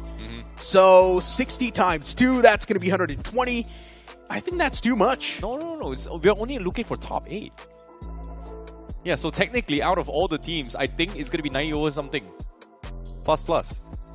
You think? Okay, well, you know what? Let's see if that's going to be the case or not. We've got the playing teams on the screen, Group C and D. And once again, it's out of Group C. We've got teams like FTR, Victor Sumas making a comeback. Phoenix Esports, they have been a little bit lackluster when it comes to the action. Gods for a reason. In the previous game, which was the map of Erangel, we did see that one-man Hexe pop off at a different level. The man was able to pull off a major clutch, and you can pretty much say now they've got the win of the sales. Maybe Gods for a Reason can do a lot better. Yeah, this is going to be them coming back into the action as well, so I'm looking forward to see whether or not Gods for a Reason has been able to amend things as well, because clutching things, obviously Hexe has got it done. Now it's all about macro decisions, it's all about making it towards the end game here, because playing as a team, coming from Gods for a Reason, has been severely lacking. It feels like they're a little bit disconnected, and that is going to be a big issue for them if they do not kind of fix things as well. Same can be said for teams like Phoenix as well, which I think Phoenix Esports had one of the roughest start for day number 1, just because number 1, both the games they have played completely scam circles. Number 2, the decisions they make are not wrong, but the result says otherwise. And why I mean by that is, like, if it's in any normal other team, let's say it's a T1 lobby where every team is playing safe, you know, looking for positions, looking for rotation, blah blah blah, you would not expect a 4-man team to just walk up out in open, decides to push your compound and take your compound. That just does not make sense, and that's what exactly happened to Phoenix Esports. Did it affect them? I think that definitely will. Yeah, that definitely will. And since Phoenix Esports, it is one of those teams that you know possesses a lot of firepower. For some reason, a few individuals are not able to wake up, and I guess Simp is going to be a prime example of that. This man's track record inside of BGIS 2026, it's not been too good. Simp needs to wake up. He's been lackluster inside of the performance. Smoker slowly and steadily is definitely rising up to the occasion. We did see the man do pretty good for himself. Somraj as an IGL, he's doing a brilliant job in providing those good spots inside of the circle.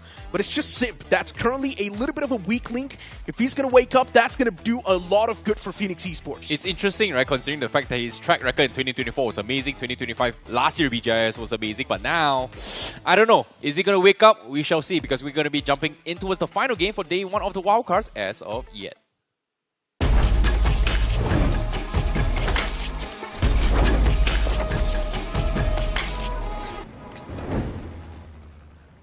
The plane's going to be in the skies for the last game of the day. It's once again going to be the Deserty Lance of Miramar. And if you look at the plane flight path as well, it seems like it's heavily tilted towards the southern side of the map, which is going to be really interesting. If the teams do want to stretch all the way up north, it's definitely going to be a tough stretch. For example, parts like Cruz del Valle, La Cabrera, even Torre Muda, El Azhar, it's out of reach. Actually, almost 20% of this map is pretty much going to be a tough one here. We're going to be expecting a lot of drop clashes along the highways as well. San Martin, Picado, maybe even Impala is going to be a hot spot here. Los Leones definitely going to be one of those spots. We are going to be expecting a little bit of contention, but let's see where the teams are going to be dropping here. Seems like we did have a little bit of mix-up as well here in the map of Miramar. So all these teams, they do have to make a little bit of adjustments here. And so far, one of those teams that has to make one of the biggest adjustments has to be 8-Bit as well, because their debut coming into its day one was very, very unfortunate as well, getting completely wiped out by ORB. And interesting enough, they have to play against each other every single match. It's not just them, right? Even Reckoning Esports, you can't say, have been a little bit disappointing. Roman, Levi, Lovish, you expect so much from these guys, and for some reason, Reckoning Esports, they just seem completely lost in the games. Don't know what sort of position they're supposed to possess. Don't know what sort of splits they're supposed to have. They're just completely unknown. They're just completely lost. Don't even have proper intel to hold down the spots. And Reckoning Esports just needs to work on the position control. The moment they start getting more map control, that's going to be the moment when Reckoning Esports will start to dominate the game. But as of now, heading towards Chumasera, we've got a fight brewing up between Red Force and Ride Nations. This is going to be a tricky one here. We were expecting a little bit of drop clash, but seems like Red Force is going to be taking this fight here with the pistol. Easy here with the VSS. Gets a couple shots, but no connection so far. But the positions are exposed, and Riot Nations are going to continue with this push here. Seems like Red Force are not prepared to take this fight. They have a loose straggler, and they are going to try and back out and regroup with the teammates there. As Trax is going to provide a little bit of support fire, but I don't think they have the angles. And while Riot Nations here, still going to be on the hunt. They do have 4 players right on the tippity top, while the rest from the side of Red Force Esports is a little bit spread out here. But Easy, he did not spot out Drax here. Was pretty much thrown up on top, and they will lose a player here. His Eyes gets pushed in by Dollar. Eyes was not supposed to get knocked there. He was supposed to at least find one knock, but now Red Force, they've been pushed in such a passive end. Oh no, it's probably the worst possible circumstance just coming back to life. And there's actually 3 teams in the close proximity, which is weird. Another team on the sidelines. Ride Nations just constantly making that pounce, and eventually Trex, he's able to shut down 2 of the players. And now for Ride Nations, there's only 2 men standing. TRX, even they're going to try to make it a little bit more up close and personal. This is going to be a trifecta of death soon. Yeah, TRX has to push this as well. They've heard this commotion for the longest of times. 017 gets scouted out inside the dumpster truck as TRX Esports is fully geared to try and clean this out. And with the third party coming in play, Riot Nations finally realizes that, wait a minute, that's another team in this proximity. And they are going to lay low to keep quiet here, knowing for a fact that the only way they come out of this is pretty much getting the ambush jump onto his TRX. Which in this case, TRX taking this a little bit slow. Red Force also going to be hiding in containers. Trax is pretty much split off as well. Checker needs some sort of backup, but that's only so much he can do. He's got an Uzi. Oh no. Uh-oh. Hiding around those containers, not even moving a single muscle. Now he needs to reveal himself, but he still somehow lost that duel. What just happened? Fusion was to come out. Fusion was the one to come out on top. Checker was never supposed to lose that duel. He had the advantage, but he still messed up big time. Concerns. Ride Nations now with all the 4 men still up and standing, which is a great thing. So it's going to be a proper 4-on-4 fight. Yeah, but they have to wrap this up quickly as well. Riot Nations, they are severely low in terms of utilities, meds, and everything else. So TRX Esports still might have the upper hand here.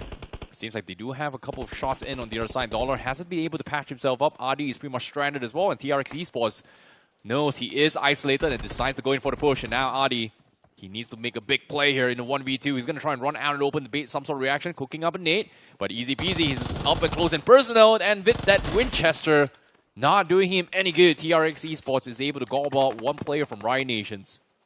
Definitely quite unfortunate. Riot Nations lacking on the meds, lacking on the utilities, constantly getting possessed and pushed by the opponents. TRX not letting go off the tracks at all, but Riot Nations, they do start to fight back as they have managed to find 1 successful knock. And this knock is going to be a day saver. But another knock actually comes through from the side of TRX instantly. That's going to be the big man down. Riot Nations now just surviving with 1 last man, and that's going to be Z-Punk. And I highly doubt he can be the difference maker. With just a MP45 to work with, he gets swarmed by the foes, and he just can't do anything about it. Riot Nations eliminated from the game with 3 finishes. Well, this is the thing about drop clashes as well. Unfortunate for Red Force and also Riot Nations. They get gobbled up, and TRX Esports will get 6 points in the bag. But with one player down and a little bit far-fetched onto the zone here. Unfortunately for them, this is interesting as well. These 3 teams wrapped up their fight. That means TRX Esports will have a shot to push inside the zone as of yet. And they are able to stock up a little bit more points here. So nicely done coming for TRX Esports. And hopefully we will see a little bit of a different approach here when Group C and D plays again in their next Miramar map. Especially coming in from Red Force as well as Riot Nations. Meanwhile, the rest of the teams inside this lobby has started to go for early rotations. Phoenix for center control, Wingard also for center control. H4K has been getting center for almost every single map they've played, but unfortunately could not convert it into a big game, which is unfortunate coming from H4K, I would say. Indeed it is. And looking at that position H4K has, a little bit around the off-centric side. Then you've also got a few names like Wingard Esports now starting to swarm. San Martin, wanting to play around that high ground.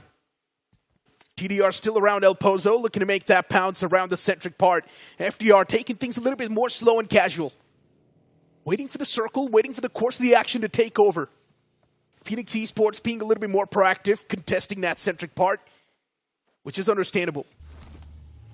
And again, Phoenix Esports, they're going for this 2-2 split, which is ironically greedy for space. But it pays off tenfold as long as they do not get picked off, which, again, hopefully this time they are able to take space as of yet, because they're still uncertain whether or not the circle is going to shift towards the west side of the road or on the east side. So that's why they have this 2-2 split. Meanwhile, one of the prime spots as of yet is where Frost Rex is. But of course, same can be said for Victorious Summers. They are looking for a 4-man split as of yet. So it is a 1-1-1-1 split. Coming from Victorious Summers on towards the northeast corner. Seems like they are trying to replicate what they did in the previous maps that they've played to try and get information. And it has paid off in the previous games. Trying to dodge fight, trying to place himself his the least amount of players. But for that, let's take a look at that initial replay on how things kind of broke down as well between Riot Nations and Red Force Esports. Them getting the jump on towards each other, but this fight took too long, and considering that the drop spots they were at, yes, they had high ground advantage, but what's the point of high ground advantage if you do not look down? Because TRX Esports was able to push up towards the mountains uncontested and completely punish these two teams because they were lacking in terms of resources and space. Yeah, the problem is there were just too many teams around that proximity. 3 teams around Chumacera, the loot's just not enough, and you don't even have good playground.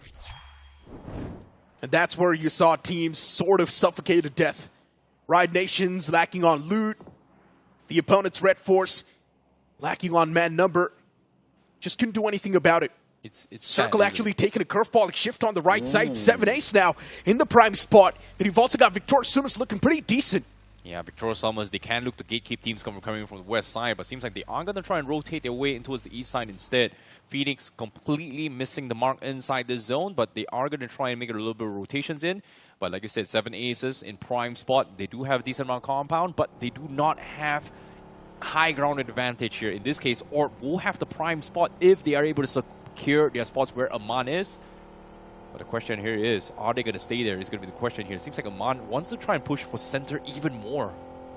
Okay. A little bit of a greedy approach, but let's take a look at the teams that are still outside the zone here. Gods for a Reason still outside. Blink also outside. TRX as well is going to be outside here. And the chances of them running through teams here is going to be 8-bit, which, again, their split is quite questionable as well, because they themselves haven't exactly found a good spot to hold that as of yet. Indeed. I mean, the way ORB is positioned too, there's definitely a chance that even ORB can do a lot better. But once again, it just comes down to the amount of position you control, the amount of map control you have. And if ORB does not really back it up with proper firepower, then everything's going to be messed up. And intel should be gathered as well along the way. And you guys should keep on grinding your classic matches because Discovery Island's available. You can also stand a chance to get free in-game rewards, so what are you waiting for? Keep on grinding the game. I'm sorry, I was a little bit distracted as well. I think I was playing my games on the side as well.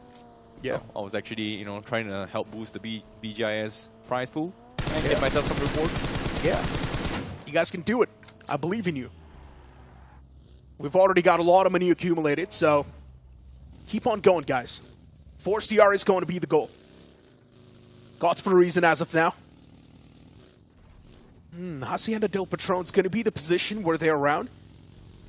And right behind Gods for a reason, there's also Reckoning Esports. Oh boy. This is very tricky here for Gods for a reason. They just came into the zone as well. They don't really have the information to work with. But they are getting uncontested on the east side, which is good. But it is kind of out in the open. TDR are going to be trading from the northwest corners. But they are caught in the crosshairs of multiple teams. And right now, trading behind them is going to be Wingard. As APS gets a very nice dog with a mini 14 from afar. Ruiner was caught out in the open while scouting things out. Wasn't expecting a little bit of a stab from the back. As Wingard Esports now may be able to actually try and capitalize on this here. But with the zone closing in, Wingard Esports, they have to make the play here, but seems like TDR, Abi is going to be slammed in by H4K himself. Yeah, the vehicles definitely there. It's going to be a head first slam by the side of H4K, and they actually do find the man advantage too inside of the fight, as they were able to strike one of the players down from Thunder Gods Esports. Abi not there in the game anymore. The man's put out of commission, but what a nade that was from Mahavir. Finds a return knock. That's going to be an instant trade. He's got a few flashbangs to work with. Tosses one of them on the knocked out player. Mahavir, he's still trapped in a real bad spot. He's waiting for the cavalry, and the cavalry does arrive. Fragger, does he know the man's position? The nade's being tossed. It does do a decent bit of damage, but eventually he pushes up, and he finds a knock.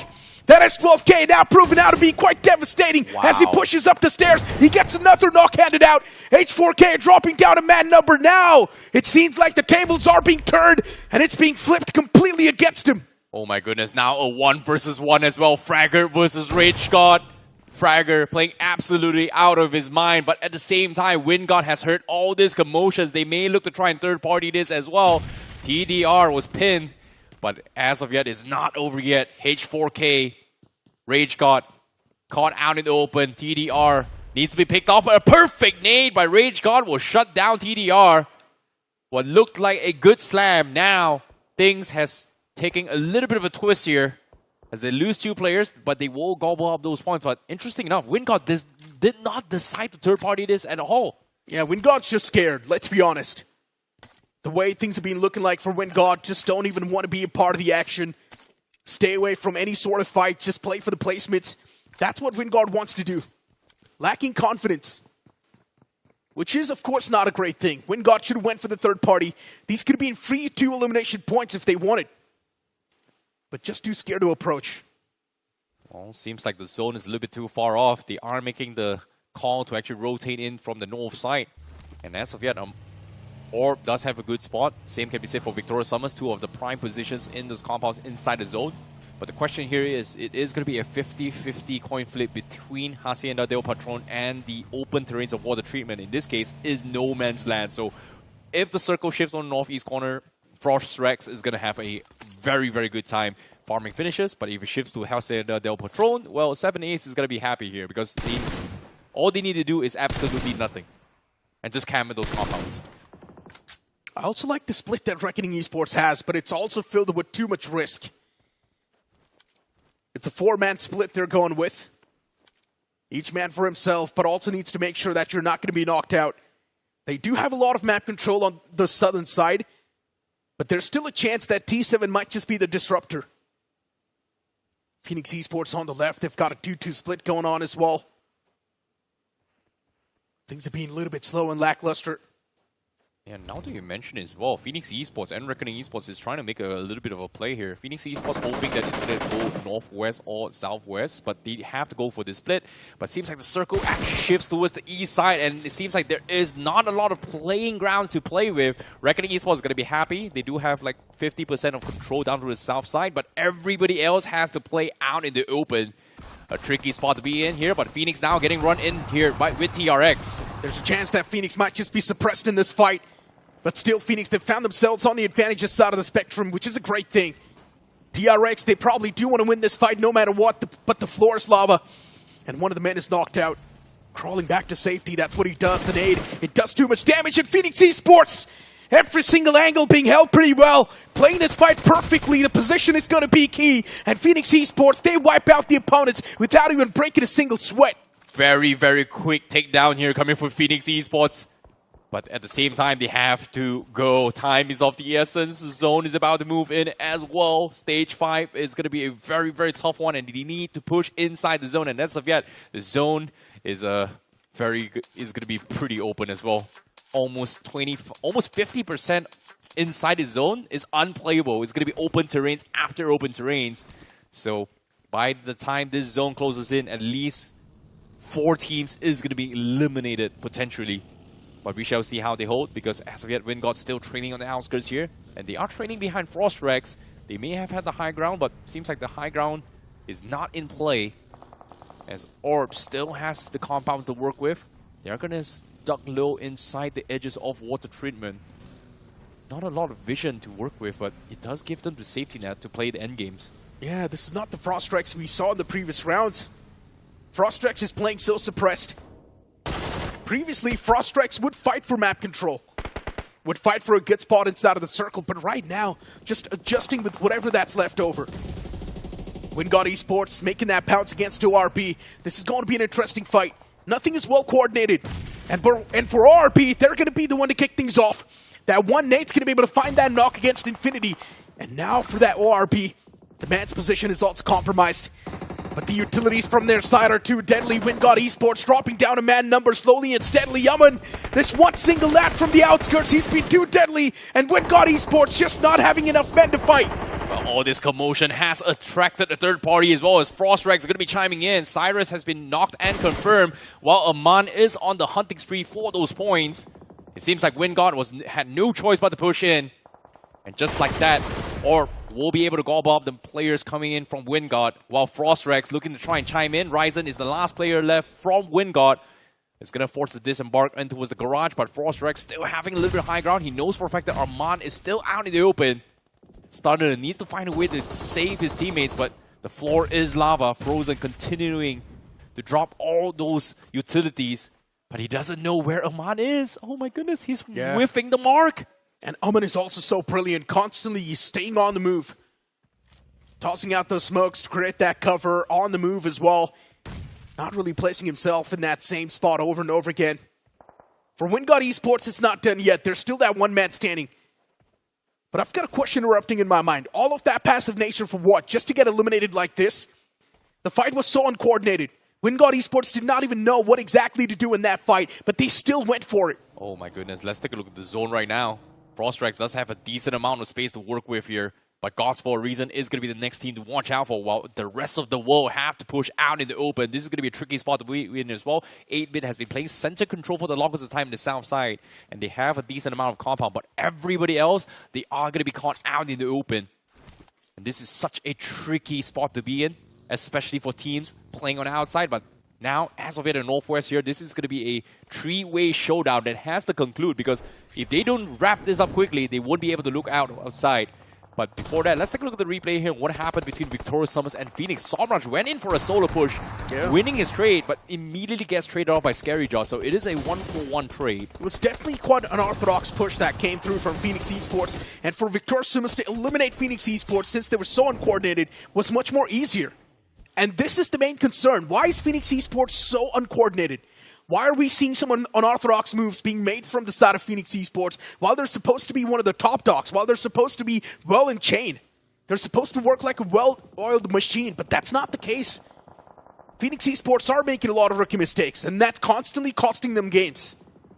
Well, unfortunately for them, Circle forced them into one of the most awkward rotations so far. And 3 games that they have played, they haven't been able to do too much here. Hopefully they are going to be able to bounce back, but again, 16 points in 3 games. Rough spot to be in. Yeah. Victor Sumis spamming away. That spam was not able to find anything. 8-Bit as well, still surviving inside of the game. They know things need to be taken a little bit more softly and passively. 7 aces. Even they're getting hammered down. Players out in the open. One of the men's knocked out as well. It's such an awkward position to be in. Given the circumstances, 7 aces survival seems quite grim. Nate's tossed out against Victor Sumis. Another man drops down. That's going to be Ovace being the casualty. Scary Jawed backing away a little bit more. Look at these shots taken from Probot. Oh, extremely close to the foes. A few more utilities now starting to rain down even more. Victor Sumas, that one single nade, it's going to do the job against him. The entirety of BS wrapped up in his sheet. Yeah, nicely done here coming from 7 Ace to be able to identify that they are trapped and boxed in.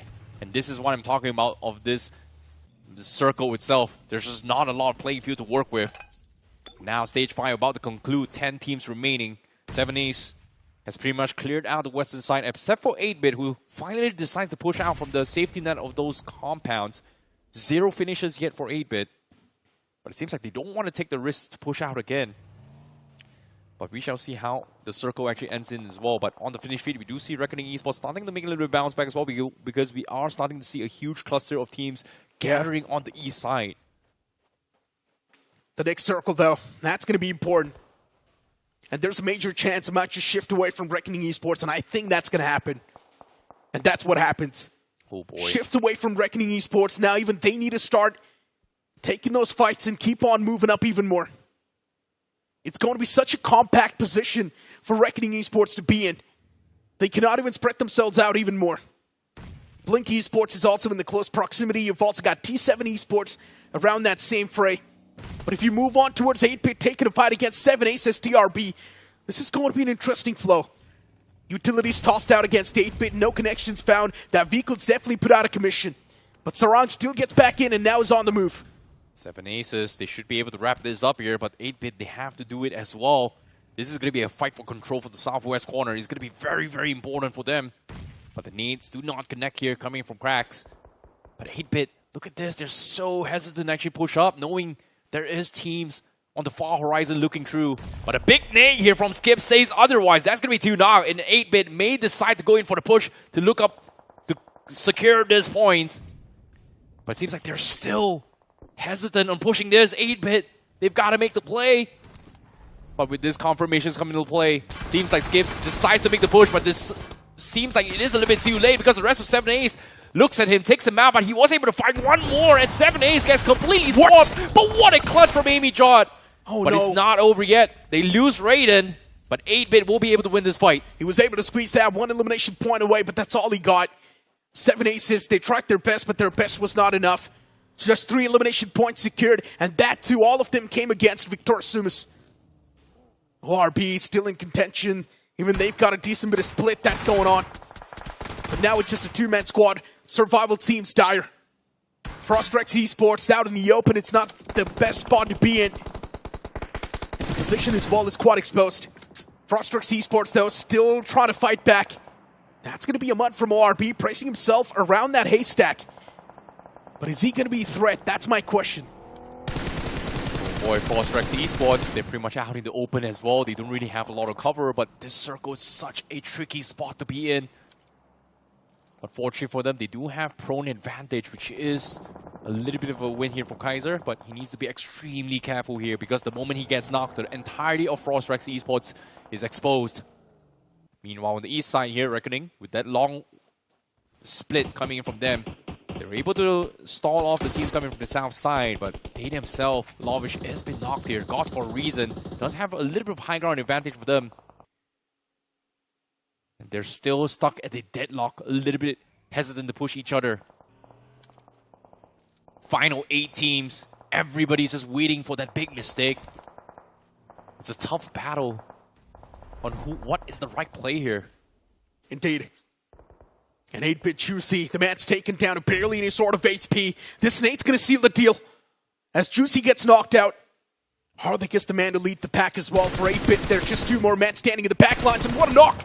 Sarang instantly flips the switch as he's able to thread the needle. Gets that man knocked out. Joy is still in the back lines for Blink Esports. Even for them, it's not looking too good. 8-Bit is constantly dishing out that damage, and from the back, Blink is also getting peppered from someone else. Oh my goodness, Sarang, what a nade again, and just like that, Blink has been eliminated. What a comeback from 8-Bit, 6 finishes in the bag. But Juicy, he's still knocked. And it seems that Reckoning Esports has heard all this commotion. Sarang doing a fantastic job of shutting down Blink. But now he's got to fend off the entirety of Reckoning Esports. Juicy gets picked up as 8-Bit will be able to get the reset, but it's not over yet. 15 seconds left, the circle needs is going to move, and 8-Bit needs to move forward. It seems like Sarang's able to push out forward for free. Yeah. Gets that loot secured too, and look at RB. Wow. Dropping down in too many numbers. Another man gets knocked out, gets confirmed as well.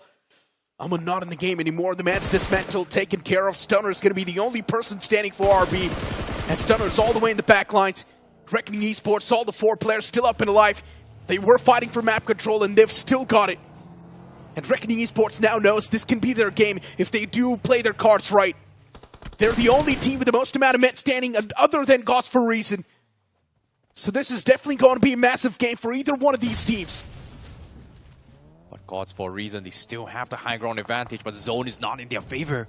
Nades are coming in. Lovish going to be bobbing and weaving on those vehicles. He is going to try and stop them and delay them from pushing in, but seems like Spirit is going to be calling into the UAZ. BZOG push up forward. FTR not going to be picking over, knowing that he is exposed from every single angle. So this is actually a saving grace for Gods for a Reason, or it might be a big kryptonite, but it seems like they are going to go in for the check as well. Stun grenade does connect, but Hexe, he knows he's going to be side by side. Amol finally stands up, takes him out. That's going to be a point, potentially.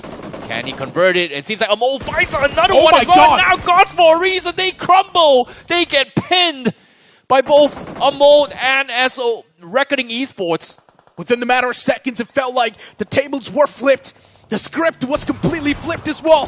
Gods for a Reason, a team that could have stood a chance to win the game. Now it seems like they're just completely on the verge of being eliminated. And that's what happens. Reckoning Esports, they push up close and personal, claim that elimination point. And Gods for a Reason eliminated from this game right next to FDR. Problems ensuing all across the board as now 8-Bit, they're going to be another team on the way off the chicken dinner for Reckoning Esports. And look at this man from H4K in the smack center of the circle, not even revealing his position, not even taking a single shot. Oh my goodness, what am I watching here? But now 8-Bit having zone control. The only one that is going to be spoiling the game here from 8-Bit is going to be Rage God. And they might be the saving grace for Reckoning Esports here, as they do need to push inside the zone. They're currently having a little bit of high ground. They do have all the vehicles to work with, but 8-Bit, they're so spread out. And this is going to be a tricky spot to be in here, because if any of these players coming from 8-Bit gets knocked off, they are done for. And Rage God is just waiting for an opportunity to try and make a pounce on Skips as well. This is such an awkward spot to be in. Rage God just laying low, playing for position points. Can he take out Skips? 8-Bit's got the circle advantage and Reckoning's got the man advantage. And it's just that one man from the side of H4K who can be the dictator. It's in his hands who he wants to get the chicken dinner. Oh boy. And as of now, Rage God, the man is definitely moving muscles, but the position was not compromised. But Reckoning Esports knew exactly what was going on. Eliminating that one man, tossing the nade, clearing the covers, and now Reckoning Esports, they're going to try to get their hands on that cover themselves. Nicely done for them. Sahil is going to push up as well. Shots are not being jabbed off as well. Skips misses his shot, and Sahil OP is going to be able to find a shot and a trade on top of it all. Skips goes down. Now it's a 4 versus 2. Yeah, definitely a massive man advantage in the hands of Reckoning Esports, a team that stood the big chance of the circle on top of them, but instead just messed up when it comes to the fight. Skips getting knocked out in the front. Now is left Sarang and Juicy in a real bad spot. Backs against the wall, Sarang and Juicy, all the odds stacked against him. Reckoning Esports really playing their cards right, winning those duels as well. The shots finding proper connection, and Reckoning Esports, now it seems like stopping them from getting the win is impossible. They've got the man advantage, they've got the positioning advantage, and 8-Bit just does not have anything with them. Juicy's down as well. This is such a tricky spot here. Sarang, can he clutch things here? It's going to be tough. He's running out of space, Reckoning, but they are kind of out and open as well. Sarang gets a nice knock. Now makes it a 2 versus 2, but the health is so low and the circle coming in. Roman knows exactly where he is. The nade is going to be perfect, and Sarang goes out. That is going to be the win for Reckoning Esports with the winner chicken dinner. Reckoning Esports desperately needed this too, and what a way to end the day with a massive chicken dinner. Reckoning Esports now is going to be in a decent spot in the overall standings. Before this game, Reckoning Esports was miserable, but now for this game, Reckoning Esports is going to be amongst the top dog, pretty much easily in the top 8 as well. Yep, nice little comeback here coming from Reckoning Esports. With this performance, they should be able to fight for the top 8 at least. It gives them a little bit chance, but now let's flip the script a little bit more.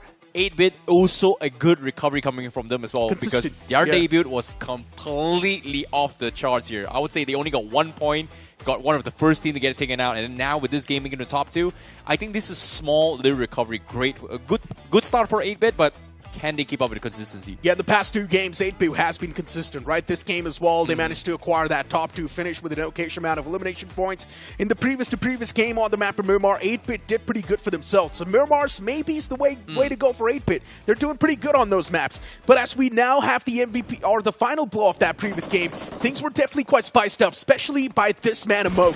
This man from the side of FDR was able to flip the script completely, and he was the one who handed the opening for Reckoning Esports. Yeah. At the same time, as well, Gods for a Reason just wasn't expecting this kind of flank as well. Amok definitely ruined the game here for Gods for a Reason, but they still go out first before Hexe, which in this case, Beast, OG, and Hitman.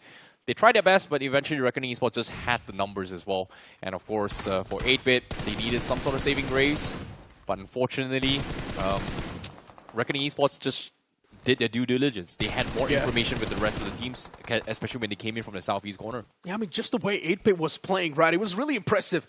The way they also took that positioning advantage, I really thought that maybe Skips can stand a chance to do a lot better, but the way the opponents, Reckoning Esports, dealt with that, it was really brilliant. Tossing that nade towards the haystack, compromising on that man who was there from the side of H4K, who could have been a major threat, eliminating that player, then taking on towards Skips. It was perfectly done. It was systematic dismantle, just completely arranged by Reckoning Esports.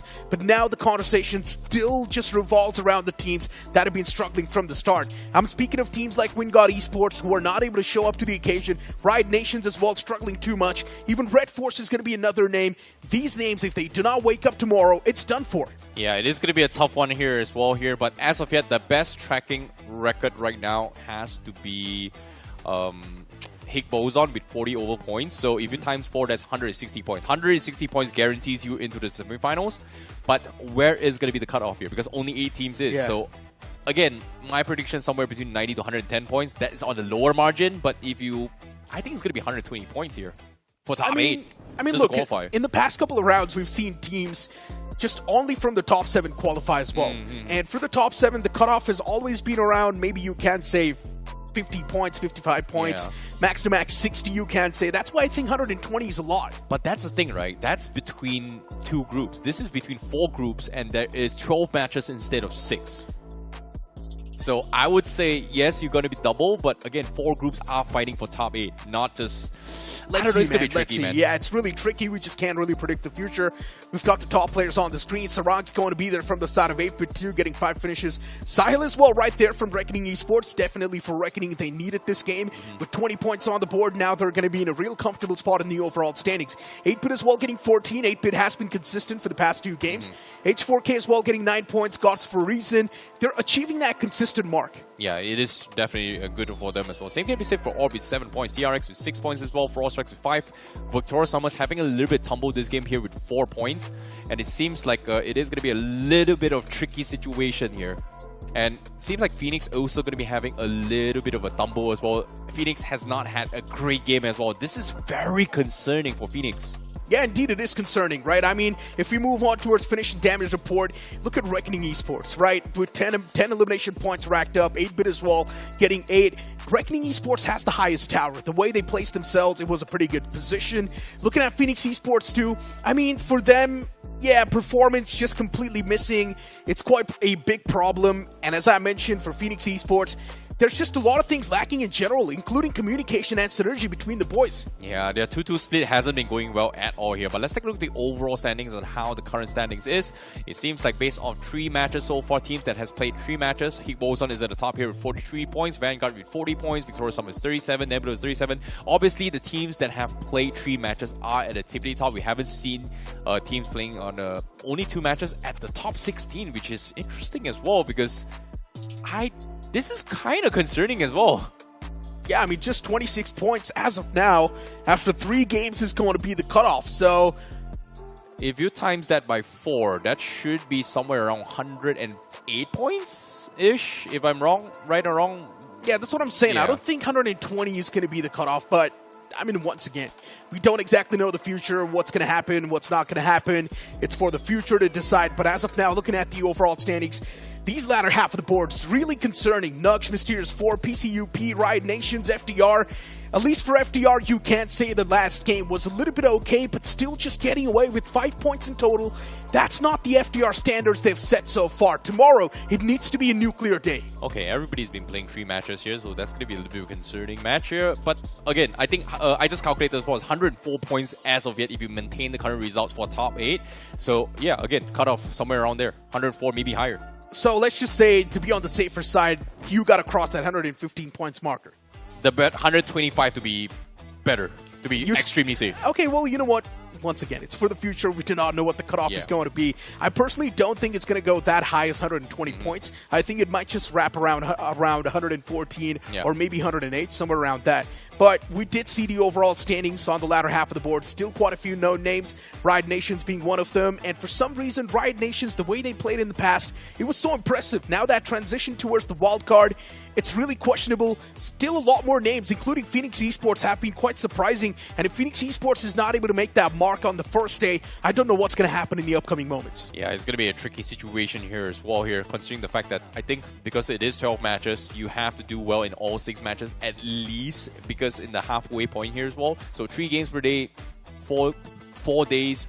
I don't know, you need to have 2 good days to kind of eliminate half the competition, but 3 big games. 3 days of good games is where you get to the semifinals. I'm just really concerned over the fact that if you look at the overall standings, the top 4, it's already setting a league of their own. Yeah. They're slowly and steadily creating that margin, creating that gap in the overall standings, which means there's a big chance after 6 games we might just have confirmed teams moving towards the semifinals, and there might just be 4 more slots left over, and that is the problem. If the teams on the latter half of the board don't realize that consistency is necessary, the teams on the latter half of the board, or the teams on the first half of the board, will just run away with the lead. I like that you are very, very optimistic as well. That's only possible if Victoria Summers and Hank Bozon scores more than 50 points tomorrow. That's what you're saying. Like, you are talking about them hitting triple digits in 6 matches. Triple digits, look, that's still a lot, right? But you can at least get a rough idea. Imagine if Victor Sumas in the span of 6 games manages to get around 70 points. Okay. You will have a rough idea that, okay, yes, this team will stand a big chance to actually move on towards the semifinals. No one's going to be stopping them. Because in the remaining 6 games, even if they get 30 points, they're still moving anyways. Okay, fair enough. Hopefully things are going to be for the better here, but the starting positions has been set up as well. And there are teams that are struggling, and there are teams that are winning, but their journey will continue tomorrow as they are going to be playing for day number 2. But for now, we're going to see you guys tomorrow.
है।